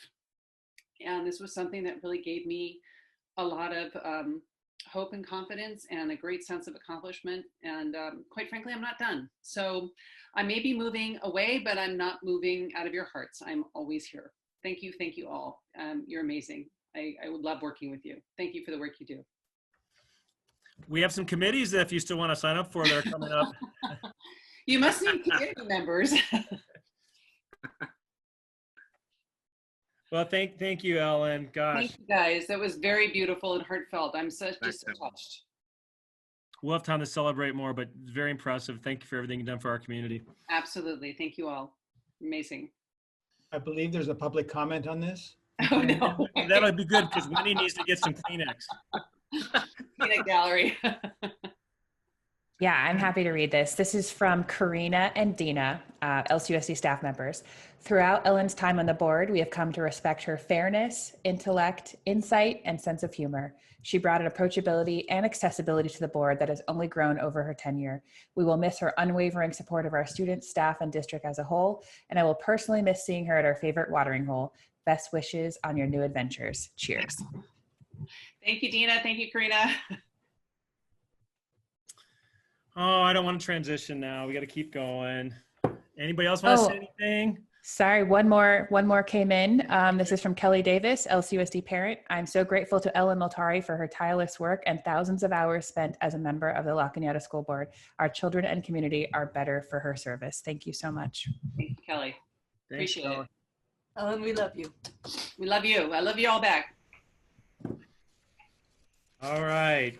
Okay. Well, now we have to think about the other part of this, the impact of this change. Besides losing a great board member, we have to think about how to find a replacement. We have a lot of important business to do the rest of the way of this school year. And so that takes us to 11F, which is our process and direction for filling this unscheduled vacancy for Ellen. So let's transition to that. And Wendy, I'll turn it over and we'll communicate what our plan is to replace Ellen.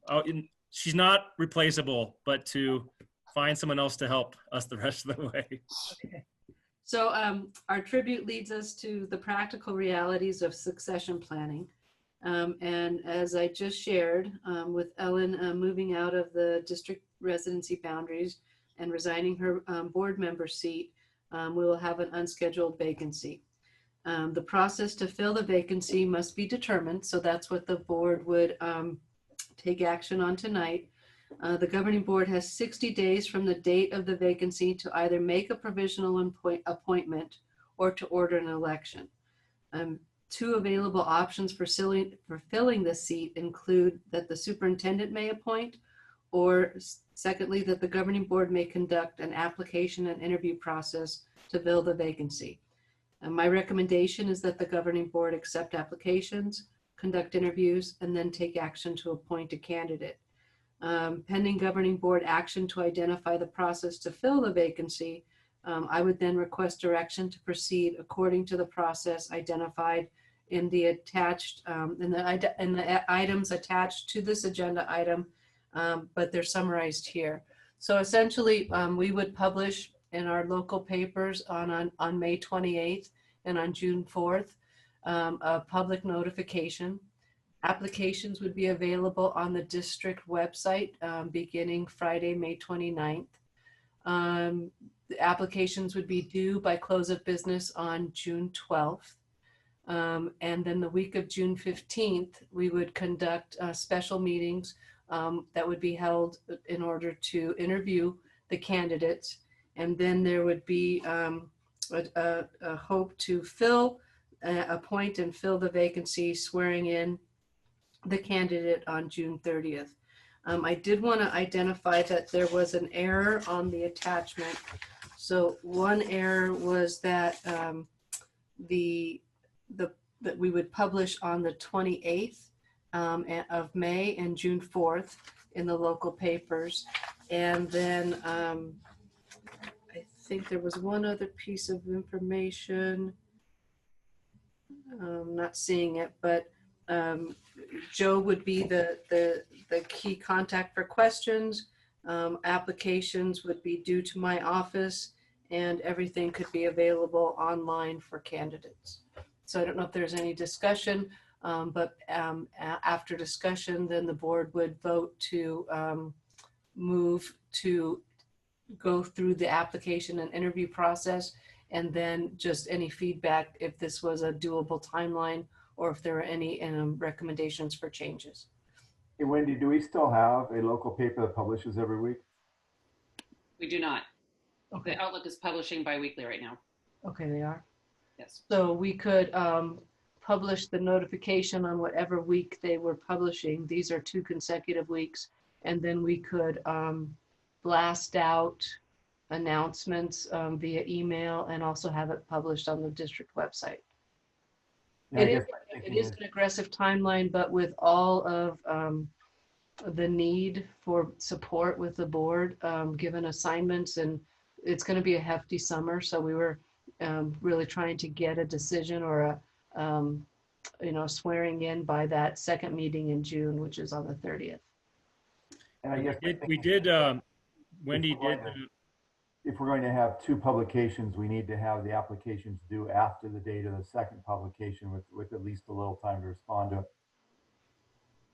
I mean, I don't know, does the board feel like there needs to be 2 public notifications in the papers? No, is that a requirement under the Ed Code?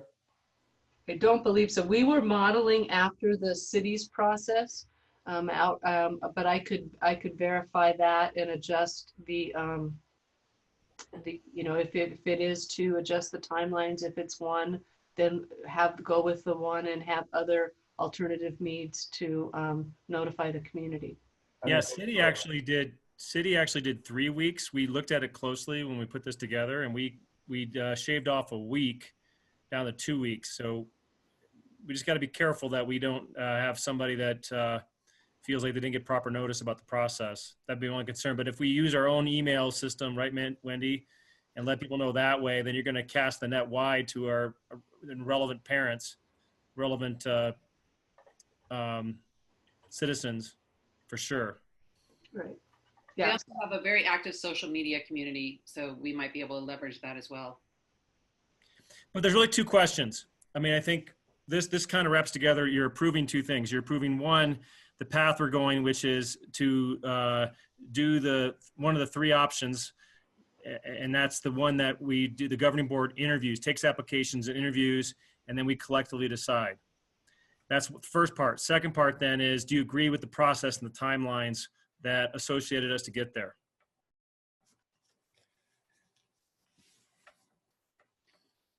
I do think that the timeline is fine. I do hear what Dan is saying about the June 4th. We do have a lot of opportunity to communicate in various ways and through a lot of our constituent groups that could get the information out. So I'm not really that concerned about getting the information out. And as Ellen, you mentioned, we do have a very active community on social media. So I think that would be sufficient in trying to get information out. We do have a lot going on this summer. So I think the quick pace is relevant and important right now.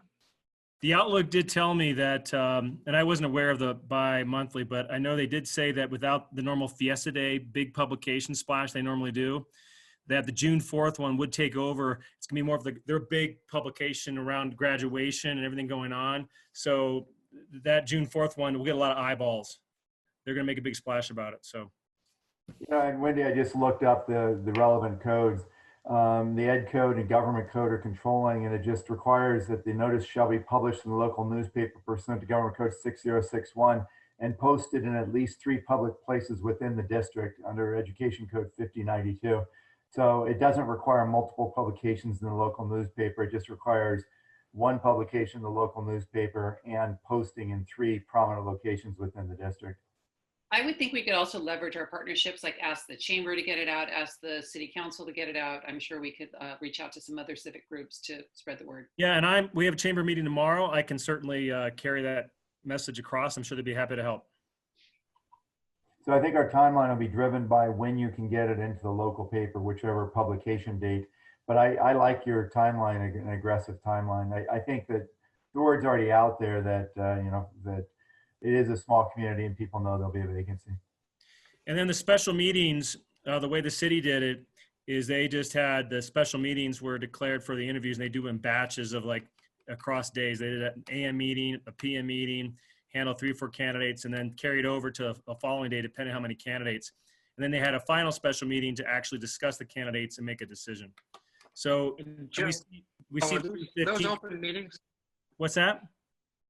Are those open meetings with the interviews? Will those be public meetings where the interviews take place? Well, I know that the press was there, but I don't know if the public is allowed.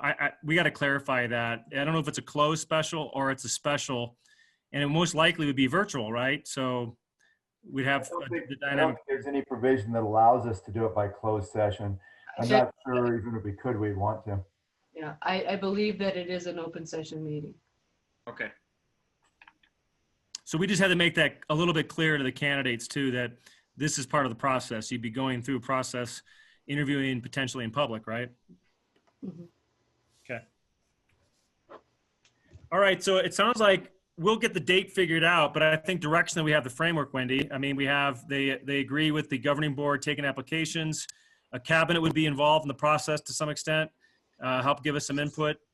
And then, but follow these timelines. Sounds like we're pretty much in sync. Yeah, I mean, there is an action item to approve the process. Yeah. Okay, so then let's do that. The process, you basically, we have the process laid out, I think, to the degree we need to. So I do have a motion to adopt what we've laid out. So moved. Joe, we have 2 public comments also. Okay, thank you. Let's go for it. Okay, the first one is from Kelly Davis. I'm writing to you about the timing of the selection process for the new school board member. Is it possible to shorten the timing? Anyone who has been engaged in district business and would be qualified to join the board already knows a vacancy is coming up. In these extraordinary times, I hate to see your team down a person through the entire month of June. My suggestion would be, if you need to inform the community of the position, send something out via the constant contacts or other official school channels rather than another newspaper ad. Accept applications for 2 weeks until June 3rd, interview and provide a decision by June 2nd. I know that isn't much different than what you have, but I imagine having a 5th fully functioning board member by mid-June would be quite helpful. And then the second comment is from Yvonne Heron. Is there a word limit to the 3 questions for applying for a vacant school board position? I'd say you create a license to, I don't know, Wendy, I mean, anybody make your case. No, I mean, I don't think there's a word limit. What was the question as to whether the application can have a word limit? Well, what you didn't show, do you have a copy? I think the attachment showed the application and the 3 questions that were there. I don't think yeah, that's the question. Is that there any word limit within those 3 questions? I understand the question. Thank you. I don't think it's constrained. If people want to write a page. Doesn't look like it. Yeah. I think we would have an expandable box. Can I offer that this is a board that appreciates brevity, despite our 6-hour meeting here? Right. Okay. All right. So anybody want to take on Kelly's comment, Davis' comments about accelerating? I mean, I think what I heard last meeting were that we are a little bit concerned about going too fast. There's people on both sides of the issue, right? Finding the right cadence and getting someone by June is pretty darn fast given the circumstances. But there were some people that originally thought we were going too fast. So felt like we landed the right place, but does anybody want to entertain trying to pull forward even further? Well, I would just offer that I think there might be validity in doing a constant contact in advance of the June 4th publication date and have that be the 2nd date as opposed to the 1st. What do you mean? What do you mean post? So if June 4th is the first official publication date of the next Outlook, right? Okay. So that would be the first opportunity to be in the newspaper. But could that be our 2nd official notification and the first one be via constant contact? Constant contact, or either through, right. That's fine. Yeah. But you could post on the website, do the constant contact the earlier week, and the Outlook just sends a little bit broader to uncover anybody else that maybe didn't see it. Yeah.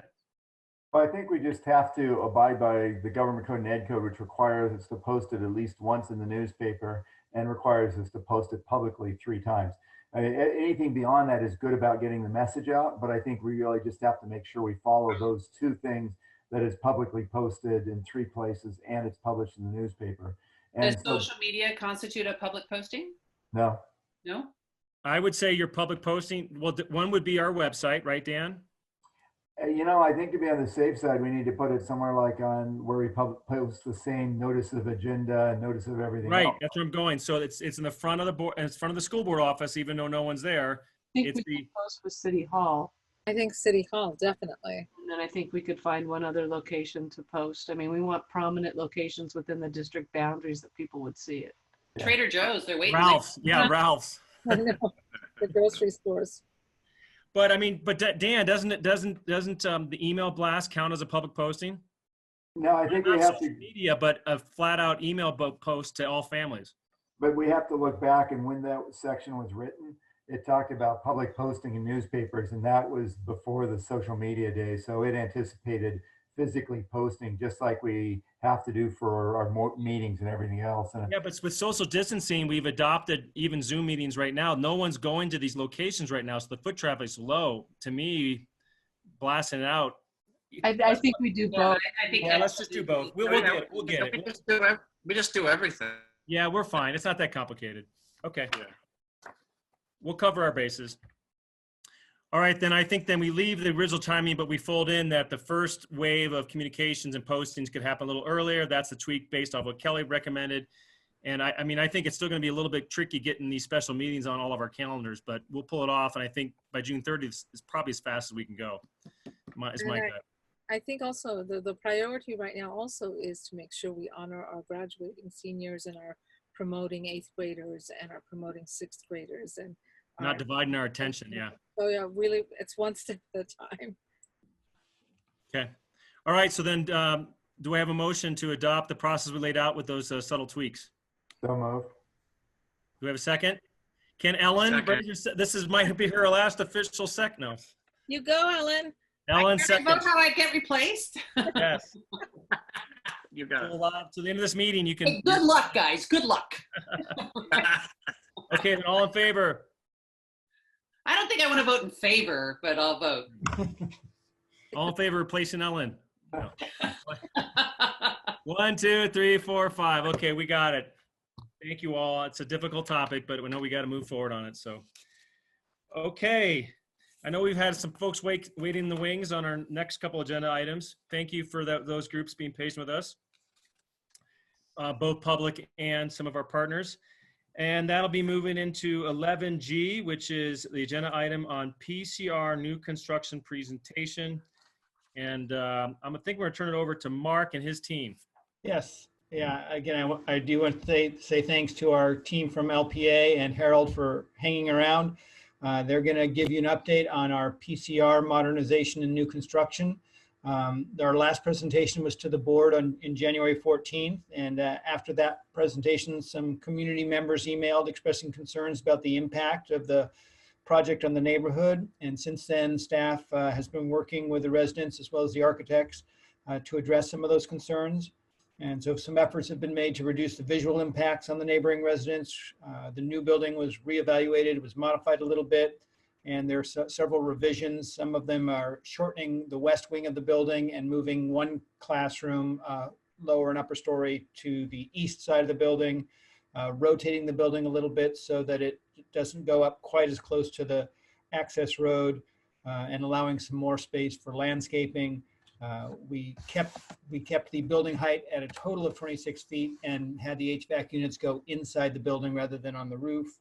We looked at the materials enclosing the building, which we changed to stucco instead of corrugated metal. We made sure the windows were obscure glass, so there was no visuals out to the neighbors. And then kind of enclosed the staircase with some metal screening. And then also looked at some landscaping improvements we're working on the western slope on the west side of the access road. So we have Casey Chapin, Rick Musto, Lance Hunter, and Nicole Maida from LPA who will kind of go through some of that presentation, and we'll be able to answer questions on those updated things. What we'd like the board to do is kind of give us direction on these plans, how you feel about them, and how to further develop and refine them as we move it further along in the design development of this project. Are we, do we have the slideshow then already, Jamie? Yeah, Casey was going to share his screen, so I was just waiting for him to get started. So Casey, go ahead if you want to. Ah, perfect. Thank you. He was cued and ready. Okay. Unmute myself. Can you all hear me okay? Yes, coming through. Great, excellent. Okay, well, thanks for the intro, Mark, and good evening, everyone. I'm Casey Chapin. I'm architect with LPA, and I'm the project designer for the Palm Crest Elementary Modernization New Construction Project. Here to share with you some updates, as Mark mentioned, from our previous presentation. Just to give a broad overview of the project again, the scope of work, this is the existing campus with the modernization buildings on the kind of bottom right-hand side of the screen here. So in the south, the buildings labeled C and D are the existing campus buildings. So part of the scope of the project is to modernize those classrooms. We also have a new parking and drop-off area to the east of that, labeled number 7. We have a new parking area to the north, number 6. We have some accessible ramping, labeled number 5 on the campus.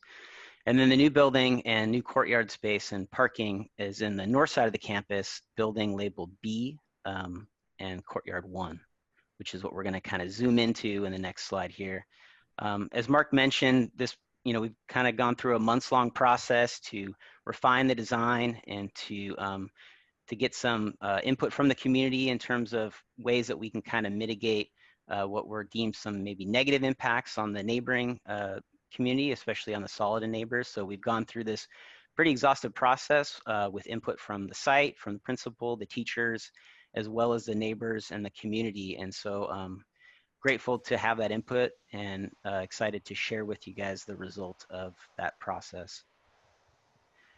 So we zoom into the new classroom building.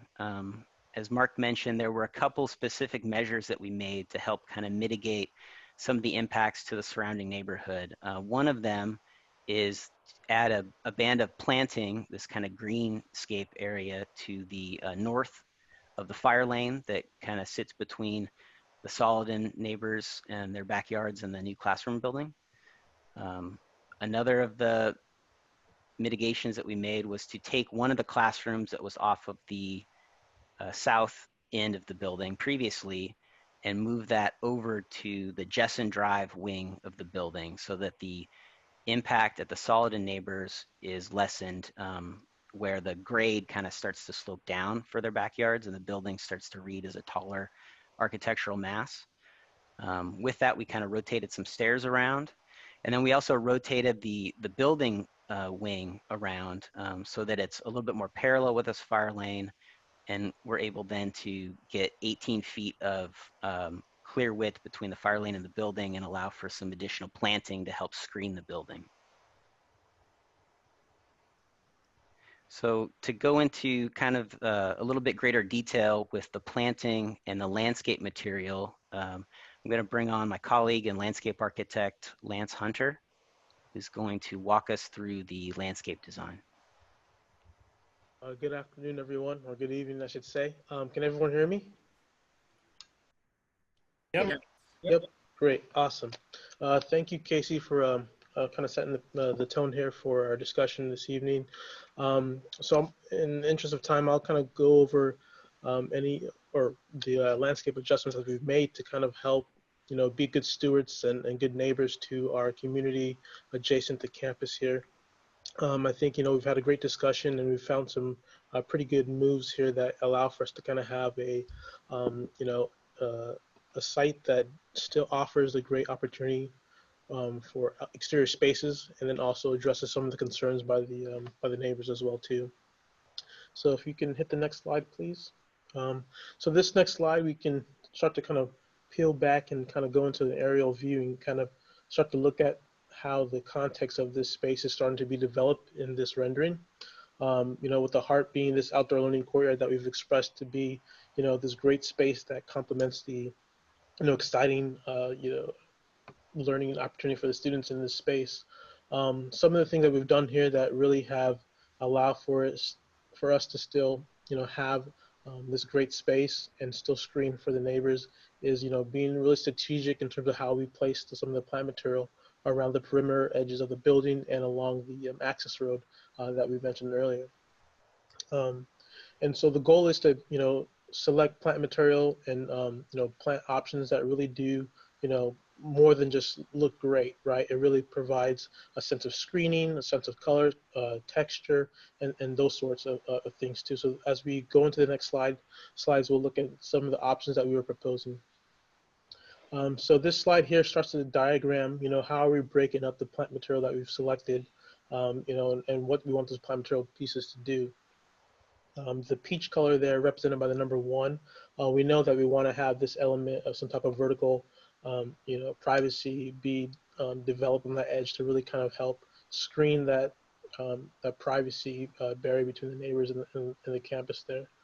So the idea being that, providing some, great dense evergreen plant material there that'll always have that sense of privacy and barrier along that north edge. And then number 2, represented by the purple color there, those will be some of the opportunities of having some type of biofiltration plant material there. And that's more so like a diverse group of plant material pieces that allow for, the water that is collected on site to be transitioned and directed into these spaces where we can, provide areas to kind of help clean up the pollutants and the runoffs that will be generated around the site, in areas of or in times of downpour. And the number 3, which is the larger grouping within this space, is the burgundy color. And this is more so the foundation plant material that would be there. So this will be, a grouping of plant material that is tried and true, that complements the site, complements the surrounding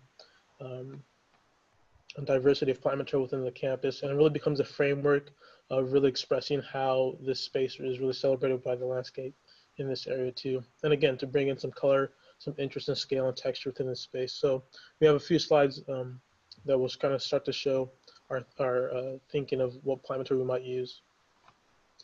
This slide here is, again, another area that kind of peels back, and we're looking more so along the edge in terms of the sensitive landscape buffer between the neighborhood and the project site. You can see we have some of the homes along that north edge where they have actually kind of gone through and expressed some of their concerns, where our goal is to get a more detailed topographic survey of this area and understand what trees are existing and what areas where we have gaps, and really kind of have this opening where there's less privacy. And our goal is to propose some trees and some hedges that fill up this gap.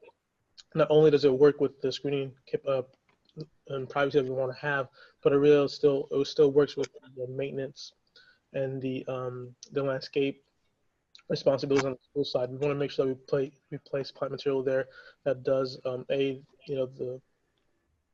that does the screening capabilities, but also works well with the landscaping on the school side. And the next slide here shows a couple of views looking from the neighborhood side up into the school. The image on the left, you can start to see like where there are these gaps that are present, and on the picture on the right starts to show how we would be able to, come up with a solution that allows for us to kind of block this this view, and really becomes a great barrier for both the neighborhood and for the campus as well. So by placing trees there that are going to be quick growing, they're going to be evergreen, and really creates this onset of screening is our goal in this particular location. The next slide. This is the next slide on the southwest corner of the campus, looking back towards a new construction area. You can start to see where we've created a couple of opportunities of screening with larger trees that help buffer that edge. There was a couple of neighbors that were really particularly concerned about the exposure of that southwest corner of the building. And so I think these measures that we've taken really do allow for it to be more of a screened and vertical barrier for the observance of that building from their property side. And in addition to that, we've created a layering effect with the fencing and the hedge along that edge to kind of help, again, mitigate the views from both from the school side and from the neighboring side looking into the campus, and vice versa. This next slide is now standing inside our outdoor learning courtyard area, looking back towards that southwest corner. You can start to see where this layering effect starts to kind of create this gathering of plant material that allows for it to have a screen, whereas the hedge becomes that middle ground, and the tree canopy up above is the higher screening element to kind of help buffer this higher elevation of the building in that corner. We think this is a great opportunity to where we can have a little bit more of a breathing space along that property edge there, where the plant material can become a nice softened material for that corner. Next slide. This next slide starts to show stepping back as you're coming from the original part of the campus to the new construction, how you greeted into this nice open courtyard design here. I think the goal still remains the same, to kind of create these outdoor learning pockets and areas of opportunity for kids to kind of gather and really utilize this space in addition to their interior classroom settings. You can start to see where we've kind of created some opportunities of topography change, knowing that this is somewhat of a flat site, by creating some stacked seat walls or slope seat walls in some of these planting areas, and really allow for it to be more of a dynamic space rather than just a mundane flat space here. So I think it still kind of fits within our overall context, where we are still trying to really make this space a usable space and an enjoyable space for the students and for the faculty and staff.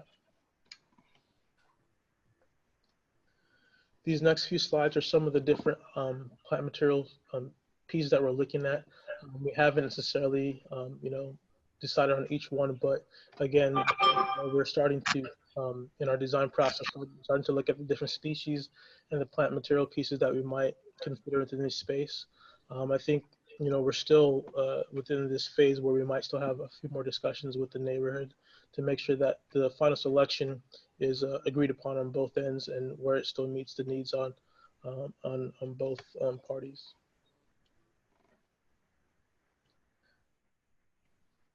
Again, just some more shrubs here that again kind of fit within those three different categories as I was explaining before: the foundation, plant material. Obviously, these are a little bit more accent, and these would be again vetted between the site along with some of the neighbors in terms of their visual connection to some of the plant material. We want to make sure that we're definitely meeting their request to some degree, but at the same time to meeting the request of the site as well. Just a few more images here that start to kind of show the color and the texture of the plant material that we can infuse into the space. We want to make sure that we're utilizing plant material that speaks to a drought tolerant palette and really does, again, bring some life and color into this space.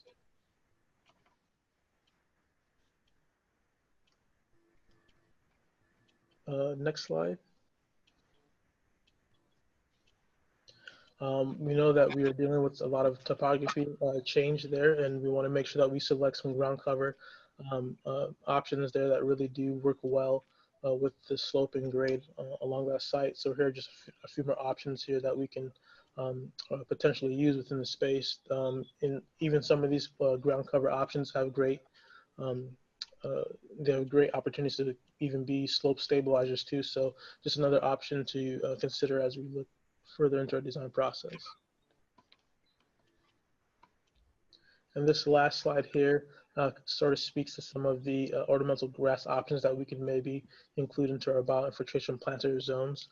These would be the areas where we would be able to collect our stormwater runoff from around the site into these planter areas here. And the goal would be to, again, use plant material that really does work well within the climate and also speaks to the process of how the water is collected and treated on site, and also becoming a nice learning opportunity for the students there on the campus.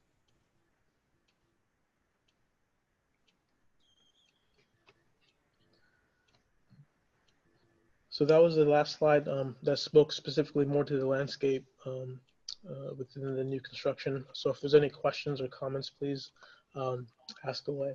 I do have a question about the landscaping. I think the landscaping looks very nice. It has a lot of nice features and is very well planned out. My question though has more to do with the timing of it. it's been my experience generally that landscaping comes in after a new building is built. Is there any way we could put some of the landscaping in ahead of time to allow sort of some screening of the construction process so the neighbors don't have to have the view of the construction process? It would also perhaps cut down some of the noise, but maybe even more importantly, we give more time for the plants to grow in. Is there a way to do that part of it first or before we do construction on the building?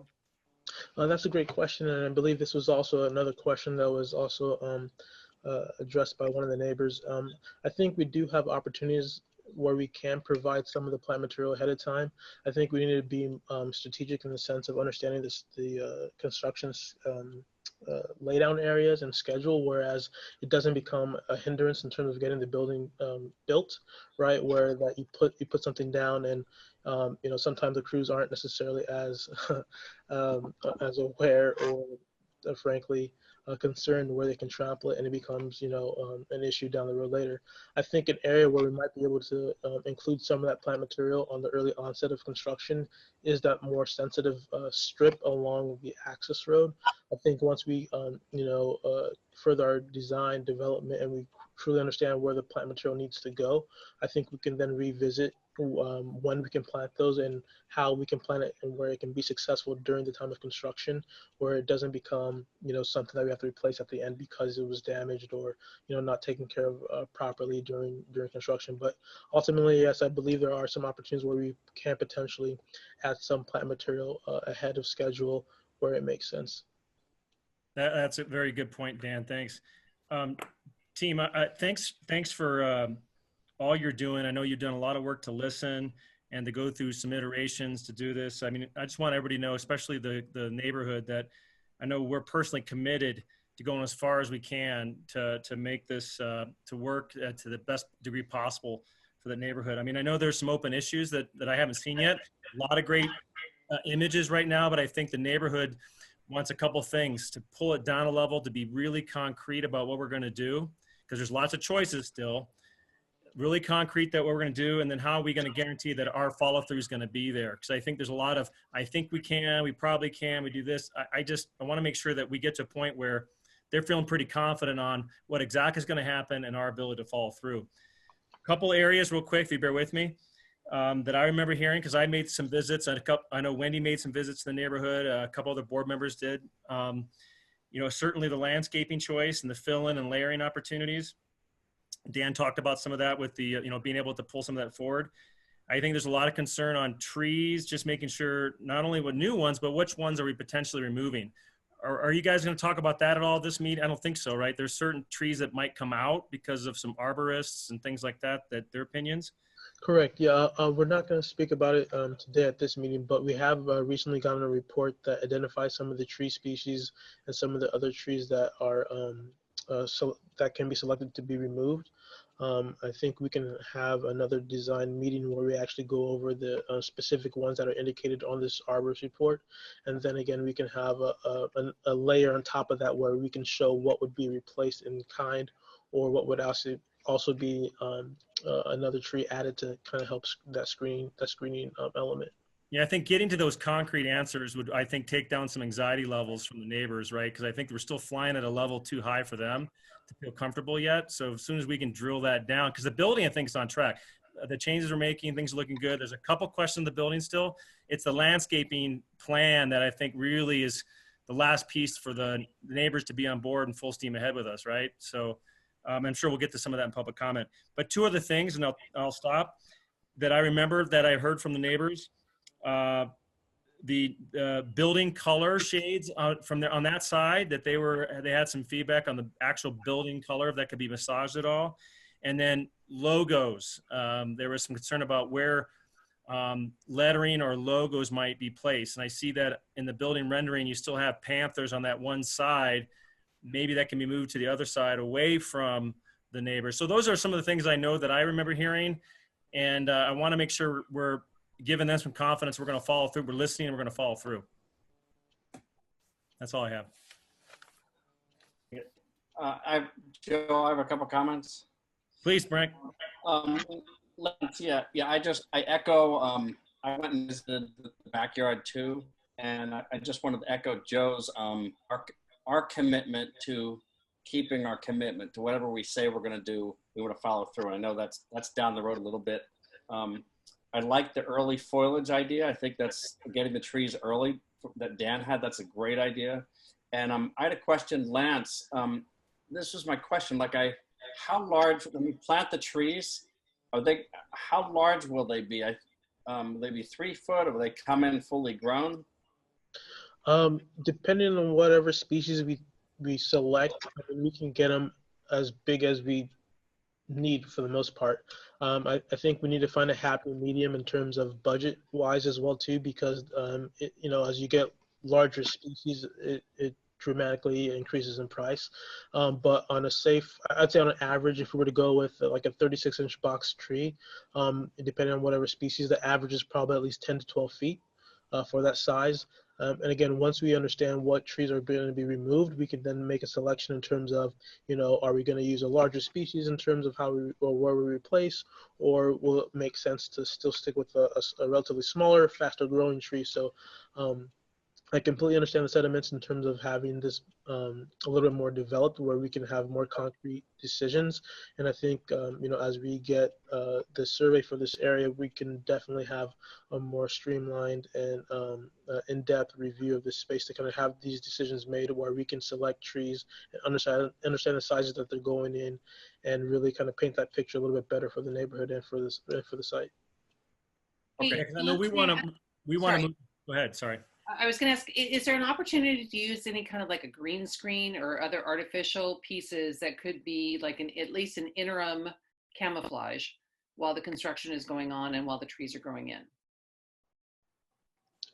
Yeah, that's a great point. And I think we had maybe even spoke a little bit about that at some point in time, about having some type of construction fencing along that edge that's a little bit less opaque, where you can have a little bit more privacy during that time. And then as the construction schedule allows, and we have the trees on site, then we would be able to kind of replace it at that time to kind of still allow for that buffer throughout the duration of construction. If I could add something, the consideration for planting the trees earlier, that way we could get a full year growth prior to the construction completing. I think that is something that we're going to give serious consideration to, and we're going to try to make that happen, because that will also serve to provide good screening by the time the building is built. In terms of the size of the trees, definitely budget would have to be taken into consideration. But when we specify the trees, it's not just the size of the box. We'll also be specifying the height that we want the trees to come in. So we may specify a 36-inch box tree, but we may want that tree to be at least 15 foot tall. Or we may say something like a 48-inch box tree that must have already been grown to about 20 feet. So we're going to be looking at all of that just to make sure that we're providing adequate screening in that area. But so Harold, just a process question. I know that you want to get moving on fundamental building, answering those building questions in the direction from us, so you can get moving with DSA and the other parts that we need to get moving on. Does DSA and those groups require a landscape plan just yet?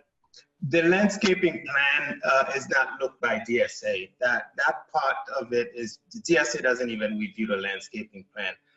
There's one aspect of the landscaping plan that do review. It has to do with water conservation. But in terms of the type of trees and the location, they don't look at that very closely. And if we have to, we could separate that package out and create a separate package for the landscaping plan so that we could execute sooner. Because the building design will take longer to accomplish. And traditionally, we don't do landscaping plan until the building design is completed. But for this instance, I think we could look at doing the landscaping plan ahead. Not the landscaping plan that surrounds the building itself, but just that strip of land on the west side of the access road. Right, because if you put yourself, if you're the neighbors, right, I know that we have our timelines that are long, that we want to get the building moving, and we understand all that elongated timelines. And I think the anxiety on their part is that if that train sails, they can't pull that train back, right? So they want to make sure that their landscaping piece is almost done in concert, even though DSA doesn't require it. So I think if we can wrap that up sooner than later to give confidence to neighbors, we'll be able to more confidently full steam ahead on the building aspects that we need to get moving. So I want to find a happy median here, right? I want to get us to be able to go because we see the long timelines in the building itself, but I know the neighbors are like, hey, if that train's sailing, am I losing my ability to guarantee a commitment from the district to have the right landscaping that we talked about 3 years ago or 2 boards ago, right?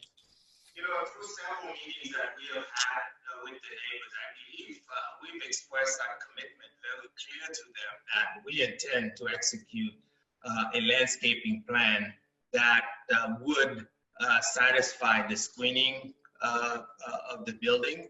And, you know, I'm not sure how else we want to express our commitment, because I think the Mark has expressed a commitment that the district intend to do this, and so has Wendy, and I've also expressed that.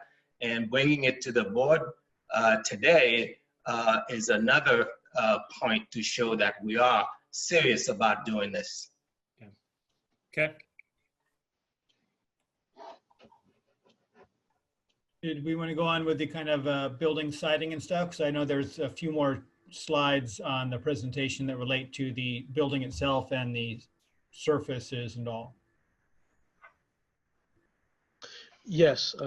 Casey, would you like to continue on with the exterior finishes and material?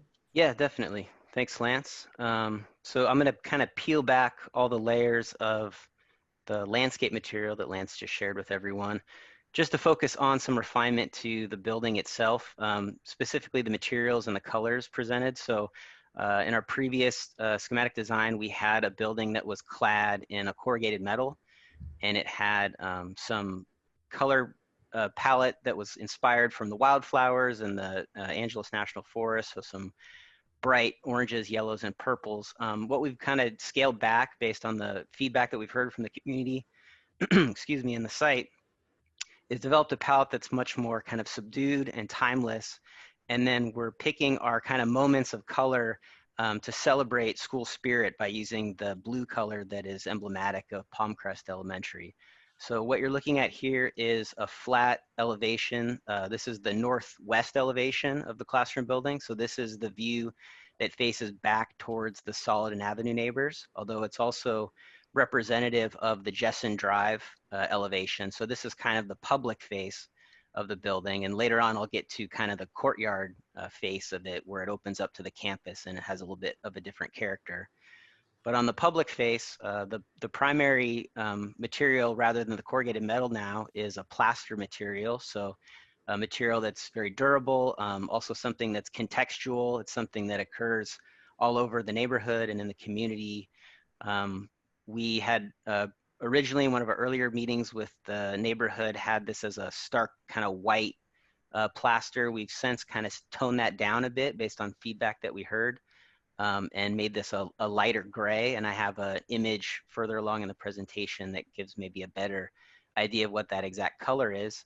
But moving kind of from left to right in this image, the elevator tower is an element that we're highlighting to kind of be an identifier to help signify kind of where the vertical circulation happens in the building. So that was an opportunity to use that school blue color on the plaster. Where we have any of these exterior walkways in the building that are facing back towards the neighborhood, such as between the elevator and the classroom building, or at the opposite end of the building to the far right of the image, we're using a perforated metal to screen any of those views into the neighboring backyards. So that would be a perforated metal and almost like a gray paint finish. So we're not talking about a metallic product or something that's highly reflective.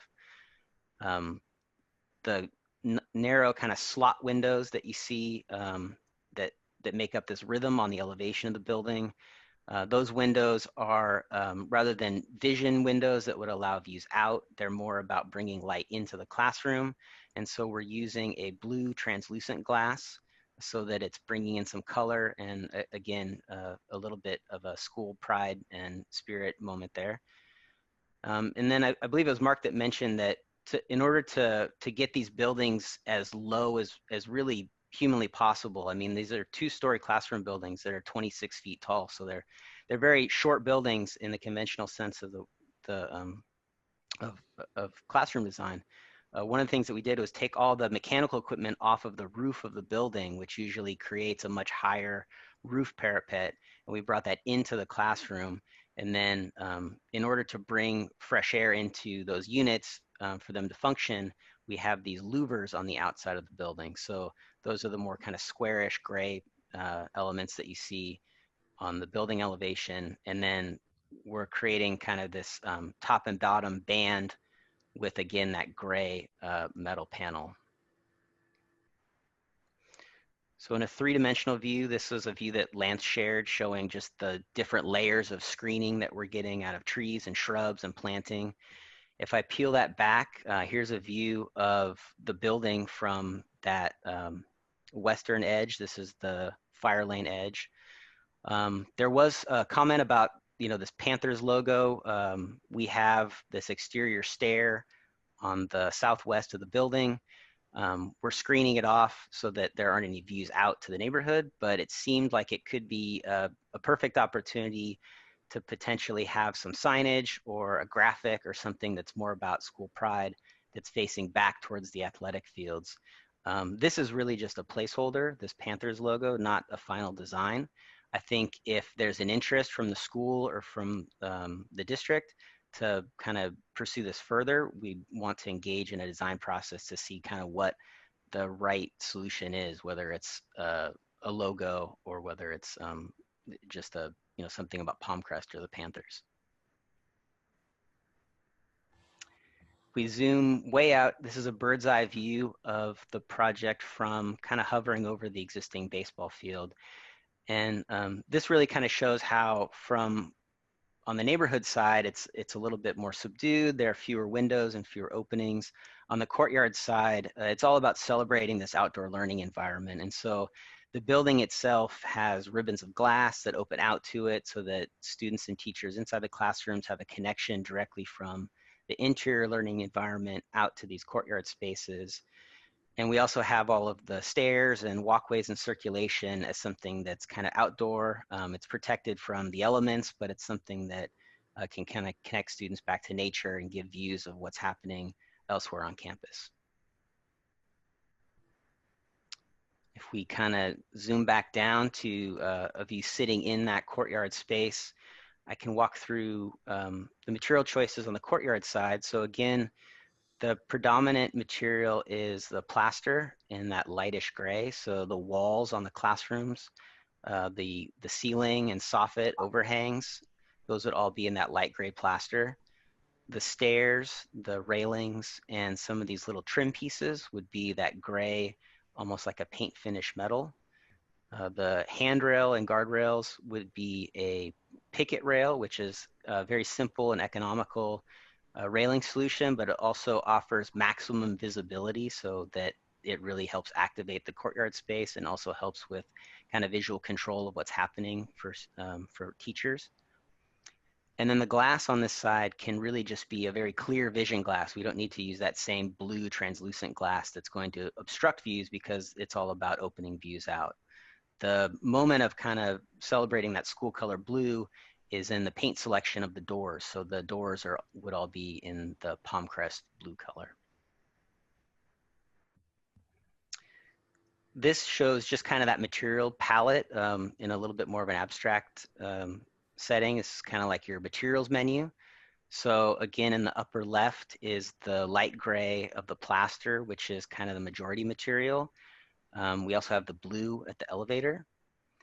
Bottom left is an example of what those louvers look like on the outside of the building, and they're paired with this gray metal panel to help kind of balance them out on the elevation.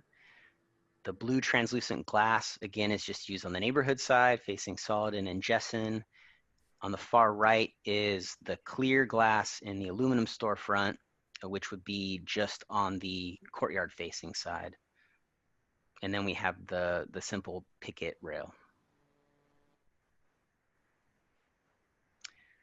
Looking at the floor plans of the building, so this is a first floor, and kind of from left to right, we have a faculty workroom and kind of the, I guess you'd call it the hub of the building in terms of services, support for teachers and staff, janitorial services, data, faculty restrooms. All those things are kind of in like the knuckle of the building, and that's by design so that they're sort of equidistant for teachers in one wing and the other. And they're also just sort of helping to consolidate all those services in one place. Same with the elevator. The elevator is just below that, below the sort of blue shaded faculty workroom space. And then the student restrooms are just below that.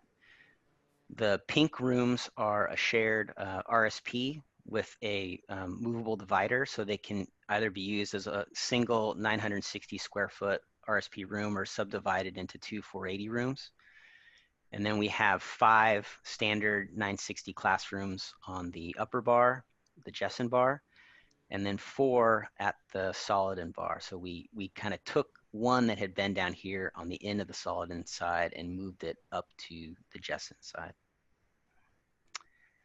As well, we have some interior elevations that show just sort of typical classroom. So upper left is facing back out towards the courtyard, so you can see a lot of windows, a lot of glass. To the right of that is a tack wall and teaching wall. So we have full height whiteboard panels with a overhead short throw projector, and then we have tack panels to either side of that. And this elevation and room layout was kind of the result of a pretty exhaustive process we went through with the staff, where they came in and kind of did a charrette with us and helped to really sort of guide the interior quality of the typical classroom spaces. Bottom right is the casework and sink and cabinetry. And then bottom left is the elevation that's facing back out towards the neighborhood. So you can see those narrow slot windows there with tack panels between them. Can I ask a quick question before you leave this slide? Sure. So you now, with moving that one classroom up there, we've got, we're going to have 9 on each floor, so a total of 18 new classrooms. And how many portables does that leave us with? My understanding is there won't be any portables on that site, except for there's one that's currently, I believe, used by a after-school program. Yeah. Harold, is that correct? Yeah, that is correct. It's only the portables that currently being used by CEC that's going to remain on site. Okay, and I'm sorry, Harold, you cut out. There's only one portable? We'll only have the portables that exist for CEC currently. Okay, thank you. Sure. Let me move on to the second floor. Casey, can I ask you a question? Yes. Maybe you mentioned this. Do you have a janitor closet built into this? We do, yeah. So if I go back to that kind of knuckle, as we're calling it, the upper left portion of the screen there, you'll see there's an area that's shaded blue. That's the faculty workroom. And then just to the right of that, there's a few rooms that are shaded in gray. And the one in the middle is a janitor's closet. So there'll be a janitor's closet. This stacks first and second floor. So the first and second floors will both have a janitor's room. Do they have the big sinks? Yeah, they'll have a floor mop sink. Mm-hmm. Okay, all right. That has been a very specific request, Brent, to have hopper sinks in there for them. So right, okay. Get those. Thanks. Okay, I'll go ahead and move on to the second floor then. And again, much of the program kind of stacks first to second floor, which is a really efficient way to design a building. So starting at that upper left again, we've got on this floor what was the faculty workroom that had kind of the kitchenette and the copy machine and sort of that those sort of amenities. On the second floor is a conference room for staff. Then we have the core storage, data, janitor, and restrooms, as well as the elevator and the student restrooms below that. And then we've got 6 standard classrooms on the upper bar and 4 on the lower bar. And there are little bridging elements that connect all of these things so that the second floor, once you're up on the upper level, you can get from one area to the next.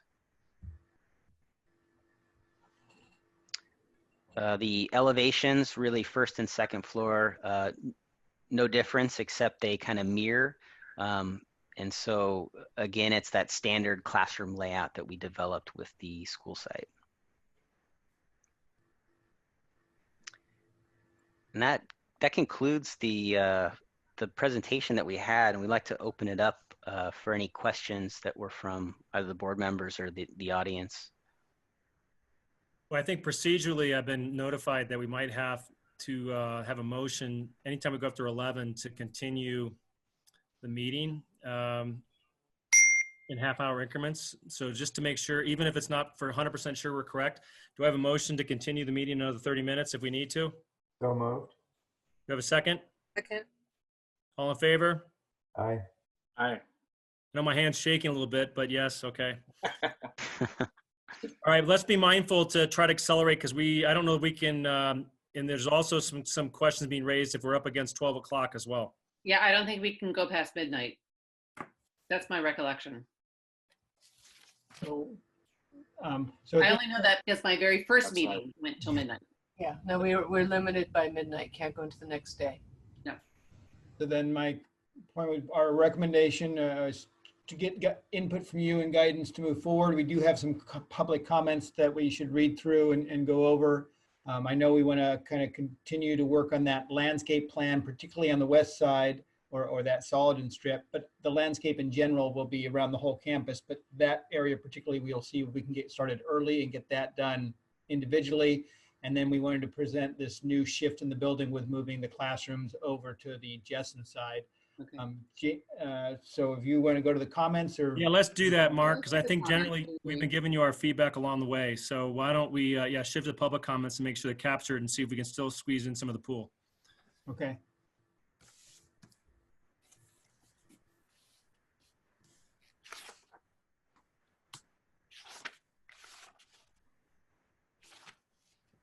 Are you reading, Jamie, or am I? Ooh, there we go. Can you guys hear me okay? Yep. Okay, good.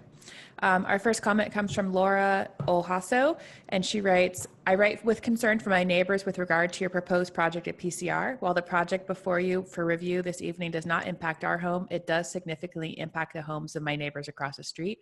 And while all the residents of Solidon Lane recognize the need and importance for modernizing the school, we also look to you to be considerate of your neighbors. As you study these plans, please remember the school is not an island. It is a part of the neighborhood, and as such, your plan should accommodate the impacts on that neighborhood. During my years on city council, I would always ask myself, how would I feel about this project if I was a neighbor? I hope you will ask yourselves the same question. Your plans, even as they have been modified, will significantly impact the livability and property values of a number of homes. I hope you will do everything you can to lessen the impact. Number one, either approve the concept changes before you tonight or ask staff to come back with even more changes to lessen the impact. Two, ask staff to work with the Solidon Lane neighbors to develop a landscape plan that will screen their impact. Three, approve planting of that landscape screening and the necessary irrigation to go with it this summer and fall. There will be no harm from future construction to irrigation and plantings along the west side of the fire lane where shrubbery and trees can be planted now so they can begin the long growth period that will be needed to fully screen the views of this new building. Four, as you move forward, only approve a color plan that also mitigates the impact of your neighbors. This means not white. It means a soft color that will blend with the landscaping and the community surrounding community.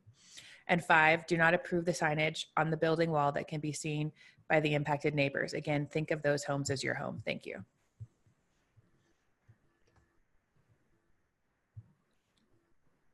And next comes from Paul Kirsty, LCUSD parent. I've seen the drawings for the construction at Palm Crest, including a fair amount of detail about the landscaping materials to be used, types and locations of plants and trees. However, I've not seen any information specific to the landscaping at the new parking lot at the corner of Palm and Jessen. My home is on the corner diagonally from this parking lot. The lot currently has a number of mature trees that help screen the eyesore of the old buildings and parking lot that are there now. My concern is with the plans for the parking lot and its landscaping, whether it includes maintaining the mature trees and or plantings. My neighbors and I do not want our neighborhood field to be replaced by a giant parking lot without appropriate screening. Can you please discuss and make available the plans specific to this concern? Thank you. Yeah. We haven't fully developed those plans on that side for the landscaping, but we will be bringing those back to you. The rough sketches show a fair number of trees and landscaping. We'll get into the details on that side in the future as well. Yeah, I would also say that the landscaping plan for that side will also include a lot of the trees that are existing. We will be removing some trees, but many of the trees will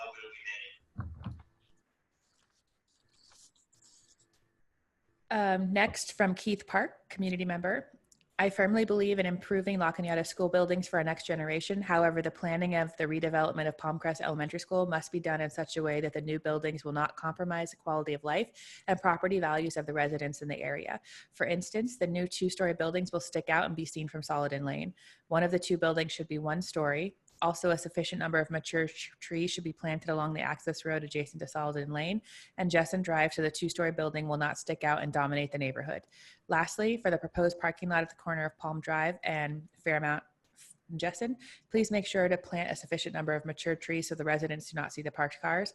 An exposed public parking lot is absolutely not acceptable in the upscale neighborhood. I'm in full support of building modern school buildings for our next generation in La Cañada. However, this should not be jeopardizing the quality of life and property values in the residents of the area. Thank you for your time and consideration. Next is from Katie Poole, community member. Please address the existing trees where the corner parking lot is planned. Are they protected oaks? We are concerned about the visibility and congestion of the parking lot. Thank you.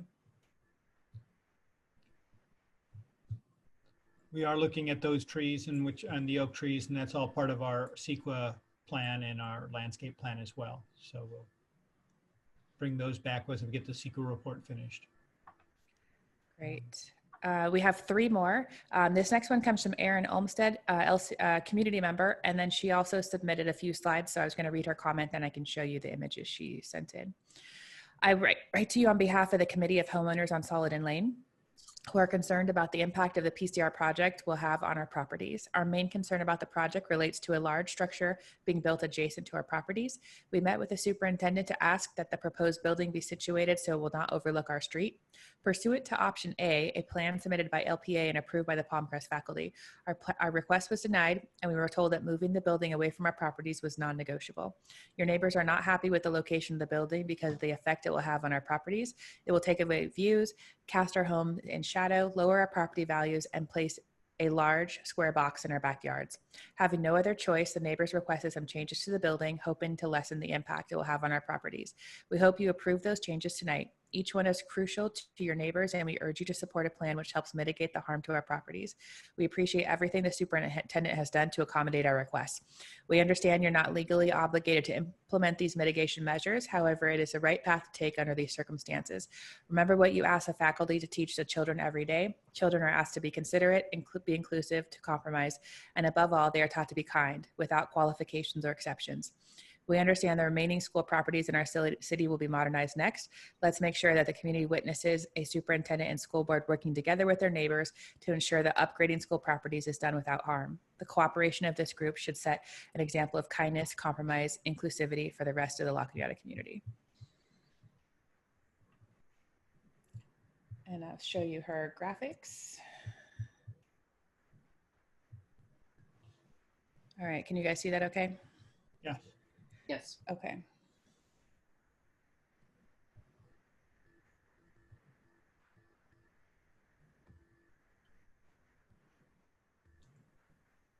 And copies of these will be provided to the board.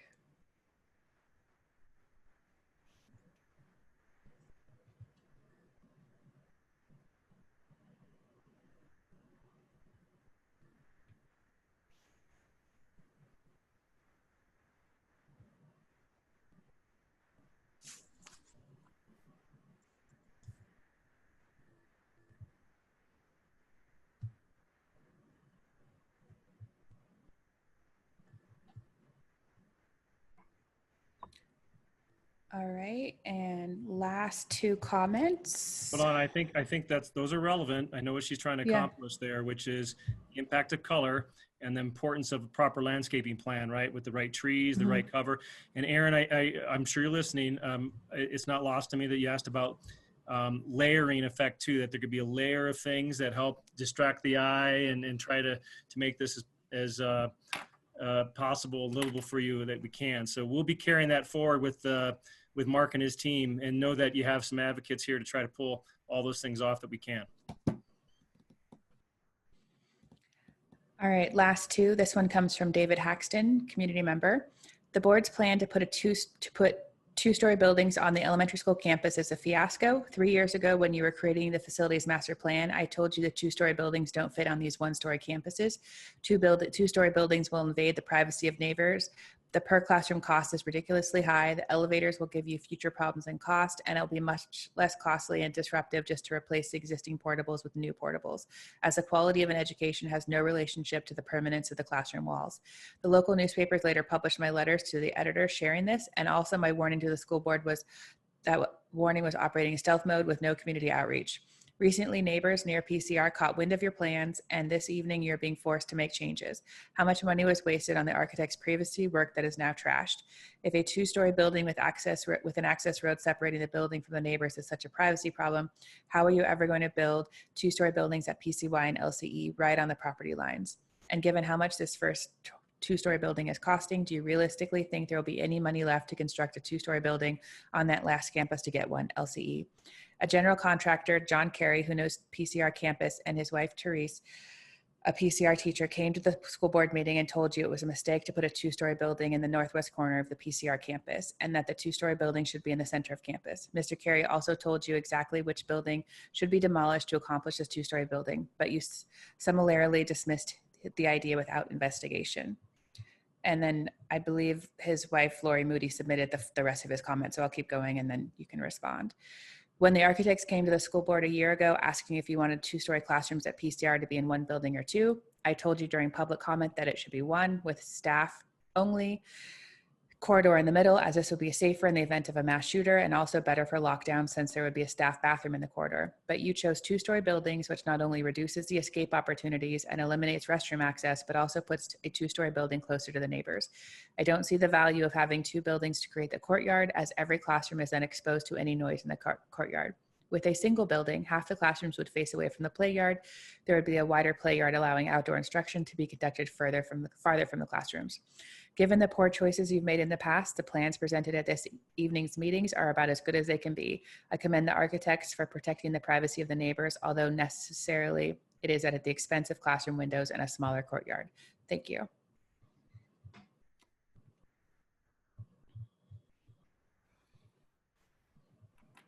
Okay, so Mark, what specific direction would you like us to? I think we've given you a lot along the way. I think the main.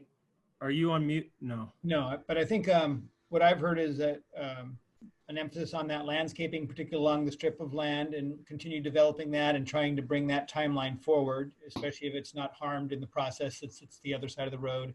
And then I just wanted to confirm that this building design with the shorter wing and the longer wing are of interest to you to continue pursuing and moving. And we're finishing design development and going to go to construction drawings. So we need to make sure we're heading down the right path, as well as getting our contract ready for the modular. So if the building's the right footprint, we'll continue that if you want. Any opposition to the building component? I think landscape, there's still some open questions, but building, anybody raising any concerns on the direction that they're headed? I just want to say, as having been a long 12-year resident of across the street from Palm Crest, and having stared into this space for a considerable amount of time, I think the plan that we've come up with is really ingenious. And I think when you look at it from Jessen, there will be very little impact to the neighbors on Jessen and Soledad. I appreciate what they're experiencing, and I think the landscape is really critical to what we do there. But I think we've come up with a very measured approach. And despite what the opposition might say, we are neither ignorant nor incompetent, nor malevolent, nor negligent. We have been very measured in our approach to initiating this project. And I think it's come up with a very solid plan to mitigate all the circumstances that we're dealing with. Yep. So I'd only ask Mark, and I remember I've been repeating myself, is that I'd like to see that plan at some point be locked from landscaping, that we reached the point of alignment with the neighbors of what it's going to look like. It's locked, and then we move forward and we reference it in the next couple of years is what we all agreed to. Yeah. It's going to be hard if it's a moving target for both parties. They're going to get frustrated. We're going to be frustrated. So we want to get to the point where we're all say, yep, that's the plan. Let's lock it in and go. And I think that direction to develop that landscape is a solid direction. We have the survey going on now, which will help us guide that. The arborist report, which we want to review and go through and make sure, you know, what trees have to go, which trees are recommended to go, and can we stagger those removal of trees to allow growth in, you know, maybe keep some of them for now while the others grow in, and again, help filter that. So I think there's development to be done there, but we've had a lot of good conversations with the neighbors, and I think we've come a long ways, and we'll just continue that trajectory. I think there's one area that I'd like us to kind of take a look at, and that is the enclosure of the stairs. I think it's a good idea in terms of screening the privacy of the neighbors so we don't have people looking out. I'm just not sure exactly what it'll look like to have perforated metal there. From the inside, it feel like, I don't know how it would feel from the inside. I just want to make sure that we're not creating a problem on the inside. I get the idea of trying to access and screen the view, but I just want to make sure we're not doing something to the inside as the kids are using the stairways. Are you talking about the backside, Dan? The access road side? I'm talking about what the experience would be for kids walking up and down those stairs. Are they walking up what feels like inside a tin box? I don't know what it would feel like if it's enclosed in metal like that. Okay. We'll see if we can get some more development on those renderings to maybe give a better feel of that too, and up close, and an interior rendering of it as well as just an exterior look. Or just if the architecture are comfortable with it, it's sort of a new element that I hadn't really thought through, because I was kind of picturing the open stairways, and I think when you close them, it makes sense in terms of the neighbors and privacy and all that. So I think it's the right thing to do. I'm just not sure the corrugated metal is the right way to do it, but I don't know what else you do. Okay. All right. Are we ready to close this one off then? Yes. Yeah. Thank you to the team from LPA for joining up with us. Nice job, guys. Yeah, absolutely. Thank you. All right. So we're going to give it a shot with 16 minutes left to try to get through the pool. Okay. We've got the tax item and the consent, which will go really fast, I'm pretty sure. But the pool, can you get through 10 minutes? Is valuable, or how do you want to do it, Mark? Let's give it a go. I want to thank you, Dennis, for hanging out with us so long. We'll go through the pool. We'll go through the slide deck of the kind of where we are and talk about some of those items. And then we have a quick video. If we don't get the resolution done tonight, I'll bring that back to you on the 9th.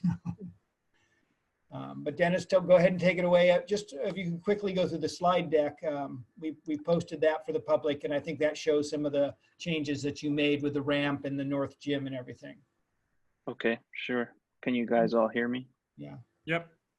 Much of it's very similar, but there are some changes I wanted you to focus on. Right. So there are about 18 slides here. And let's see. So I'll try to keep it brief. Looking at the site plan with north to the right side, you're basically looking at the 2 JV baseball fields and the south and north gyms. This highlights again the area where the new pool and pool building is constructed, and then the basketball courts and south quad area. There's a couple areas that we'll be highlighting and getting into, the first of which is changes made to the quad design since last time around. Going to a site plan, here the north gym is just on the top of the screen, and you're seeing a bit of the south gym just below it. New basketball courts installed where the existing pool is. Some of the changes that have been made here is sort of an increase to the width of some of this paved quad area, a reconfiguration of this wheelchair ramp. Previously, it had come out to the west and sort of blocked the pedestrian circulation in the north-south direction. We've also refined a little bit and gotten into more details about recommended site furnitures. I'll go through a couple of views now. Here's a view sort of above the basketball courts with the south gym on the left, north gym on the right, and what we've done here with hardscaping, introducing stepped seating areas and a sort of platform type area that can address a gathering of students at the basketball courts. Again, the reconfiguration of this ramp in this location. A slightly aerial view looking south, again with the north gym and basketball courts on your left. Here's the ramp again that's been reconfigured and gotten out of the way there. You'll see in the animation that we've even taken some additional steps to remove this sort of low stepped wall in the center of the image here. Here's this same view, but at pedestrian level when it pops up. There you go. And then another aerial view from above the varsity field, looking at this same area. Some of the details that we're getting into later in this construction documents phase, we've started to have aspects of the project that are coordinating with other improvements taking place on campus, mainly to do with fencing and securing of the main part of campus. So this diagram shows in blue the existing fence lines that exist, and in red some of the new fence lines and gates that are being proposed to essentially adding gates in these locations to prevent unwanted access off hours into this part of the campus. Larger gate here, which allows for a fire truck to get in when it needs to. Continue on, now looking at sort of the more southern part of campus. We've been getting into more details with field lighting. The red circles that you see here are new poles that are being installed. The two here that flank the JV field are essentially replacing two that are there now, because again, the widening of the south parking lot shifts the JV field. There are 4 new light poles around the pool itself, which allows for the different levels of light required for all the competitions that want to take place, and a relocation of the varsity left field light pole in order to allow for the code required fire truck access in there. Some additional thinking that's just come up recently is the notion of maintenance of some of the older outdated light fixtures at the JV baseball field, as well as around some of the varsity field. And if additional sources of funding can be found, swapping those to LED would certainly pay off in the long run relative to maintenance costs. Looking at the south parking lot, again, the current configuration has approximately 100 spaces in a diagonal configuration, as I'm sure you're most familiar. This widening, again, shifts the JV field a bit over and those 2 light poles, but allows for an additional 47 parking spaces. We've been mindful of current code requirements that requires shade trees within parking lots, allowing the fire truck access in and around it. We've kept the existing batting cages in place, as those are, as we understand it, heavily used by the community and different leagues. Bit more detail, although this hasn't changed anything relative to the pool's configuration or the building. We've looked at some of the existing grades that are on site and some of the different levels, with the desire to keep the pool deck perfectly flat as is required, and the different elevations of sidewalk, with red being high, orange being in the middle, and yellow being lowest. What we've highlighted here in the purple color are sort of slightly sloped surfaces, which allow everything to transition. So we've studied that in quite a bit more detail and have come up with a good solution. The floor plan of the pool building remains the same, with the boys and girls team locker rooms and restrooms. All the showers are outdoors under covered of the canopy roof above. A coach's office, which is positioned adjacent to the facility's entrance, and with glass facing the pool to allow constant supervision of all parts of the deck. We've enhanced the entryway, sliding the building just a bit to the west, allowing access to the public restrooms to be a bit more generous, and the small vestibule in front of it. we've rotated the entry to the pool equipment room so that its door and both of the chemical delivery doors occur directly from the parking lot side.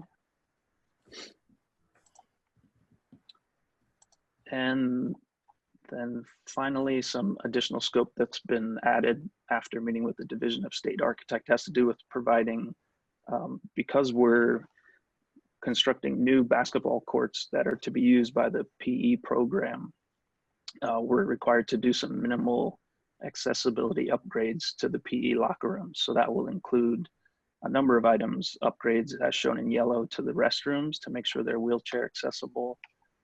Similarly, the lockers shown in blue, we have to remove some of the ends of the benches to allow for wheelchairs access to certain lockers. We're going to have some larger changing benches that can be used, as well as within the current shower areas as shown in green. There'll be wheelchair accessible shower stalls, which include folding benches and lower height fixtures on hoses. So that summarizes most of this scope of work. Were there questions specific to this, or do we want to go into the animation? Let's do a quick shot of the animation and we'll read the comment. How long is the animation, Dennis? It's just 3 minutes. Do we have time for that? I know you guys did a great job. I would send that out to us or give us a link. We'll send that out. And I'll look at it, but let's offload that and get to the comment, and then we have a shot at reading. Sounds good. Yeah. I mean, before we go to the public comment, anything from the board or cabinet on what we've seen? I've seen some nice, thoughtful improvements and some that were needed to happen because we got farther into the design process, but it's in large part true to what we've already agreed upon. And these tweaks that you've made seem positively benefiting the overall design of the South Campus. Yeah, some really nice modifications. Yeah, I just want to thank these architects. They've been really, really responsive and done an excellent job at you know, just design and thoughtful work, and you know, and been really responsive. Yeah, and Dennis, thank you for staying until tomorrow. No, sure. That's quite all right. It's what I do. You're doing it. I'm doing it. Yep. Jamie, do you want to share the comments? Yeah, let's go to let's see Mr. Haxton's comments. Sharing, right? All right. Okay, so 4 comments. I have a number of, David Haxton, community member. I have a number of suggestions for the South Campus Improvement Project. First, the outdoor basketball court should not be sunken. What do you get besides a lot of stairs and a need for a wheelchair ramp? People in wheelchairs will have to go way around the back to reach the ramp. If the pool is not already there at grade, would you build sunken basketball courts, or are you just doing it because the grade exists? You should put the basketball courts at the same grade as nearly everything around it, the parking lot in front, the fields behind, and the south gym to the side. Making the court sunken is a mistake. Second, the JV baseball diamond should be moved to the corner behind the varsity's field's right field fence. Where you have it now, the distances to the outfield fences just aren't long enough to make the field viable for high school games. Instead of building an inadequate baseball field, build a full-size infield by the freeway on-ramp that will be used for infield practice and can be even used as a full field by young children. The head baseball coach would then have all 3 teams practicing in the same general area, unlike today, and would be able to utilize the entire area along the freeway on-ramp for baseball cages and equipment. Moving the JV infield would be a benefit to others besides the baseball team. The area where the JV field is now would become an open grass area good for soccer, football, cheerleading, and any other practices, plus right next to the parking lot and within view of parents waiting in cars. Also, you can put fitness stations on the grass along the parking lot, and since they will be next to the parking lot, they can be used a lot more than the existing fitness stations by the freeway on-ramp. Another benefit is that you'd be able to put solar panels on the parking lot since there will no longer be foul balls from the baseball field. And then next,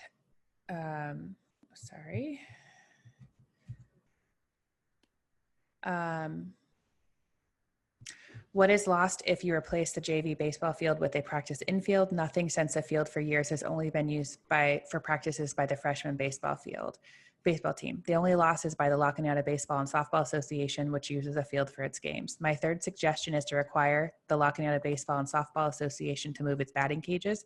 By my count, at least 15 parking spaces are lost if the batting cages remain. The high school needs every parking space available, so move the batting cages. Fourth, don't allow cars to drive on the access road past the cafeteria, and don't put a gate by the bungalows that separate the PE locker rooms from the athletic fields. Apparently the gate is there because staff will be parking by the baseball and football fields. Are you really going to make PE classes go out a gate to exercise on unsecured athletic fields, then return through the lock gate? I foresee problems. Fifth, make sure there are holes in the pool deck for the wall-mounted goals so that 2 water polo teams can practice at the same time. The drawings don't have enough detail to check that. Sixth, I think it's a big mistake to include the bulkhead in the pool. A bulkhead doesn't only prevent use of the lane it covers, but it also eliminates the effective use of the water on the other side of the bulkhead. Yes, a bulkhead adds flexibility, but the marginal benefit is greatly outweighed by making the pool smaller and being a pain to move. I also think it's a big mistake to put the deep end where competitions will be taking place by the locker rooms. The starting blocks, teams, and spectators should be away from the locker rooms during competitions. Finally, where did this upgrade to the PE locker rooms come from? It's never come up before as being part of the South Campus improvements. If you're upgrading the PE locker rooms, you should also upgrade the South Gym team locker room, as it's in pretty bad shape. Thank you. I'll just mention one thing. I do think it's worth investigating with all the baseball stakeholders to what's possible for more improvements. I know, Harold, we did talk about cages. We did talk about options to move it around. We were open and discussing that. I think we landed on leaving it was where it was best. But if we opened up the possibilities, you know, to the exercise equipment by the free ramp and do some other things, I think some of the things David's mentioning might have merits. People might be okay making a practice field versus a full field. I don't know that we've had full stakeholder discussions with all those baseball stakeholders. So it might be worth at least one round of it to see if there's any improvement, because that's later in the plan, right? I'd be open to it, but I think we have to operate first from what's best for us. That's just what I would start. And our user groups have told us that the JV field has typically not been an actual game field. It's just been a practice field. So using it for game purposes has not been our intent. We haven't been trying to accomplish that. So I would just ask that we start first with what is best for our students and for our district, because that's where the money's coming from. Yeah, and that's where I'm offering it, because I think exactly. So if the parking spaces, but when I say all stakeholder groups, I'm meaning the high school baseball team, which is part of this, right? I'm talking about that whole group. So I'm with you, Ellen. That's why I'm offering it up, is that if we can get more utility out of all this, and we just through conversations, I think it's worth pursuing another round of it. I'm open to it, and I can help facilitate it. So, okay. All right, let's close this off. We got about 1 minute. We're right on the nose. I'm going to offer up 2 quick votes. Everybody read the tax, the next measure about the tax revenue, delinquent tax revenue? Yes. Yes. Okay, is everybody, do I have a motion to approve? So moved. Moved. Do I have a second? Second. All in favor? Aye. Great. And then finally, the consent agenda. Do I have a motion to approve? Motion to approve. Do I have a second? Second. All in favor? Aye. Boom, done. Great. Wow. I Okay, think so you we landed. just need to give a direction on the pool. I think Are we good on that? I You're heard on mute, that Mark. we like the direction that where we were heading, but look at some options of moving some things around still later on. Yeah, the core looks good, Mark. I mean, the 95, 96% of what you're doing looks great. I think. And I'll loop back around with Christina and baseball and stuff like that. But I know there's a lot of conversation earlier about kind of how to adjust those fields, because we talked about that other corner at one point. But when we landed, we kind of landed back with the same configuration. But I can loop back around to Christina. Final. This is one shot to have to get it for the long haul. So if we didn't go deep enough, then maybe one more kick at the cat. And I think, Joe, also we got to make sure the current iteration increases the number of parking spaces significantly. So the benefit to the school on this current iteration of plans is a significant increase in parking. 47 spaces didn't go. It didn't. Yeah, I heard that. So. Right. All right. Anything else besides wishing Ellen? You started with a midnight meeting and you end with a midnight meeting. Oh, that's amazing. I think I owe you guys ice cream cake and a case of beer each. Yeah. I think you owe us a lot more than that. Thank you, everyone. Night. All right. Be well. Enjoy your newfound freedom. All right. Bye, Ellen. We'll see. Good night. Bye, Ellen. All right, everybody. Have a good night. Thanks, Harold. Thanks, LPA team. Everybody else. Thank you guys for staying.